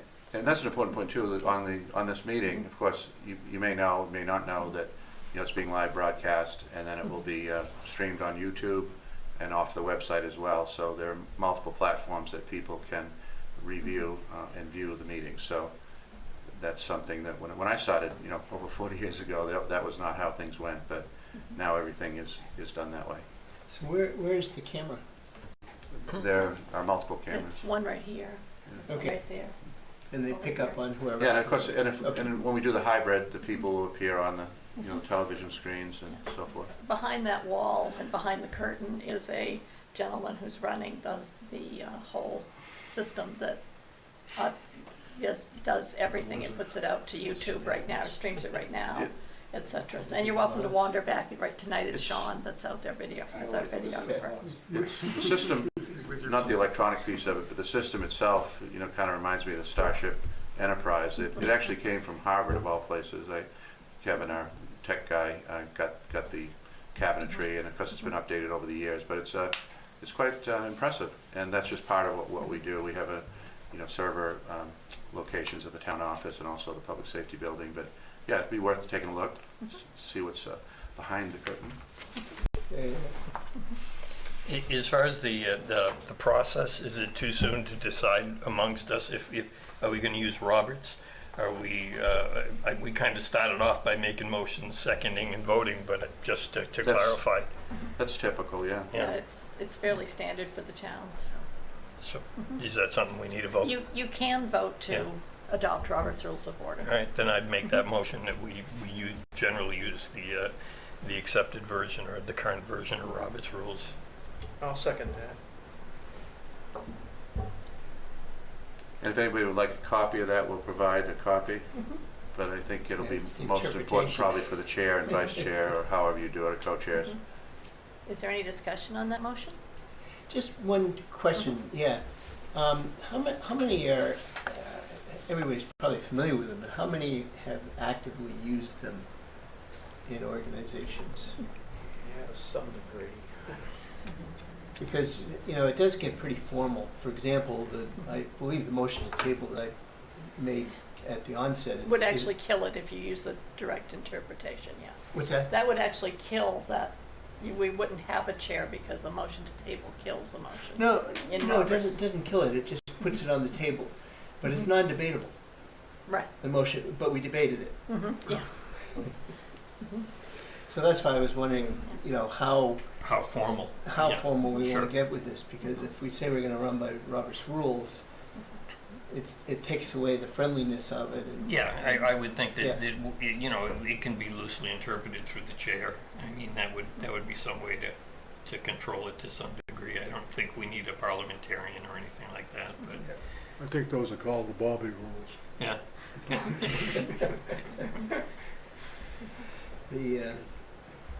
I can go either way on it, right? I just wondered what people's experience was using it. I've used it in a lot of organizations, but it can get a little... I've no experience using it. I've listened, and so, I don't have an opinion. I think I defer to those of you who've interacted with it generally. Modified Roberts with good judgment about how a conversation needs to keep going or not. And but we should keep it in the framework certainly that we're going to. Sure. Some discretionary Some type discretionary, of capability amongst the board. If it seems like it's getting a little too hairy and we actually have to think about calling an attorney. I don't want to go there, believe me. Wait, I already have one. Yeah. But at least the motion of the structure of the motions, the seconds, the vote, that makes what you do have a little more substance. Yeah, that part we hold on to. Yes. Yeah. For sure. Sure. So Brian, it's a great question. So maybe a modified version of. Sure, with discretion to the chair or the board. And what I could do is send out the main moderator's manual to the board if you'd like, and that has like a one-page, very mini Robert's Rules of Order that moderators use to moderate town meetings. And it's really, I don't want to say watered down, but it's just it's a one-page document. So that explains the motions and whatnot. It'd be helpful if it's just one page. That would be helpful. Yeah. You've been in a lot of organizations. Do you have any? Use Robert's rules, but use them sparingly. Giving everybody a chance. It only to the point where it begins to get to be fisticuffs that you really have to, call them in. As long as everybody agrees they're going to behave themselves and they're going to listen to other people speak and that sort of thing, then I think we're fine. Yeah, correct me if I'm wrong, but we're really not, any of the votes we take, they're going to be on recommendations anyway. It's not like we're setting statute or anything. Right. That's correct. Right. A lot of what you're going to do, in my experience, is going to be more like a workshop meeting than a formal meeting. Although you'll have both, you'll be making votes on various issues, but there'll be a lot of not exactly scintillating TV that goes on. Yeah, and most of the time you'll probably come to consensus as opposed to coming to a vote. But for instance, at the beginning of each meeting, I'll have you approve the minutes of the last meeting, and that I would prefer a vote on. And a vote to adjourn, most people look forward to that one. So, but to have something is important, so Robert's Rules Light or whatever you decide is good. So I'll send out what I have, and maybe we can decide at the next meeting. Right. No, I think if that's the dividing, but it's just like as I said on the table earlier.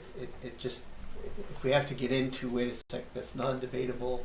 Oh no, let me check. It is non-debatable, but it's not going to be fun.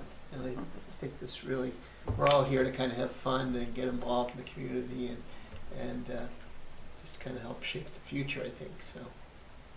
Could I just ask, in the last comprehensive plan, there were no formal votes or none of that? No, I think we did formal votes, but I don't think we ever got into Robert's Rules at all. I mean, we took votes from people, and we had a planner named Rich Rothy. I thought was very good. I don't know about you guys, but I thought he was really good. But one thing we did do, Don, is as we moved along, we actually left items. In other words, we finished them off as we were going along. And that surprised me a little bit. I found that, we weren't going to go back and revisit something other than, things changed. And so that's something we ought to think about too, because we'll look at a lot of parts of the community as we evolve here. And the last planner had us, let's just say we were looking at where should businesses be encouraged to locate in the community. We discussed it, we researched it, discussed it, and then we voted on it, and we didn't go back to that again, even though other information came up. And so that might or might not be the way to do it this time, but just to give you some I think on that, of course, you'll have ideas, but when you get your consultant, you'll have that discussion, and it may or may not be the way it was before. And either you did a review or you have a super excellent memory, because I was saying 14 years. It's more like 18 years, I guess, since we did this last, and so I don't know as it'll be the way it was then. And a lot of it will be how you want to do it and what the consultant thinks is the way to do it these days. Yeah. And I agree, Rich was good, though. Yeah. Yeah. I do remember that much. You know, I'd like to get some input on video conferencing versus live meetings and hybrid meetings. I, you know, like just about everybody here, I embraced it during the pandemic, and I still embrace it. I happen to like video meetings, but what's everybody's feelings on? Before we go to that, Yes. We do have a motion that's been seconded on the table. Oh, on Robert's rules, sorry. Yes. Thank you. So, is there any more discussion on that topic? It's maybe a hybrid of, not hybrid, but a loose. And Peter, do you and Greg both agree with that interpretation? Yes. All those in favor? Opposed? Thank you.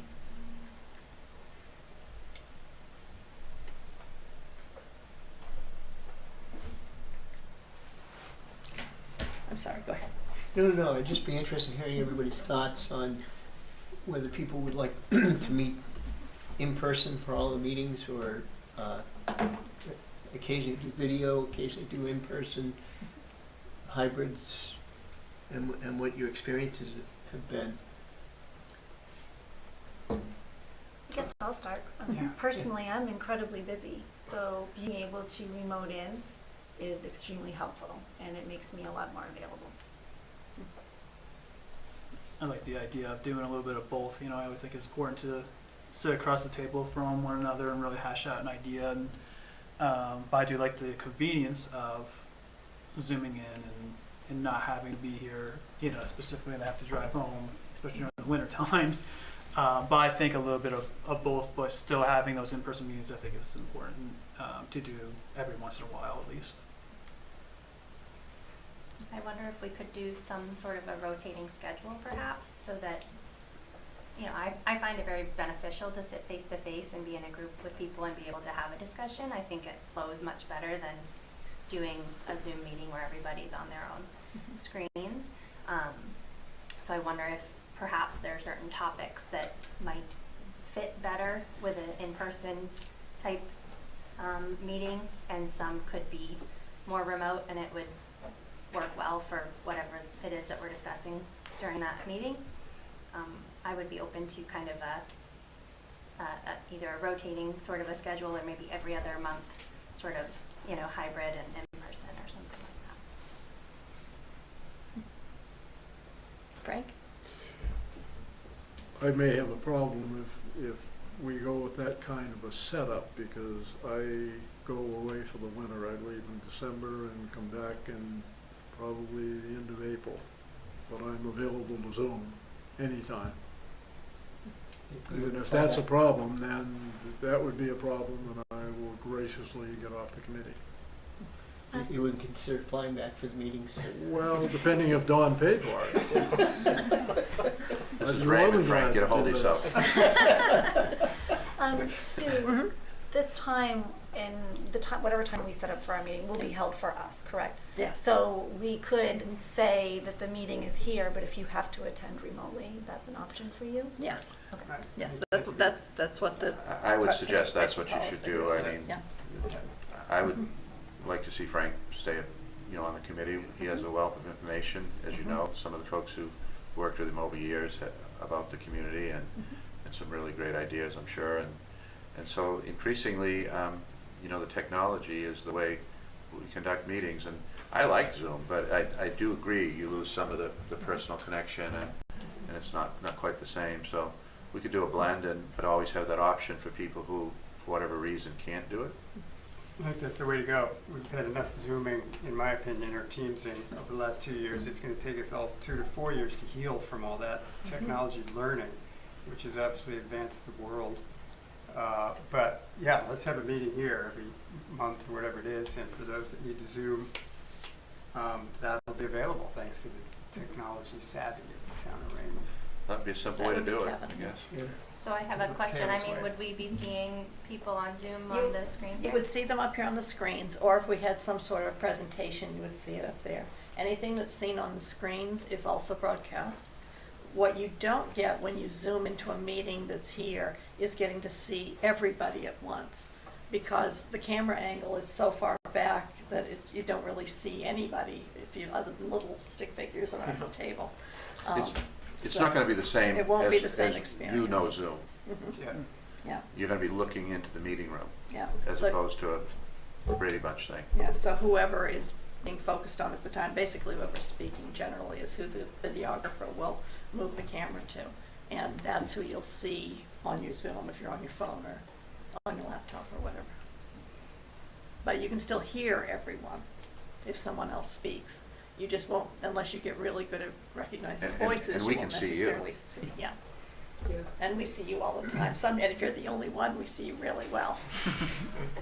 No, this is well set up for hybrid meetings. You know, so often you get one little laptop over in the corner, you know, with people who are on it. This is great for hybrid. Thinking that assuming that that's pretty well agreed on, is thinking we do monthly meetings right straight through until we're done. That would be my suggestion. I think that's what we probably did last time. Yep. So we did, that was only So, monthly? I think, yeah, I think more than a monthly would probably be tough for people like Kayla and others. A number of folks still working full-time here. I'm one of them too with Kayla, probably most of some of you folks. You're still working full-time? Yeah. You weren't going to retire for this committee, Brad?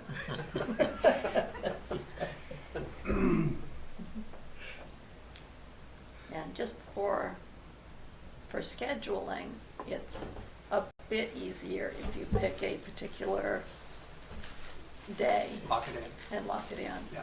Because that way other committees will know, okay, this day is always going to be for you folks, and they won't try and beef it. They'll also set it up on the calendar that way. But if you choose to move it each month, you're more than welcome to do that as well. Would we do well to try to spend a minute right now setting that day? You could. That's on the agenda anyway, yes. One question is this where most of the committees meet? Do the selectmen meet in this room? Yes. Yes. They all Okay. meet here. Okay. So do you have a calendar that you could share with us, either now or by email afterwards, of what the different, It's the when town, they meet? well, it's the town calendar, and I did send it out in an email earlier. Okay. But it's, the select board meets the second Tuesday, planning board is second Tuesday. ZBA is fourth Tuesday. The recycling committee, which should be winding up, is usually on a Thursday, but I think it's the second Thursday. Mondays we generally don't do, and Fridays we generally don't do. Good policy.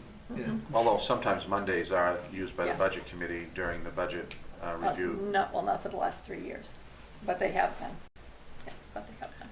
We have at times had to do that. So you're basically talking about Wednesday or Thursday Wednesday, too? Is that what Thursday. you're talking about? Pretty much, they're more open. I mean, the second Wednesday is planning board, so that one wouldn't work, but. Did you send that calendar out today? Or? I didn't. I sent an email. It was early on when just after you were all appointed. And the RSU also uses this building on That's Wednesdays. true. That's right. I And forgot about that's Wednesdays. Well, it's once a month. Yeah. Because they rotate. They correct? rotate, and sometimes they change. So Wednesdays is a bit difficult. So that Thursday way. sounds like a good option. Thursday might be.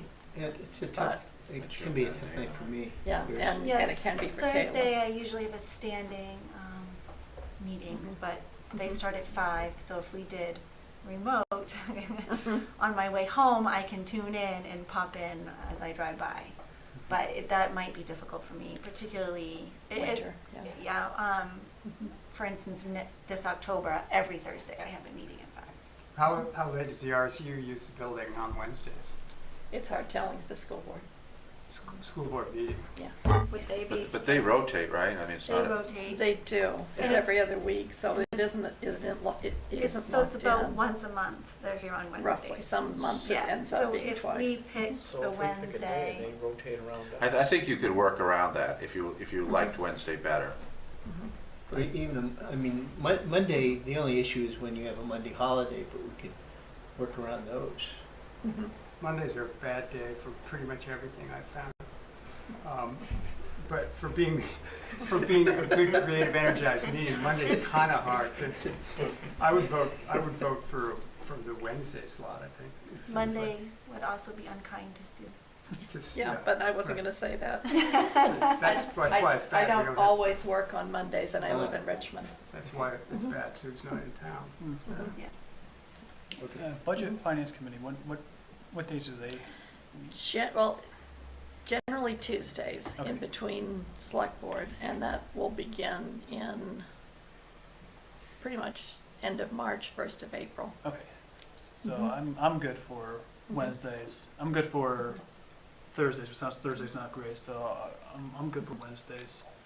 And I don't know if we've gotten the school's calendars yet. When we do, we put in their Right meetings. now on Wednesdays, the fourth Wednesday of the next couple months seems to be the most promising. It's open so far as I click through. The second and the third Wednesdays are occupied by Planning Board and the RSU. I think we'd grab those Wednesdays would be my vote. So looks like either the first Wednesday or the fourth Wednesday. Does it look, well, I'm almost there, but does it Okay. look like the school? Would it make sense, Sue, Schedule is to in put yet? together a proposed schedule for some period of time and have that, we're gonna set the next meeting probably and have a discussion about that? Oh, Melissa has gotten the school schedule at least for a Yep, while. up to December, Yeah. the first and You know, fourth Wednesday or like we do the Yeah. budget committee Yeah, it could. and selectmen have a schedule throughout the budget development and review and adoption process, which goes over a number of months. Maybe that would be something to think about. Do they try to do it for the whole year, or they just take a chunk of time, like A chunk of quarter? time, a chunk of time for them. Well, but for their season. For their season of activity. But for you, you could book it for the year, and then you'd know. And you wouldn't have to worry about dates, you'd secure those dates, and although sometimes we have, despite our best efforts, we have some school issues, don't we, Sue? Yes, because they tend to change their But we can meetings try to work occasionally. around those and have a block for a period of time that you agree on. But Kayla is right that the last Wednesday is available all the way through. Is the first Wednesday available if we think through till the holidays? We don't want to meet the last Wednesday of November or of December. That's true. Potentially. The first Wednesday of September is, and October, and November. Yes. Yep, I and just wanted to double check and make sure that wasn't the day after Yeah, the that's why I'm suggesting that you pick a date for your next month and then have Sue Well, and Kayla, she's pretty tuned up still on the schedule after all, Yeah. a year away or whatever. Hasn't She been, has- it's almost been a year Yeah. since my. So maybe She you also could knows put where together it a is. proposal that avoids holidays Oh, and the avoids first- conflicts, and then we The have first one The does that. the pretty first Wednesday sufficiently. does that from now to December.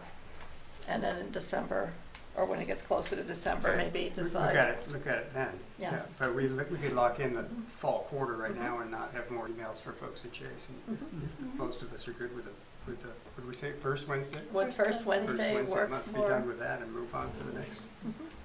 I agree with that. I can make a motion to say first So Wednesday. You're talking the 7th for the first meeting? Yes. Yeah. That would I be the can't 7th. make that one, but that's the only first Wednesday I can't make. And if you want to go without me, I'll let you. Only with your permission. I'm kind of thinking the first big thing that this committee should address is a planner. Am I? the first big external thing, yeah. Yeah. Because I mean, if this were our September 7th meeting, what would our agenda be? I mean, what's more important right It now? could be to review the prior plan. And to talk about, your thoughts about this whole process maybe and Yeah. what you're expecting out of it, because if you're going to put together an RFP, you're going to be asking the consultant to be responsive to, a program that you're going to be, implementing. So you might want to have a discussion about what you think it ought to be, look at some other RFPs maybe, and just have a general discussion amongst yourselves about what you'd like to see out of this process. Right. Just a thought, I mean. No, but if we begin with the end in mind, in this case, the end being getting a planner, you know, what do we need to do before we put the RFP out? And, or what do we need to do before we hire the planner? You have to have an idea of what you're gonna do. Yeah, exactly. Yeah. So I think that's the first big item that we need to address, and so maybe if we spend our next meeting reviewing the plan, you know, what's in it, and we've all got a copy of it, it's on the website. And a lot of it's gonna be, the cost is gonna be dependent on, you know, is the planner, you know, more of a facilitator, you know, somebody who is, you know, leads the group through these complex topics? Are you expecting the, you know, the consultant to do most of the work? Probably that would be unreasonable in some ways, and probably financially not, you know, something that would be feasible. But you, by the same token, a lot of the work is probably beyond the depth and scope of what we could do. That's what these people do. So you have to have some sort of a balance. But make no mistake, the folks who were here last time know that there's a level of work for the committee people. Yeah. And so you got to figure that all out. What do you want from the consultant? And I think a good way to do that would be to look at some RFPs and, you know. In the bit that I looked at, as far as in general, and looking at some of the old forms and structures from when we had a state planning office, I mean, it would seem to me that we would discuss early on what part of it is boilerplate and what part of it do we want to hone in on that's specific to our community, and kind of meld those two together. But that would kind of be a starting point. Exactly. There is going to be a lot of boilerplate and pro forma sort of stuff, but yeah, that's exactly it. Okay, I think this document, to me, this document is a great start. I mean, all those categories, we're not going to probably drop any of those. I think we'd be updating. Some of them would be boiler, but most of those chapters would need revision and revisiting in terms of the current state of housing, for example, in southern Maine. Sure. When you guys worked on it last, I don't know that PFAS was even on the radar. Right. So that's going to be something new. It was still legal. Yeah. So if we did our homework between now and the next meeting and said, okay, everybody take a look at the plan, and, you know, great suggestion. I want to call you Charlie. That's okay. Everybody does. Yeah, even my wife. Is Charlie your brother? He is, yes. Ah, okay. He was great on the committee. He really was. You know, and look at the plan. Okay, you know, is most of this still relevant? And if so, okay, we need this. And what sort of agenda items, we don't have to have them at the first meeting certainly, but what should we be adding, like PFAS as an example? And then, you know, where do we go on a planner? I think Rich, I think he did most of the plan himself. He wrote that up, and he really. Well, typically the consultant would probably put together the final report, but what I'm talking about is a lot of the gathering of data, analysis of data, reaching out to other communities if that's useful, or agencies and so forth. There's a lot of moving pieces in this thing, and if you have that consultant do all of that, which I don't think is typical in any way, I don't know any town that's ever done that, you're going to be parceling out a lot of that work to the committee members, and then he's going to be synthesizing it and putting it into some kind of cohesive, comprehensive whole that will be hopefully something that the community will embrace. And we'll have hearings to find out about that. You'll present it in pieces and so forth, or you know, maybe in some other way. I don't know. We'll have to decide all that once you get somebody. Yeah. No, I just, you know, having been through the process with outside of the municipalities also quite a bit, I think ideally what I think constitutes a good planner is somebody who's knowledgeable about the topic, whether it's municipal or just anything in strategic planning, and can guide us through the process and essentially put the document together. I don't think anybody here wants to do all the writing of it. But as far as reaching out to other stakeholders, I think that's ours. You know, John might want to, you know, have some interests that he wants to reach out to and willing to take that on. Greg might, Frank might. I mean, we've got some wonderful resources here from people, their backgrounds of what we could reach out to and the knowledge. So I think the committee itself can do that. The person who just kind of guides us along, keeps it flowing, keeps writing up the plan as we go along, and is knowledgeable about, hey, you ought to have this, and I saw this plan, and then another one that I did somewhere, something is what we ought to do. So I'm not trying to lead this, but I'm just wondering if that makes sense, that you know, our next meeting, everybody's familiarized themselves with the plan. What is it that we really think would be good in a planner? Any attributes, put them together, and then could you get us some RFPs? Yeah, Sue said that at the outset. She has some already. She can send some out. Yeah. And I mean, we just started, or I should say Sue just started trying to identify planners. And so it's not, as I said, as easy as it was. She put something out on the clerk's listserv.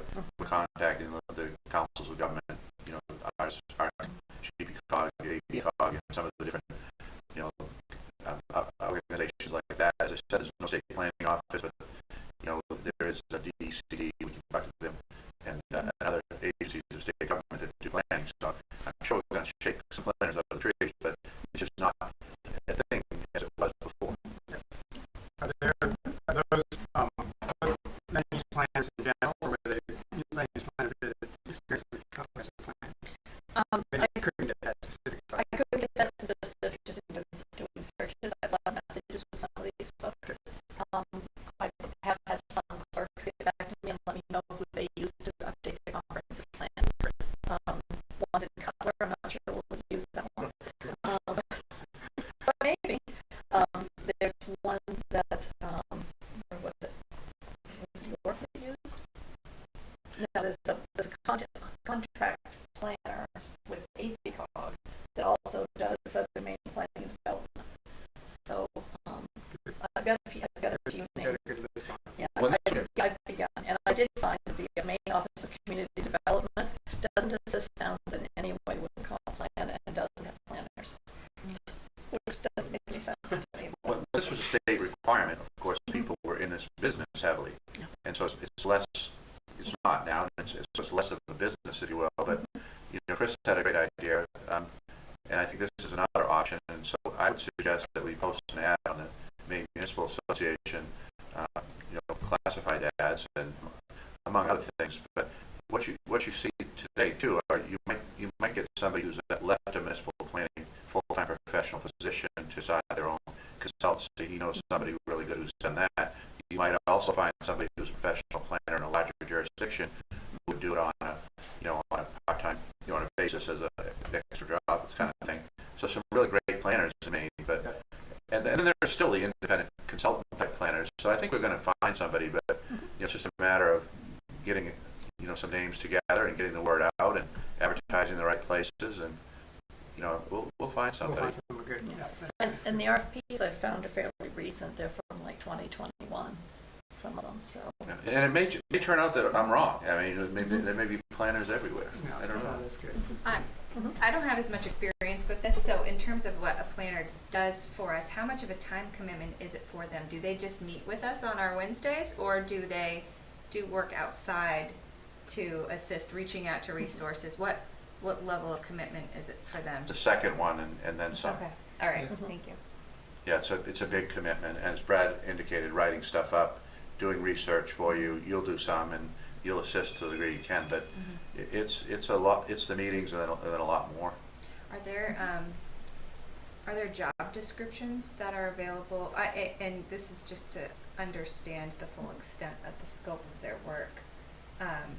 So when we're looking, I mean, I'm sure to a certain extent they'll have resumes and things, but it would just help solidify. Are there any job descriptions available that we have or have used in the past, or?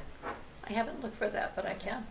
We can certainly get municipal planner job descriptions, because I mean, basically the towns that employ full-time planners, they're doing this on an ongoing basis. What we're calling comprehensive planning, they're doing it on a day basis. So that would give you an idea what planning people do, planning professionals do. You know, Kayla could get us the one from Portland, right? so to see what they do. But anyway, you know, but this is a one-off kind of deal for us, and then we implement it. Hopefully, we have an implementation committee. I think that was referenced. The follow-up on this would be another committee that would help guide the recommendations of the plan to hopeful completion. And what's the expected time frame that the planner would assist us with, or is that depends The planner on would assist you during the time you're doing the plan, which would be the 2 to 3 year period. Okay. All right. And then the implementation phase, which I think some of you people are on before too, that would come after. Okay. Yeah. As Dawn alluded to, not to get the cart in front of the horse in any way, and certainly getting the consultant planner is key to this, I would think, is the fact that there are department heads within the town that definitely are going to feed us information. I would recommend it sometime early on that there be some type of survey of the community, which would also help to direct us by finding out the issues. Yes, we did a survey in 2014, I think, and so I think that's a great idea to do something like that again, and it's a lot easier today than it was, and so that's a really good idea to gauge community interest and to find out what values people have. Yeah. What percentage of the year-round residents of Raymond do you have emails for? We don't store emails in the town office for most. We don't store emails in the town office for most people.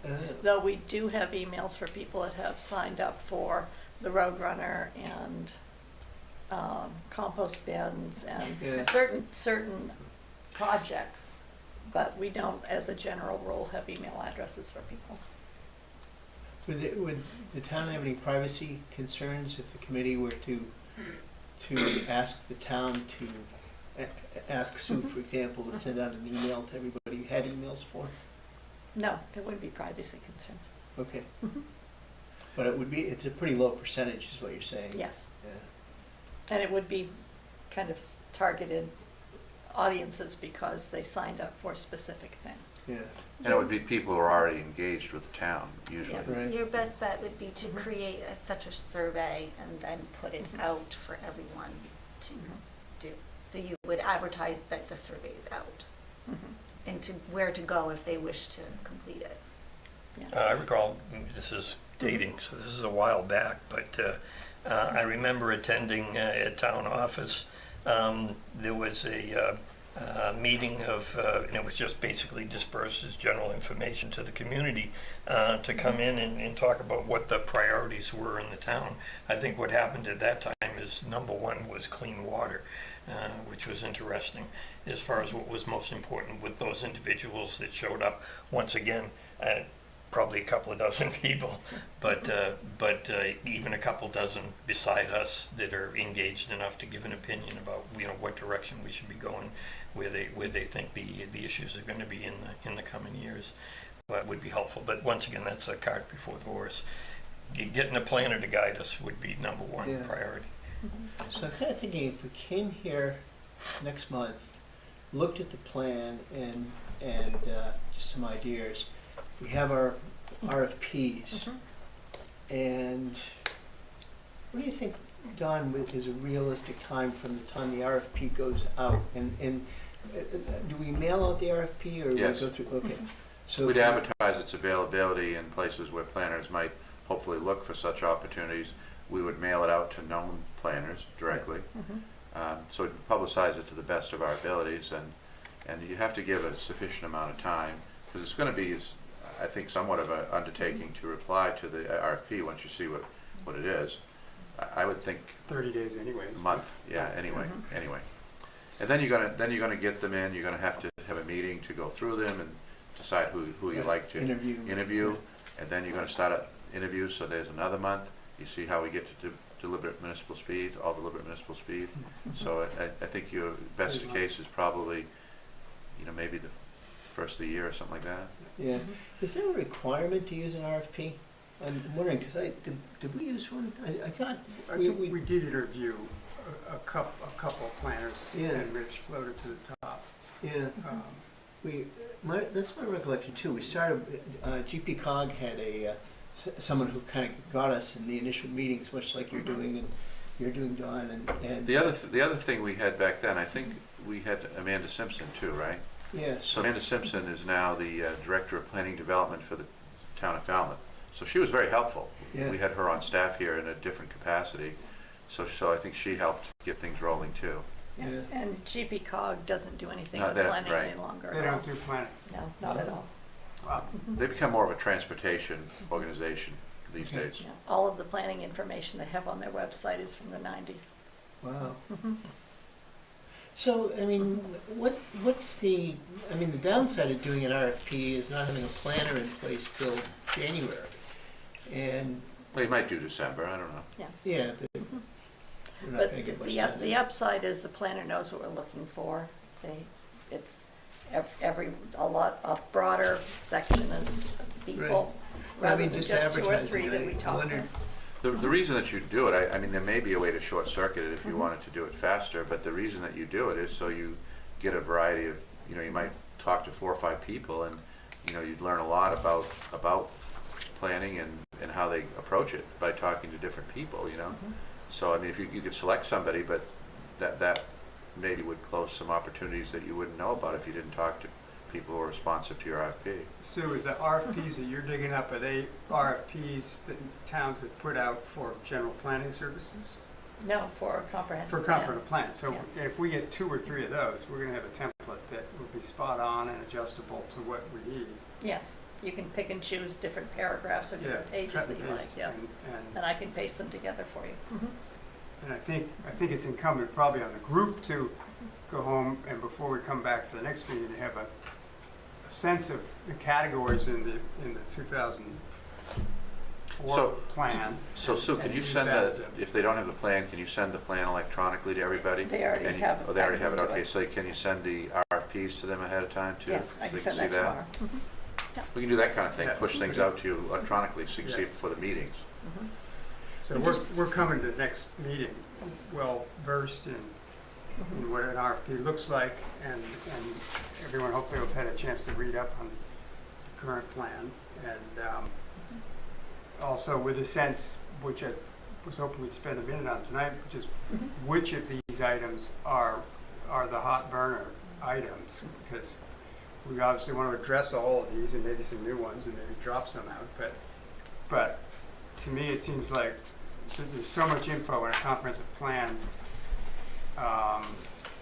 There's got to be like 2 or 3 at most kind of key items that get rolled ahead. We're not going to roll all 10 elements out and succeed with all those. Yeah. But 2 or 3 big things, whatever they are, housing and economy or There you go. conservation and My experience has been in preparing for numerous accreditations, evaluations, and inspections in healthcare. What an inspector told me once is, what you want to be looking at is what's on the news. So what's in the paper, what's on the news, that's what they're going to be looking for. So it's not that the other stuff isn't important, but I think that's one way to kind of identify. So I mean, I joke about PFAS, or you mentioned, John, housing. Housing seems to be pretty hot right now. Yeah. So it's those type of things, but. Right.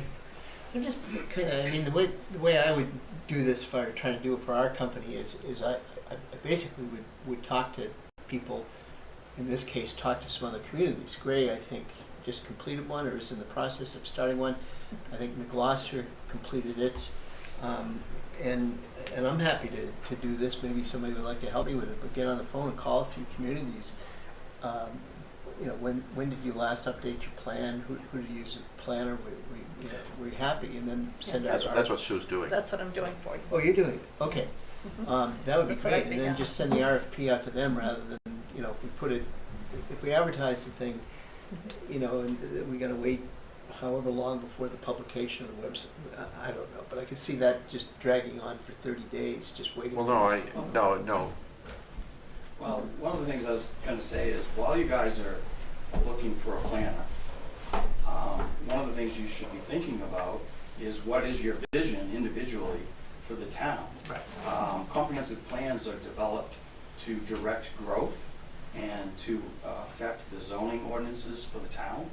And they're going to be that's the document that guides the town for the next 10, 15 years until we do this again. One of the comments I heard tonight from, was it John? Sean. John, was that he was on this committee because he didn't want to see Raymond turn into Wyndham.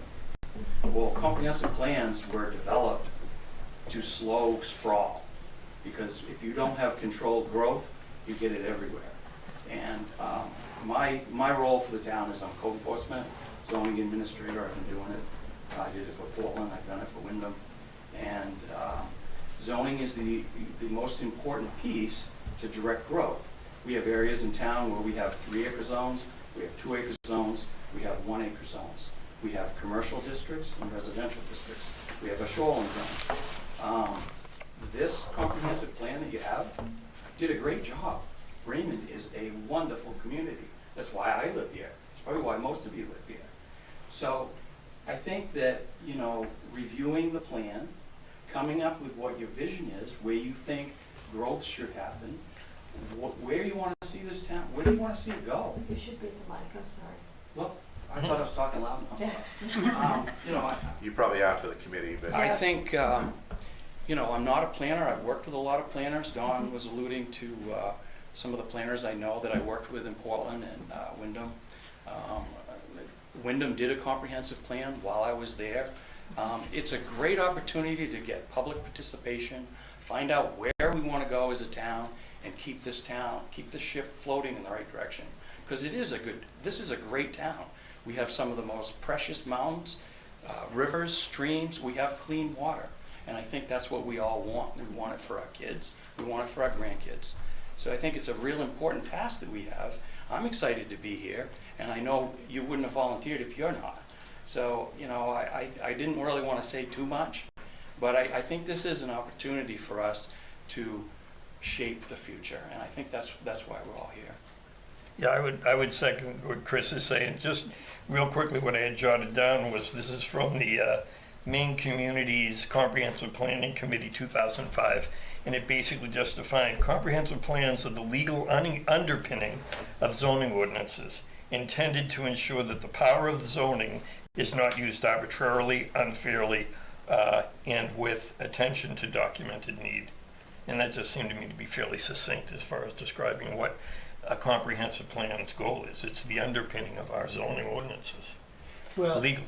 I think it's part of it, but you know, we need to. I mean, for example, should the town be purchasing land for, you know, public use?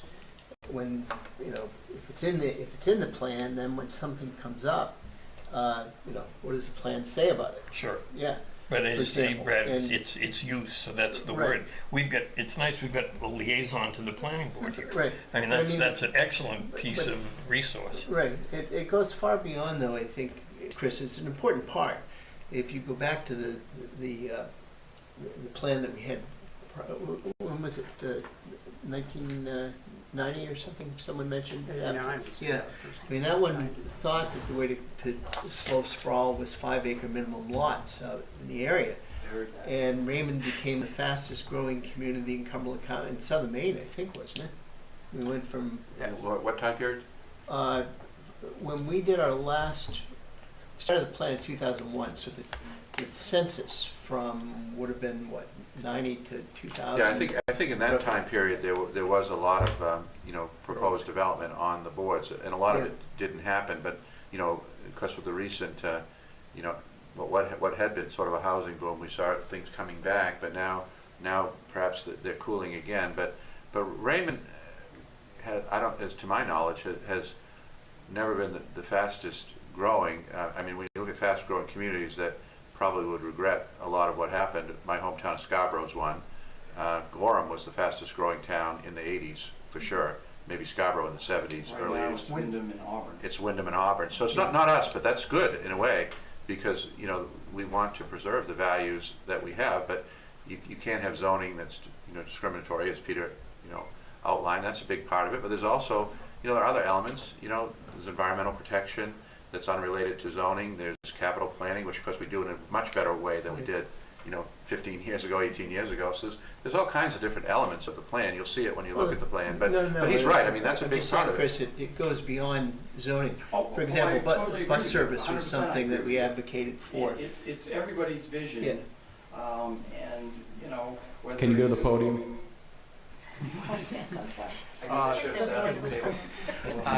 No, I'm totally in agreement.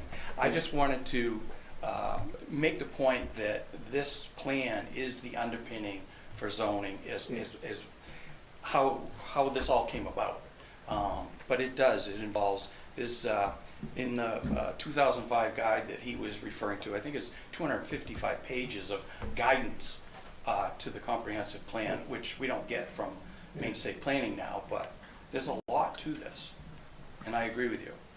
I mean, to get buy-in in the community too, this needs to be the community's plan, not the committee's plan. And if it's seen as the committee's plan, the community's. Well, that's why as much outreach, I think Peter hit that, you know, the survey, you know, having periodic sessions for a public hearing. You know, and no matter what you do, by the way, you're not going to get a universal agreement.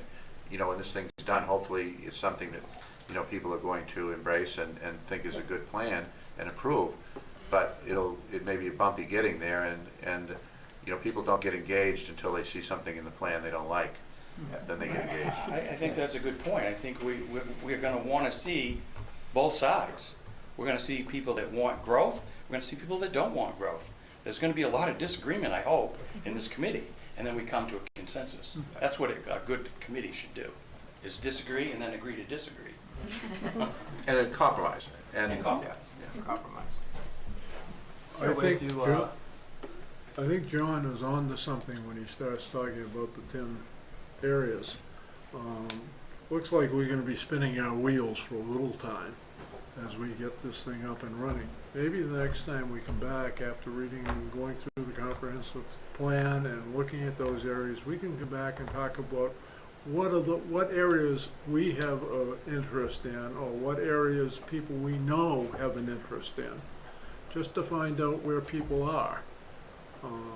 And that would be some place we could start some discussions. We can have some discussions before we hire a planner. Yeah. I mean, I think we should, you know, lay it on the table. What's important to us? What's important to the people we know in the community? It's a basis of a start. Maybe, that's a great point. Maybe another exercise before you come to the next meeting would be to write down the 5 or 10 things that are important to you about Raymond. Or maybe the top 3. Top 3, okay, so we top keep, 3. Keep it in a digestible box. Yeah, and pick 3 of the 10 that you think are most important to you and to the people you know. And with that, we will have some overlap, but we'll probably cover all 10 to 12 chapters. Absolutely. And there's probably a couple chapters that aren't in here that might fit into one of the boxes, but there may be some things that aren't in there altogether that are important now that weren't then. I don't know. I think the important thing in a committee like this is you come and you listen to the ideas people put out, and if you don't walk away with a change of mind and what you walked in believing, then you probably aren't doing your job. You're not doing your job. And the planner's great, but we're hiring her or him, and we want to give that contracted consultant a pretty focused scope of work, and with clear targets of what our priorities are, recognizing we got to hear the public as a big piece, and the planner would help with a couple good public presentation things where folks come up and pin the tail on the donkey and on the boards and stuff for what their favorite, biggest needs are in the community. But yeah, we can be most efficient use of expensive planners by getting them a relatively narrower focus, not necessarily narrow, but focused scope of work. That one wants to spend most of your time on housing and land and whatever, and not have him or her go free range on the whole book. I would say something I found delightful is section 1, which is history. Ernie Knight's, I don't know how we're going to improve on that, but maybe someone will have something to add, but it's certainly enjoyable when you read it. It really gives you the background of how Raymond came to be. I can give everybody applications for Raymond Casco Historical. There we go. You get at least a paragraph for that, Frank, in the new book. You know what would be interesting on your theme of top 3 is what are our personal top 3, but what do we see as the top 3 for the community? you know, not us, but ours plus, you know, what do we think Raymond thinks are the three top for here? And I think to add to that too, from a personal perspective, there are things that we know we need to address. We will need to continue to address affordable housing, and we'll need to have zoning be a major part of this, but I would love to have recreation be a part of it as well. So I don't want to set aside what we absolutely need to have. I don't want to risk losing what we need to have for the things that we would love to have, the things that are going to make Raymond, continue to make Raymond what we love about it, but may not be or a little fluffier than affordable housing or education or something that we know needs to be on the agenda. So is it? I think we have a charge. Yeah, I think we do. So we've got RFPs coming. The meeting's going to be on that Wednesday, the 7th? I believe it was the 7th. So in 2 weeks? So Yes. It is.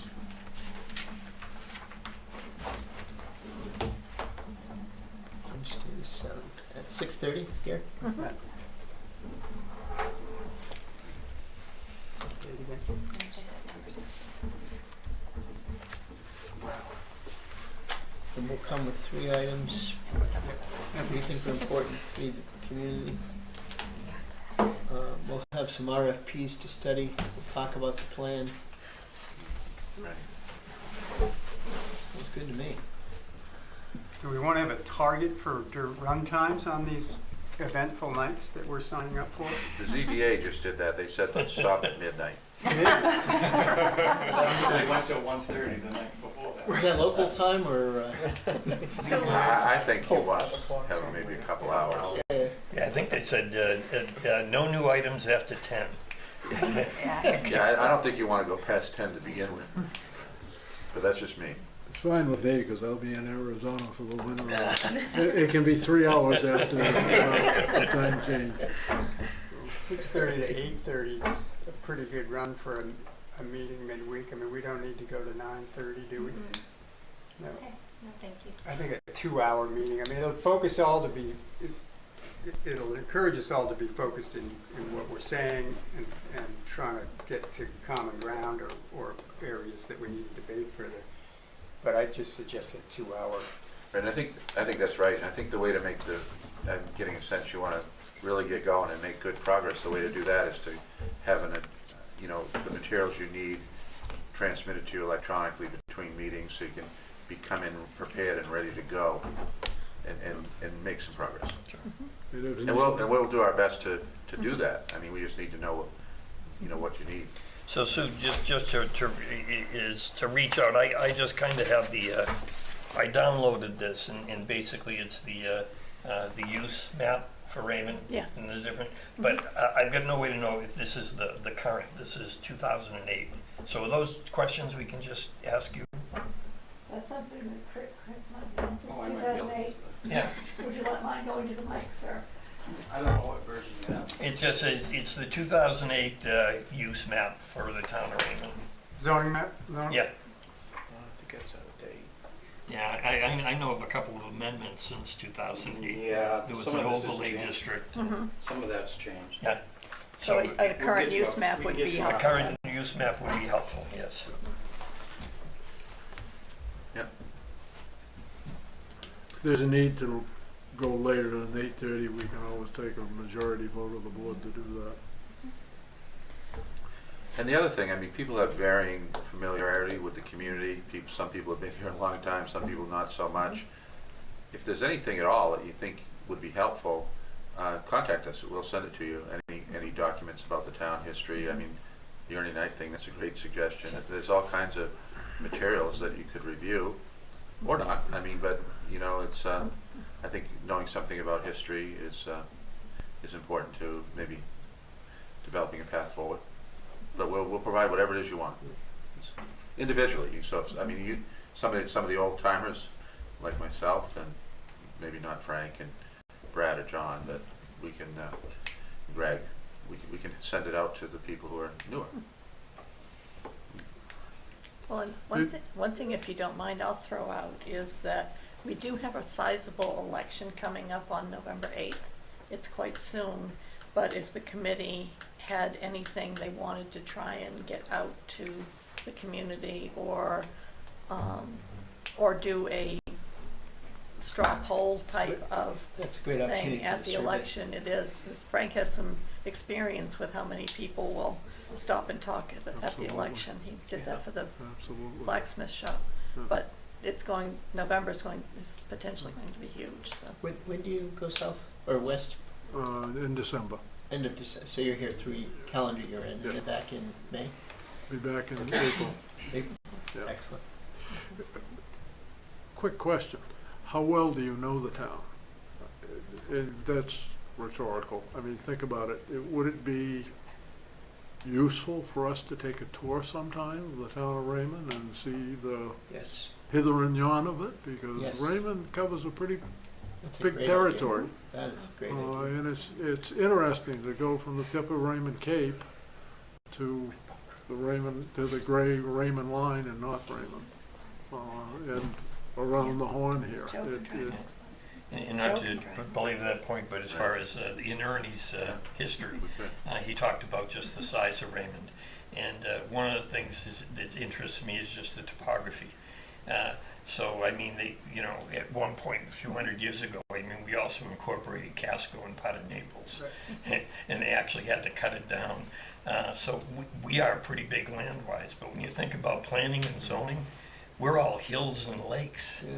So as far as actually boulders. So we have a rec Boulders. bus. We have a town recreation bus. We can have our rec director, who has the appropriate credential to drive the thing, do that if you want to. We have a 27-foot Coast Guard patrol boat that we could probably get most people. I mean, the committee certainly. I think we'd get you on there, but so we could take a tour of the big lake. And but I mean, we've got, besides Sebago, we've got 5 or 6 other ponds. 5 or 6? 5. 5 ponds, 2 lakes. So, so if you're not familiar, that would be great to take a drive around. Yeah, I love the idea. Raymond is an amazing town. Once you get around it and start to see some of the things you get to see here, it really is an amazing place. Well worth the tour. And Don's right. You've got to take that boat trip if you haven't taken that boat trip around Sebago and to see,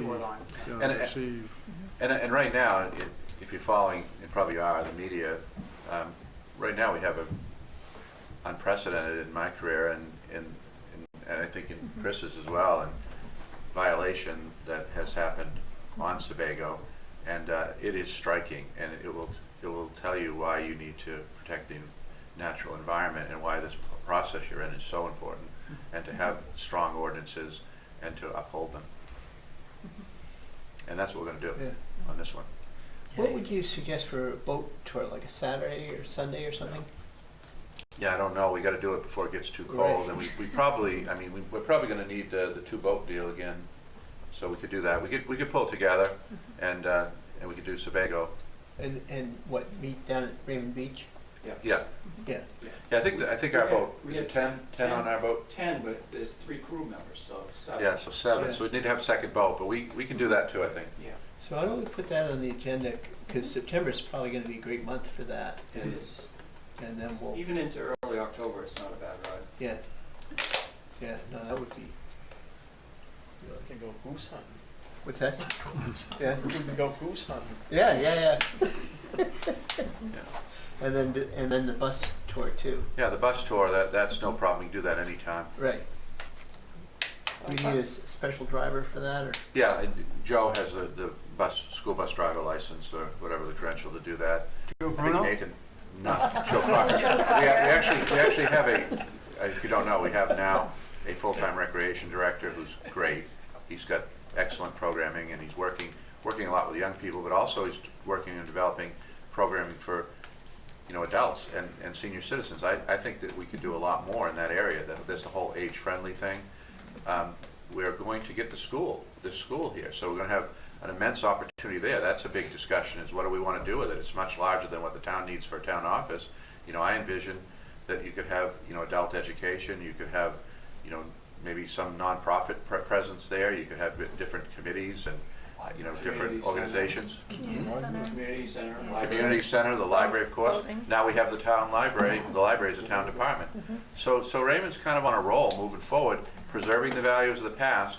But I think, you alluded, I think, to the idea that we should be looking at some of the, what you call them, fluffier things. Fluffy. Yeah, well, we're big right now. Right now, we're kind of big on fluffy, I guess, if you want to look at it that way. But and that's what makes the community attractive and vibrant. If we're only attracting retirees and the only metric is what's the tax rate, I don't know if that's a sustainable and proactive way to look at it. And that said, I mean, one of the strong values of the town has been the tax rate. But I can tell you from the time here, 21 years, and the 16 years roughly I spent in Rockport, you can have both. You can have low taxes and great services. And fluffy. Yeah, so that's an important point. That really is. I mean, what don't we do now that we might want to do?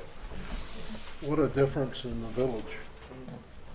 I said, what a difference in the village. Oh yes, that was done on a grant, a 50-50 grant, all deliberate municipal speed. It only took 7 years, but basically we went from a federal program to a state and back again a couple of times, but it's now done as of today, and I think it's great. And then, because the original project on 302 was one of the first ones I did with Frank's wife, and back then there were 3 women on the board, and they were very much wanting to move the town forward, and so we had the Route 302 development project, we had the waterline project, we did the public safety building, we did the first of the bonds for road improvements, so we did a lot of things. And now people look at those, even the opponents, I think, look at them and say, that was pretty good. And even some people say who are opponents, I was always in favor of that. That's what happened. The sidewalk was very controversial. There's only been, to me, one complaint about the sidewalk from somebody who doesn't live there. So that's a real significant achievement for Nate and his crew and the contractors. And from my perspective too, last I knew we still had a AAA credit rating, right? We do. That's one of the few. One of the few. When we got it, we were one of 5 or 6, and we got it on the first try. It took Falmouth a lot longer than that. Well, we've always been better than Falmouth. Falmouth is using an example. There's very few towns in Maine that have that, so that's pretty good. When you don't succeed here, we send you to Falmouth to be the town manager. That's right. So are we ready to run over what I've captured as the agenda items for next time? Good, go. The obviously call to order, approve the minutes of this meeting, review the 2004 comprehensive plan, identify 3 items each that are important to the community and discuss the boat trip plan, and between now and then, Dawn and I will come up with dates that would work for the town and also with the bus tour. Yep. And have you interacted enough to consider election of officers next meeting, or shall we put that off another meeting? We'll see how it goes and put it out there, and we can bring it off the table anytime. Okay, yep, I'll leave it on then. And then I always put on the end, though you folks can change it if you want, I always have public comment, planning, comprehensive plan committee's comments, and an adjournment. A standard at the end. Is that okay with everyone? Good. So is this being broadcast live now? Yes. Yes. So are there any public comments? Well, it's being broadcast, but the only public right now is Mr. Hanson. Well, he's not public. Well, Staff. Well, he's staff, but he's also sitting in the public. I have no comment. Oh, so it's not public comments from people on Zoom? It would be if they were Zooming, but this meeting couldn't be Zoom because you hadn't yet adopted the remote participation. There will, I mean, typically we don't see, a significant amount of public comment, but sometimes, depending on the topic, you do, and so you can get a lot of good information that way sometimes. Yeah. And that does lead me to a question with Zoom. I will set up a Zoom meeting for every meeting and send it out to the committee members. If what other committees are doing is, if none of the committee members are on Zoom, then the meeting is only here. It isn't on Zoom. Good. Is that something you'd want to continue, or would you want to allow the public to come in via Zoom? I think. Go ahead, Brett. Yeah, no, I'm all in favor of as much input as possible. I agree with that. Okay.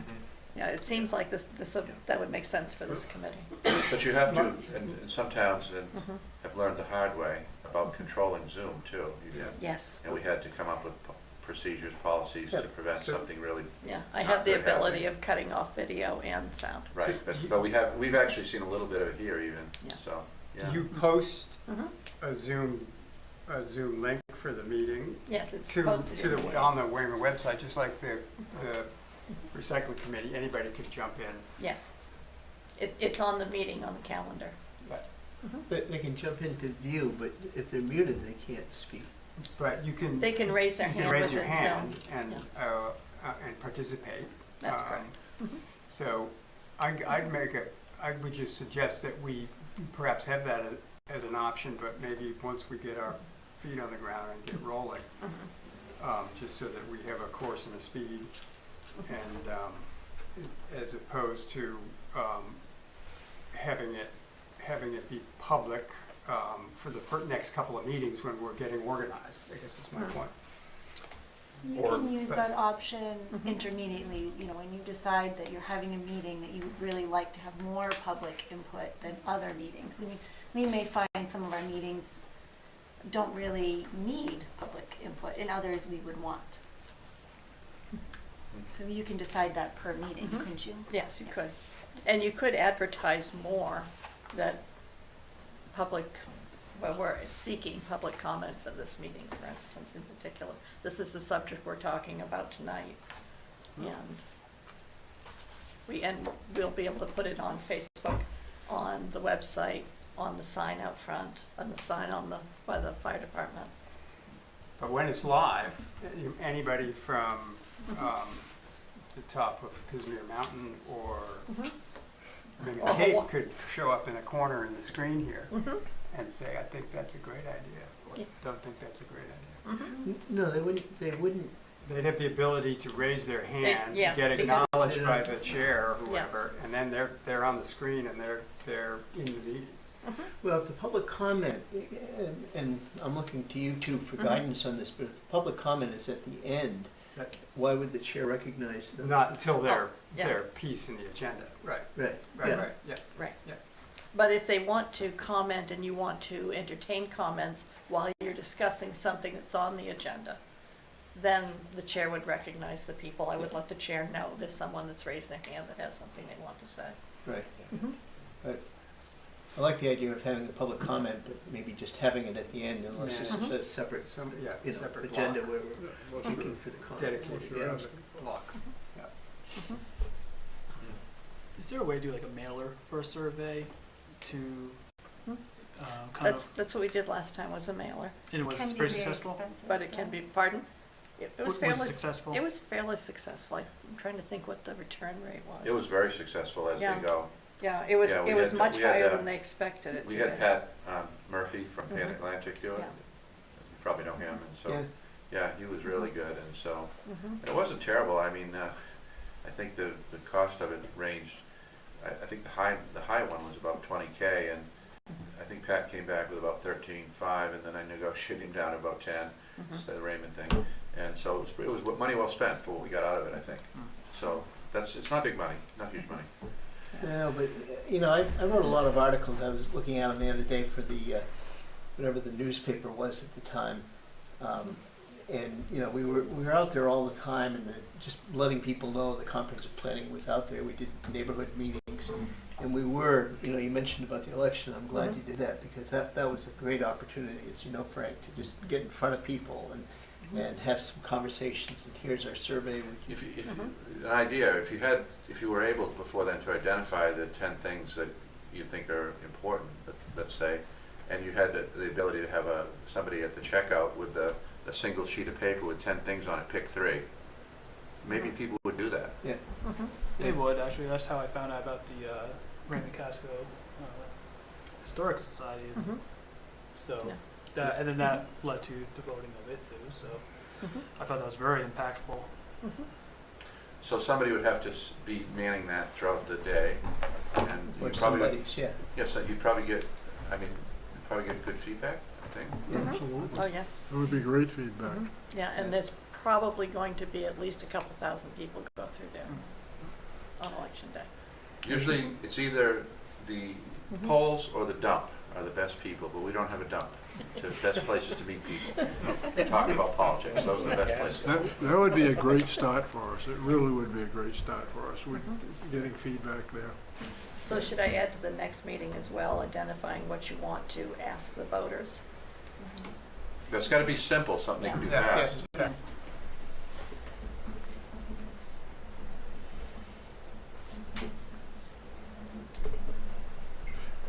If nothing more than those 10 items, and ask them to pick 3 that they think are important. All they have to do is circle 3 of them. And you know, if we had 4 or 5 people working that day, we could hit almost every single one of them. Yeah, the polls are open for 11 hours. Oh, no, I'm sorry, 13 hours. What are they, Sue? 7 to 8. And not 7 p.m. to 8 p.m. Well, if we didn't have, you know, enough people from the committee, maybe we could figure out a way. I could work on that to see that we get it staffed. We might have some staff members.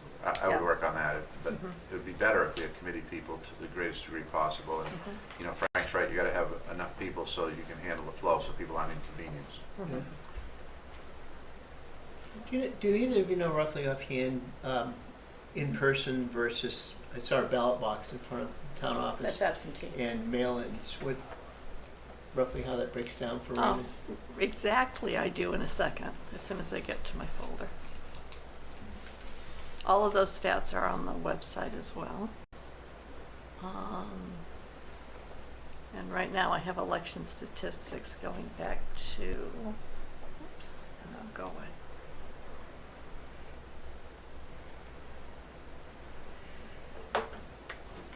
Going back to the 80s, in as much as I could glean from there. With the primary election, no, that was, why am I missing that? With the, let me say, with the presidential, we had 56% of the turnout was with absentees. 56% absentee on the presidential, she said. 56 absentee. 56%.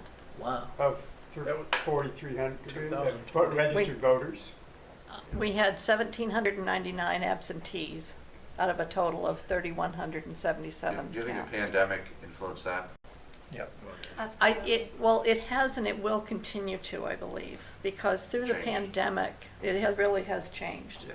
The pandemic made people more aware of absentee voting. They tried it for the first time, realized that it was something that was easy to do, and we're seeing higher and higher percentages of absentees. The prior presidential, let me go back to that. There are other avenues, though. We could have a survey at the library. You can have it at the town office. So as people go in and do their business, there's one that they could fill out and return.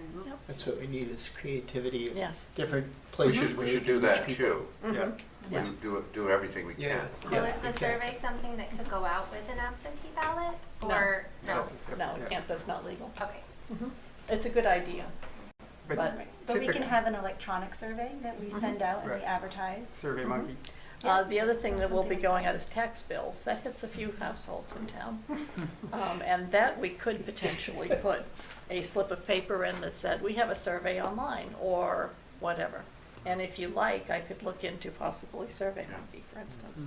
There's some online surveys that could be done. The Roadrunner page is what, once a month? Once a month, we have the Roadrunner, you can put it in there. And that goes to every So we can put household. things in there too. You could actually Which put the gets to survey everybody. in the Roadrunner. Yes, you could.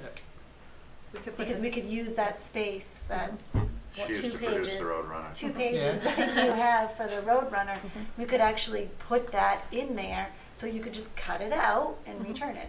Send it in or drop it off. Send it in, drop it off, Fax how, it. whatever you would want. So that's another use for that. Because the biggest thing is about getting this out to people. Electronically doesn't hit everybody. Voting polls doesn't hit everybody. Right. No matter what you do, you will be missing a subset of people. So the more ways you can spread it out, the better. And then, of course, there's social media too. And although people generally only pay attention to that when something bad is happening, but we do have Facebook as well, I guess. Put an ad in the Wyndham Eagle to direct people to a website or tell them that they could pick Well, up one. the road, that's our the road runner is. That's the road runner? is It's in the Winnebago inside once of a it. month. Yeah. But the Winnebago, great thing too. I mean, we should get an article about what we're doing, and it's a front page above the full story. I'm telling you. So we get that in the And in the usually Eagle. free. Huh? And usually free. And it's Or free, yeah, and it cheaper. goes to every postal customer. Now, what happens though, I mean, some people read that Wyndham Eagle and our Roadrunner, I'm sure, and when we used to produce it ourselves and it was like a newspaper, there were people who really anxiously awaited for that to come out. And so there are people who get it and just throw it in the trash at the post office too. So that's a great idea. I mean, let's use the Eagle.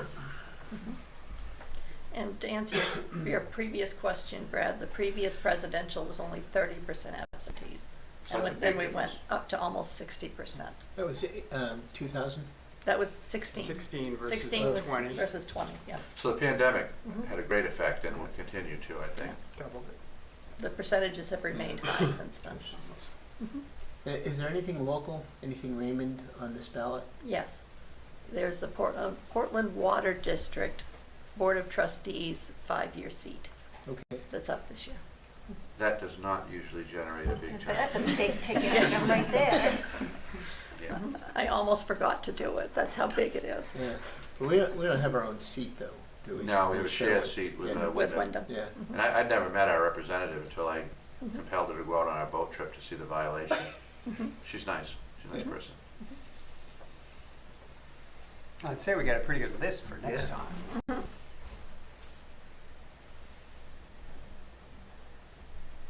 Any reason why we can't adjourn? There isn't. Well, we haven't had public comment. Are there any other comments from the committee?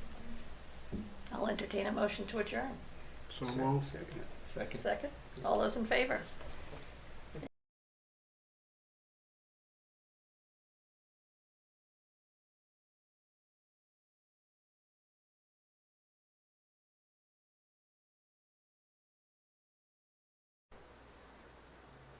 Welcome to the August 30th, 2022 Zoning Board of Appeals meeting for the town of Raymond. The Zoning Board of Appeals will come to order.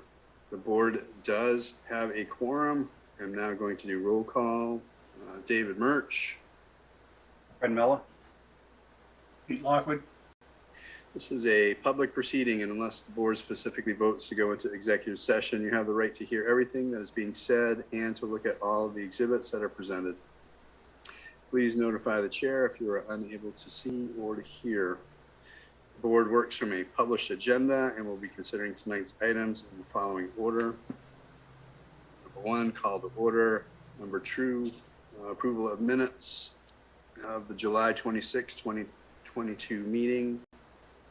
Old business, ratification of findings of fact specific to the administrative appeal. Read notice of violation issued 1/4/2022 via B. Ration Esquire on behalf of Q Teams Inc. And the following public hearings on the following matters. Administrative appeal, read notice of violation issued 12/21/2021, Durant Excavating.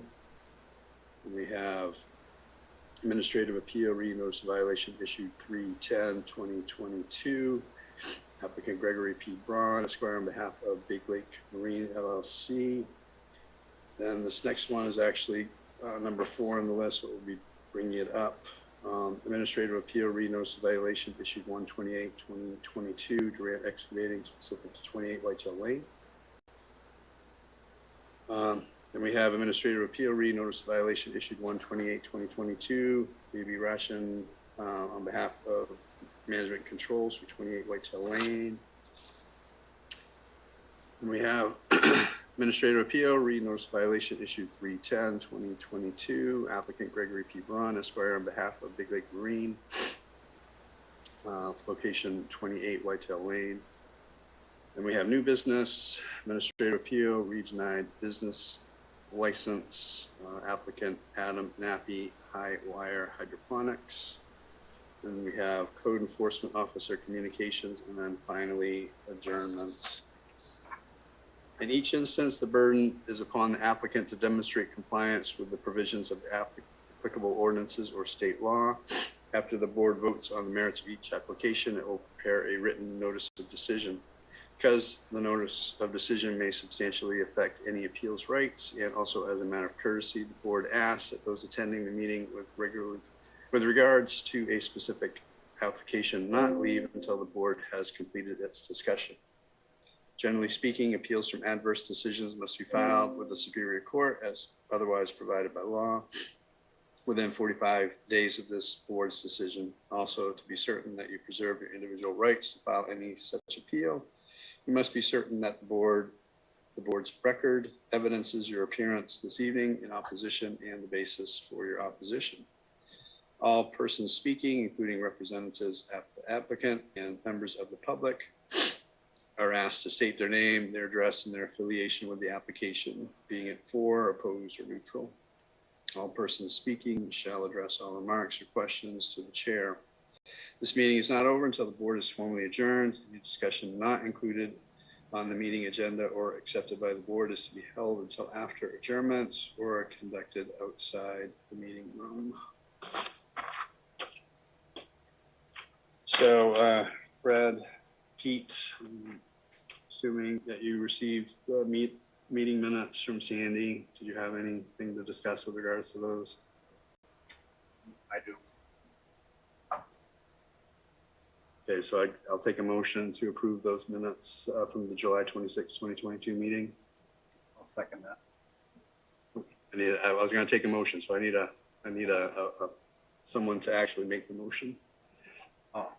I motion that we accept the minutes from the last meeting. I'll go ahead and second that. Okay. So any further discussion? All those in favor of accepting the minutes, we have to do a roll call vote. So David Murch, yes. Fred Miller, yes. Pete Lockwood, yes. All right, very good. So moving on to old business, ratification of findings of fact. For administrative appeal, notice of violation issued 1/4/2022, applicant Leah B. Roshan Esquire on behalf of Q Team Inc., location 18 Wood Road. This is something that got put on the table at the last meeting, so I need somebody to make a motion to take it off of the table. David, can I just have a point of clarification on the procedure? Just of course, yeah. Business, yep. So I think I just want to clarify because I think there's a little bit of discrepancy I'm seeing now between the agenda and what I advised council of in terms of what we'd be covering today. Okay. Old business. So just to confirm, my understanding is we'll start as it is with finalizing the decision for the Q Team Fernwood appeal, and I've circulated a draft decision for that. Then we'll proceed to continuing the public hearing and deliberations on the Durant Excavating Fernwood appeal. Then we would also cover the Big Lake Marine Fernwood appeal, and then we would address the timing issue only of the Durant Whitetail appeal. Correct. That matches this board's expectation. Does that match our other participants' expectations as well? Greg? I point out that the appeal for the Durant excavation for 18 Fernwood Road and the appeal application for the 28 Whitetail Lane are essentially combined in the same document, and they are initially, going to be decided on the exact same issue, which is this idea of timeliness. And so I think, rather than make those arguments twice, it makes sense to just take up what I see as the first new business item and fourth new business item together, especially since we're only going to address timeliness as it relates to the Durant Excavating 28 Whitetail Lane application. Take those two up concurrently to start, and then address the Big Lake Marine LLC 18 Fernwood Road. Seems to make sense to me. Stephen? Yeah, I think it makes sense, and I think that as the appellant has the burden, they can set up the appeal as they'd like. Okay, we'll do that. So, I forget, we took this off the table, didn't we? Did we go through that vote? We haven't taken it off the table yet? No, Okay. Okay, so did we at least make a motion and second it? I kind of forget. I'll take a motion to take it off the table.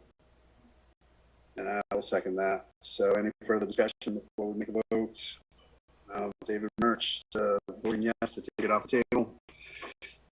Fred Miller, yes. Pete Lockwood, yes. Okay. So Stephen, I don't know if you want to sort of guide us through this process that we received documents earlier today. Yes, so where we are procedurally is that we held the public hearing on the 18 Fernwood QT appeal, and the board closed that public hearing, and closed the record, and then entered into deliberations on that, and we made what the board characterized as preliminary findings of fact and conclusions, and took votes on those for a total of 4 issues on appeal, and then we continued those deliberations with instructions to be prepared draft written decision that reflects those facts and conclusions of law. And so I apologize for how close to the hour I submitted the written decision to everyone. I will endeavor to do much better with my timing moving forward. But can I confirm that the board members have received the written decision of the Administrative Appeal QT Inc. January 4th, 2022 notice of violation? I did receive it, yes. Okay. And chance to review it, I can go over just a high level what it says. I did have a chance to review it personally, yeah, but high level review would be appreciated. Sure. So it follows the same format of the board's prior decisions. Concludes that Ellen has standing at this time they submitted. Confirms the scope of the contents of the record, including everything that's been submitted and is available on the website, in addition to the letter from QT that was submitted on July 26th.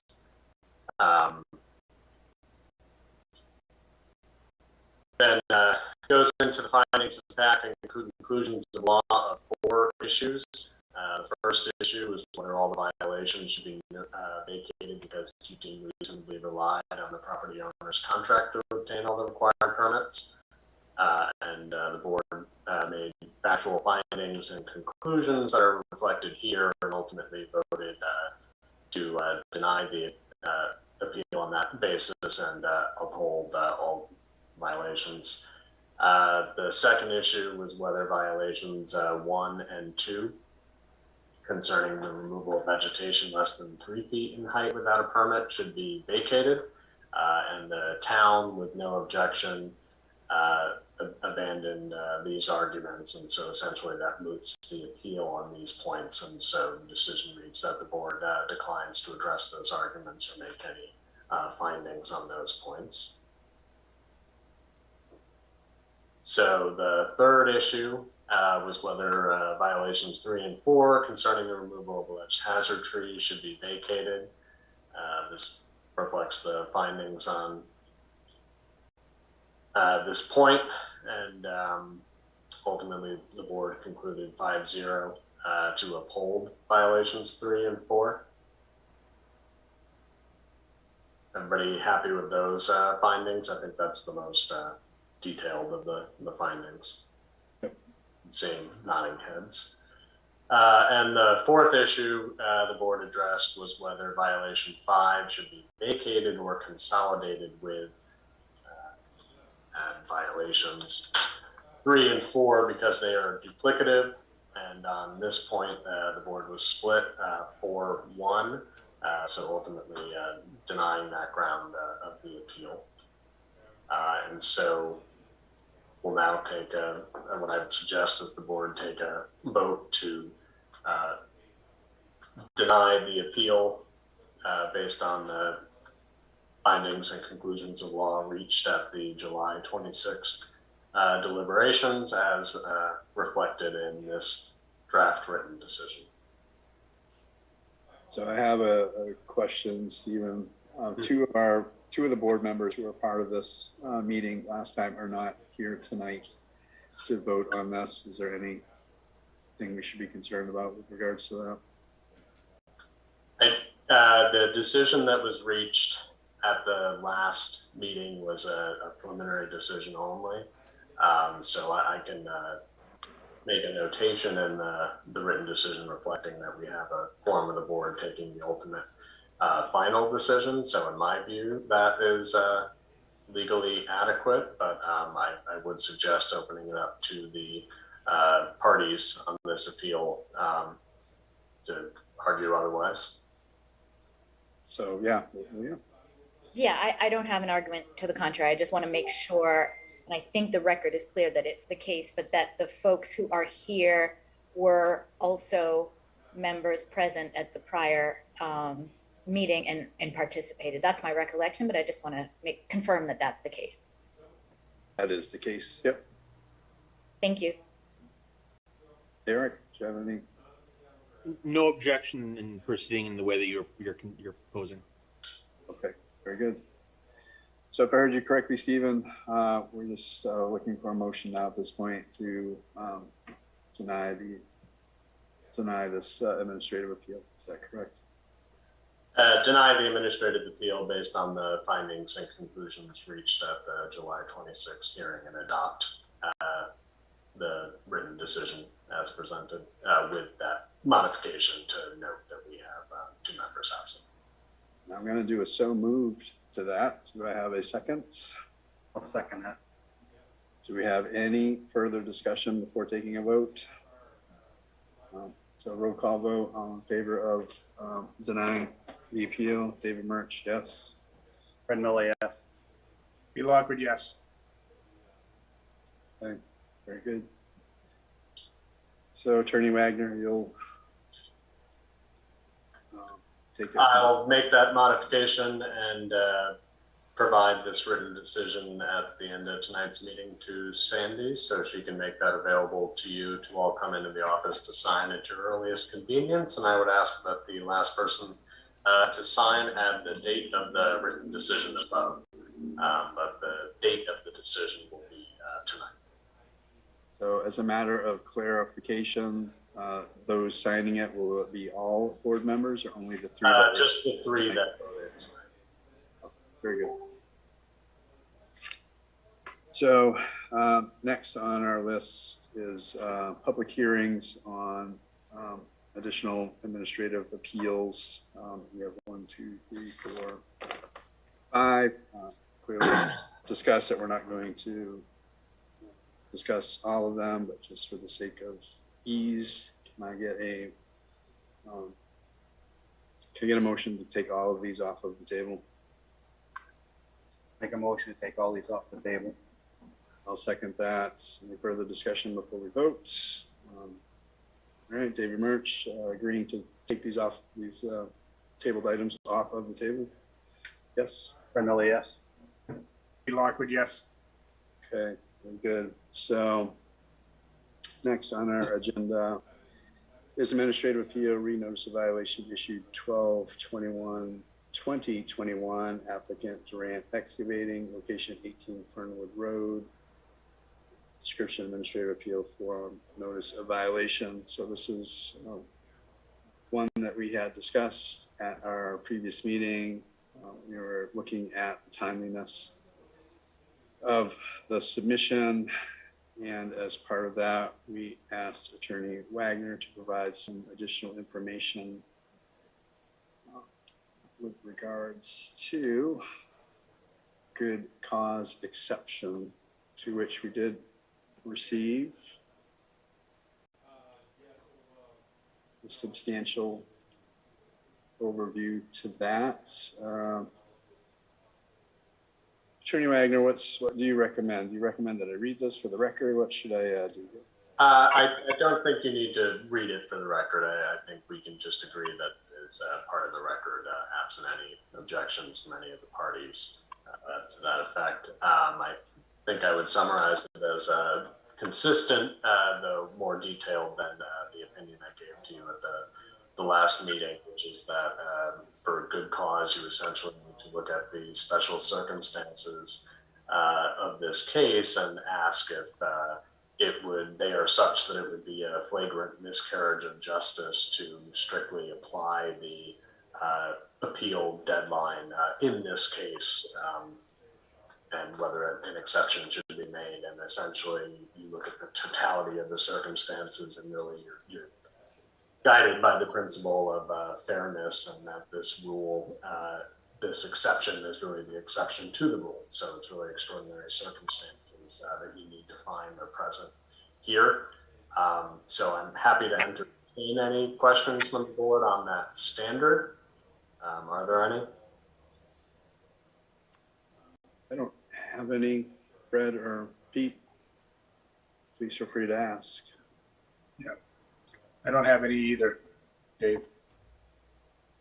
Okay, so seeing the questions on that, what I would suggest, since Attorney Braun wanted to address this collectively with the timeliness of the whitetail issue, I think it makes sense to turn it back over to the parties to just summarize again very briefly their arguments with that in mind. Now, I think technically, correct me if I'm wrong, it was actually a motion by Attorney Wyckoff to dismiss the appeals as timely, so I think I would start with Attorney Wyckoff on this.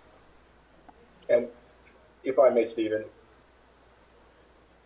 before we begin arguments, I'd like to do two things. One is to primarily, again, make requests that we table these hearings to provide opportunity for the parties to continue to work towards resolution of this matter. Since we were here at the end of July, there have been significant steps towards resolution. We have submitted to the town a new and complete restoration plan. We did that on or about July 21st. To this date, being August 30th, I don't believe we've been provided or received a substantive response from the town as it relates to that restoration plan.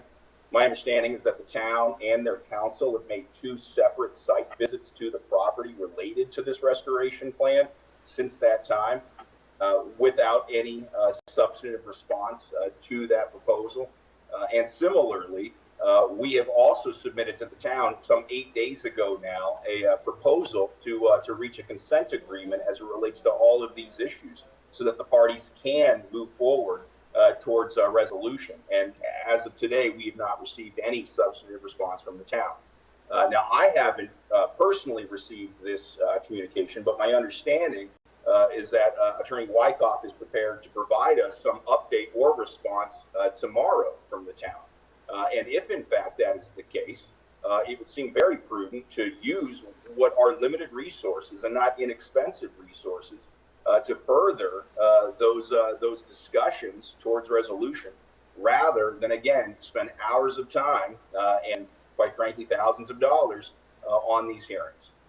I also have a concern, given that this issue was actually brought up at the last meeting, where other board members were present who are not now present, whether or not it's proper, or if we should continue these hearings to the next specially assigned date, where all of the board members that were party and participating in that prior hearing can be present to continue these deliberations.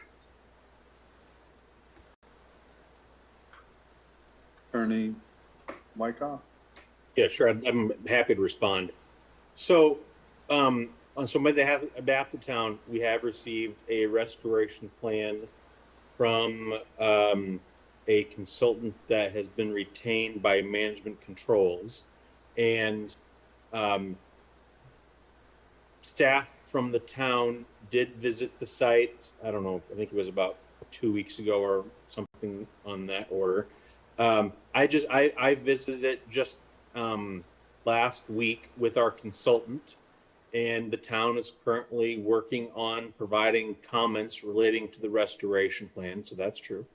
As to the consent agreement, it's true that we received comments to that 8 days ago. I would point out they've had it for, I think, 5 months. We circulated a draft of that 5 months ago, and we received comments 8 days ago. So yeah, we're still working on the comments to that. And we will be providing those in due course when we're prepared to provide those comments. As to whether or not this should be continued, the town opposes a continuance. There is a quorum of the Zoning Board of Appeals present here today, and we think that we should proceed. This has been going on, and we need to continue down the path that we're on in terms of resolving the appeals. That doesn't mean that the parties can't continue to talk, and the parties are talking. And, you know, the town is working on providing comments, but I don't think that impacts whether or not the Zoning Board of Appeals proceeds here today. The fact of the matter is, as we sit here right now, there is not an agreement. We're working on seeing if we can find an agreement, but we're just not there yet. So for those reasons, the town would oppose continuing the hearing. Attorney Ratchin, I recognize you don't have any appeals tonight, but I'd like to give you a chance to speak to this. Yes, thank you. I appreciate that. I guess I would echo Greg's, or I should say Attorney Braun's comments about the fact that we're seems a lot of time and energy and legal bills when we are so very close. And we also have 2, as I understand it, dates appointed in a month from now. The other thing I would say, just from a due process standpoint, is the fact that, you know, it's going to be a tough standard for the applicant when they only have 3 folks present. And I guess I would ask Attorney Wagner to talk about what if the vote would have to be 2 out of 3 or 3 out of 3. Is it present and voting, or is it a quorum of the board that is required when it comes to the final vote? I just don't. I guess I'm not familiar with your bylaws. Maybe we need to have a look at that to see what would carry the day. Because I am concerned about, you know, if you have only 3 members present, if a quorum of the board is required, meaning 3 of 5 as opposed to 2 of 3, that is certainly a significant disadvantage for the applicant here. So this is Stephen Wagner. I guess what I would ask for is, since I was not aware that we'd have just 3 members, so I didn't take any time to look into this issue. So maybe just a brief recess to let me take a look at the ordinance and the bylaws, and then I can provide the board some guidance on how to rule on this issue. So I just 3 minutes. You can certainly do that. I have the bylaws up in front of me, Stephen, if you want me to read it, but if you want to take some moments of review, it's up to you, whichever works best for you. Sure. Well, I mean, I'm certainly happy to defer to you on, do the bylaws speak to whether there's is the vote majority of those present or a majority of the total board? Sure. So according to the bylaws, Article 4, conduct of meetings, workshops, and executive sessions, Section 3, a quorum shall consist of 3 ZBA members. All actions shall be determined by a vote. A majority of the quorum present is needed to pass any motion. When a vote on a motion ends in a tie vote, the motion fails. The determination of a quorum for any vote shall not include any member who cannot participate in that vote due to a conflict of interest. Thank you for reading that. And I'm also looking at Section 3A, or no, rather 3B, which says that a concurring vote of the majority of the members of the Board of Appeals present and voting shall be necessary to reverse an order of decision. So I think that squarely addresses that question, which is that it's a majority of the members present. So 2 out of 3 will prevail tonight. In terms of the broader question of whether you should grant the continuance or not, my advice from last time remains the same. You know, I do think that the requirement to address an appeal is primarily to benefit the appellants. At the same time, there's absolutely an interest in efficiency and fairness, and an appeal has been pending, and the appellants could have withdrawn the appeal if they didn't want to continue with this, but of course that could hurt their appeal rights. So those are all the factors that the board has to consider. The same conversations we've had before, and at the end of the day, it's really a discretionary matter for the board. I'm not terribly persuaded that there's a significant due process concern here, as we do have a clear quorum. But certainly if the board felt that it wanted, for various reasons, to have the full membership of the board here, that I think is a decision squarely within its discretion. Sure. Thank you, Attorney Wagner. So Fred and Pete, as you know, with any meeting, we can't guarantee which members are going to be here. Both of our members had emergency issues that came up, which prevented them from coming. At our next meeting, we have no guarantee that some other emergency issue could take either one of you or myself out of a meeting. So given the fact that we cannot count on consistent membership at each meeting, I don't, I believe we should continue. And as in regards to the request to continue to table these, I am of the same mindset as I was the last time, that given we have some parties requesting this, some parties not, given that it's not a consensus, given that not all parties are in favor of tabling, I would choose to deny the request to table. But Fred, Pete, any conversations before we sort of take a vote on this? Okay to continue. Yeah, I'm interested in continuing. I mean, I would appreciate if we had full members, but at the same time, I'm confident that we can move forward. Okay. So Attorney Wagner, I can't remember last time we had this issue come up, and I think we did a vote to, does that sound correct? Yeah, I would make a motion to deny the request to the matters. So I so moved. Do I have a second on that? Second that. So any further discussion, Fred or Pete? So all in favor of denying the request for continuance, David Murch, yes. Fred Miller, yes. Pete Lockwood, yes. Okay, very good. So moving on then. Yeah, I think the floor goes back to Greg now. Yep. And in fact, I believe it's to Attorney Wyckoff, as he was the one that made the request to deny. Okay, yeah, sorry, I thought you said you had two procedural issues you wanted to discuss first, but I agree with it. The first was the quorum, and the second was the general request for a table. Got it. Okay, can I share my screen to kind of help you follow along with my argument here? Can I go ahead and do that?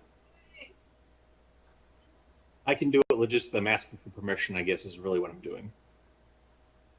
Can anybody answer Attorney Wyckoff's question? Bill or? He's just looking for the board's permission, yeah. Oh, I'm sorry. Yeah. Yes, please go ahead. I apologize. Okay, I'm going to go ahead. I'll share my screen. Okay, are you able to see my PowerPoint presentation? Yes. Yes. Okay, very good. So here, Durant Excavating's administrative appeal of the notice of violation relating to 18 Fernwood should be dismissed as untimely. And actually, let me ask a procedural question to the chair. Do you want me to address the timeliness of both appeals or only as to Fernwood? Well, I know it's a good question. I know that Attorney Braun related information specific to both applications at the time. Yeah, I would say go ahead and let's hear both of them, please, at the same time. Okay, that's fine. I'm happy to do that. So with regards to 18 Fernwood, the application for the notice to seeking the appeal is dated February 24th, 2022. And the application wasn't received by the town until March 3rd of 2022. Now, under the Shoreline Zoning Ordinance, Section 16, requires that all appeals be taken within 30 days of the date of the decision appealed from. And the notice of violation for 18 Fernwood is dated December 21st. That makes the deadline for the appeal January 20th, 2022. So the appeal wasn't received by the town until 42 days after the 30-day deadline for submitting an application for an appeal. You know, given the amount of time that elapsed, it's clearly beyond the time frame, and my understanding is that there hasn't been any evidence presented as to a good cause for the board to waive the deadline for submitting the application for the appeal. For that reason, the town requests that the appeal be dismissed as untimely. Now, with regards to 28 Whitetail, that application, so the application for the application to appeal both notices of violation came in the same application. So they're both dated February 24th and were both received by the town on March 3rd, 2022. And as I mentioned before, the deadline for filing an application for an appeal is 30 days. The notice of violation for Whitetail is dated January 28th. The deadline for the appeal was March 1, 2022. The appeal was received by the town 2 days after the 30-day deadline for submitting an application for an appeal. And for that reason, it should be dismissed as untimely. Now, I'm not aware of any facts that have been presented with regards to good cause. If Durant Excavating presents facts relating to good cause, then I would reserve the ability to present facts in rebuttal. Thank you. Thank you.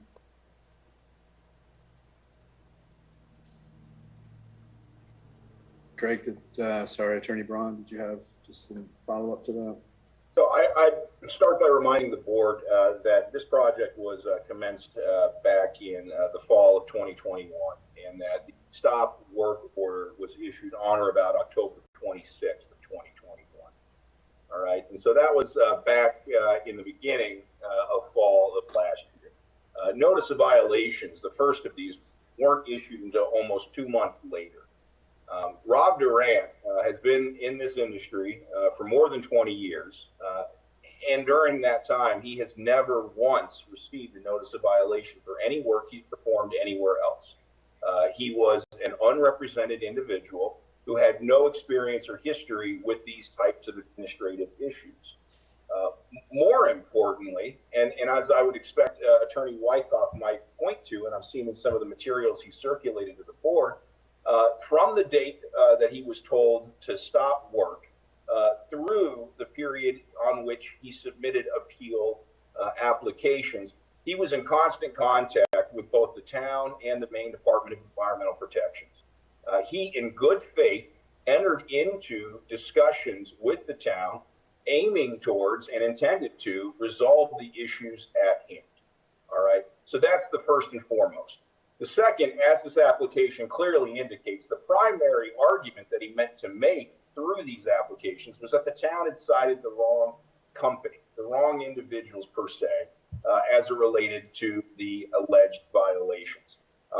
In support of that position, I would note that after he filed his appeal the first week of March, the town immediately issued new violations against the company that he identified and told them had informed them previously that they should have correctly cited.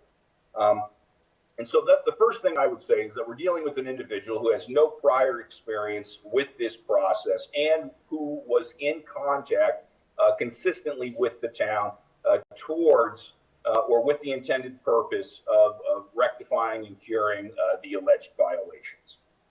Now, that, I think, argument is conclusive, or the total of it as it relates to 18 Fernwood.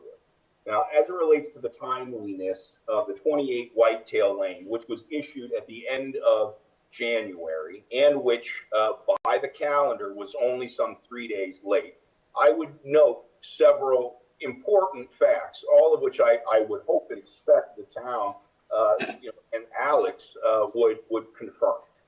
The first is that the town was dealing with significant staff shortages and issues in the lead up time to when that appeal was due. And Rob Durant, in fact, I believe he cites in his application, had contact with Sandy Fredericks related to the necessary fines to be paid and the materials to be submitted. And for whatever medical reasons or personal otherwise, absolutely no fault or harm to anyone, right? She was unavailable to provide either those calculations or the necessary plots and plans. That on its own slowed down his ability, again, an unrepresented individual, in completing and submitting this application. We compound that with two other things. The weekend, right, I believe the application was actually due on a Friday.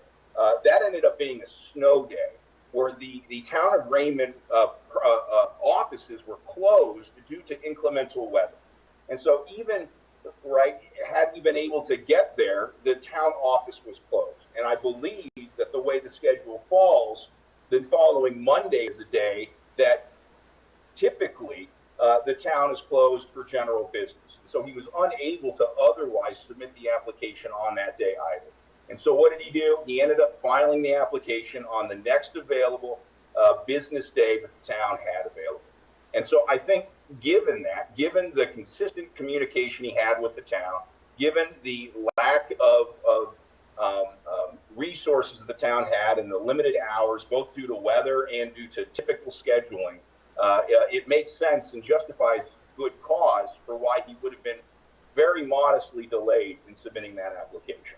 And when we speak to the harm, again, in this application exclusively, what he has argued is that the town has cited the wrong party, right? He's indicated that Big Lake Marine LLC, Big Lake Marine Construction LLC, is the proper party. And he's submitted an application as it relates to those notice of violations which were issued to that party, to that company, immediately after he submitted this application. And so I can't think of much more in the way of injustice there would be than to try to find the wrong or the inappropriate party responsible for something that it didn't do. And so I think that speaks to the timeliness issue, and it speaks to the significant good cause for why there should be an extension. I would note too that Attorney Wagner provided the memo to the ZBA. I won't really speak to its contents or the legal arguments therein, but what I would point out, and I believe, although maybe Steve wants to speak to this, is that the ordinance for the town itself allows for a waiver of the good cause or of the 30-day requirement. So you're not just limited, I would argue, to whatever court cases or determinations might be, but rather your ordinance itself allows for a 30-day a waiver of that 30-day requirement. And I would say that means you're not explicitly bound to consider the court cases that Stephen has cited.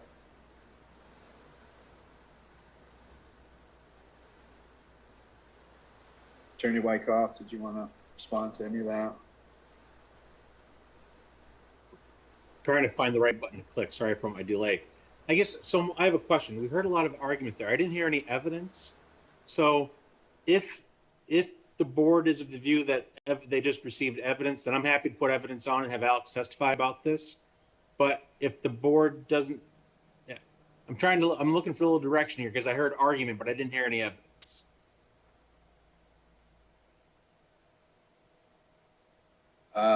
Well, I have one.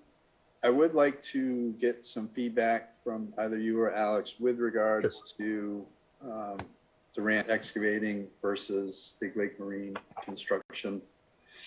Sure. Are they considered one and the same, or should they not be considered one and the same from the town's perspective? Sure. I'm happy to have address that, and I'm also happy to have Alex testify about the chronology here, which the town would dispute as to how it has just been described. So maybe what I can do is maybe we just can have Alex provide some testimony here to give you some facts relating to the situation. Sure.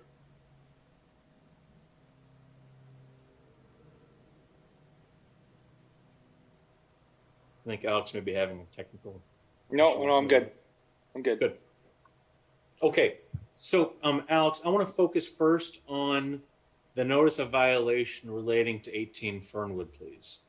So that notice of violation was issued to Durant Excavating, and it's dated December 21st, 2021. Is that right? Yeah, that's correct. Oh, okay. And do you know when Mr. Durant received a copy of that notice of violation? I don't know exactly when he received it. We did send it certified and first class. We never received the first class mailing back. So we assume that he received that one at least.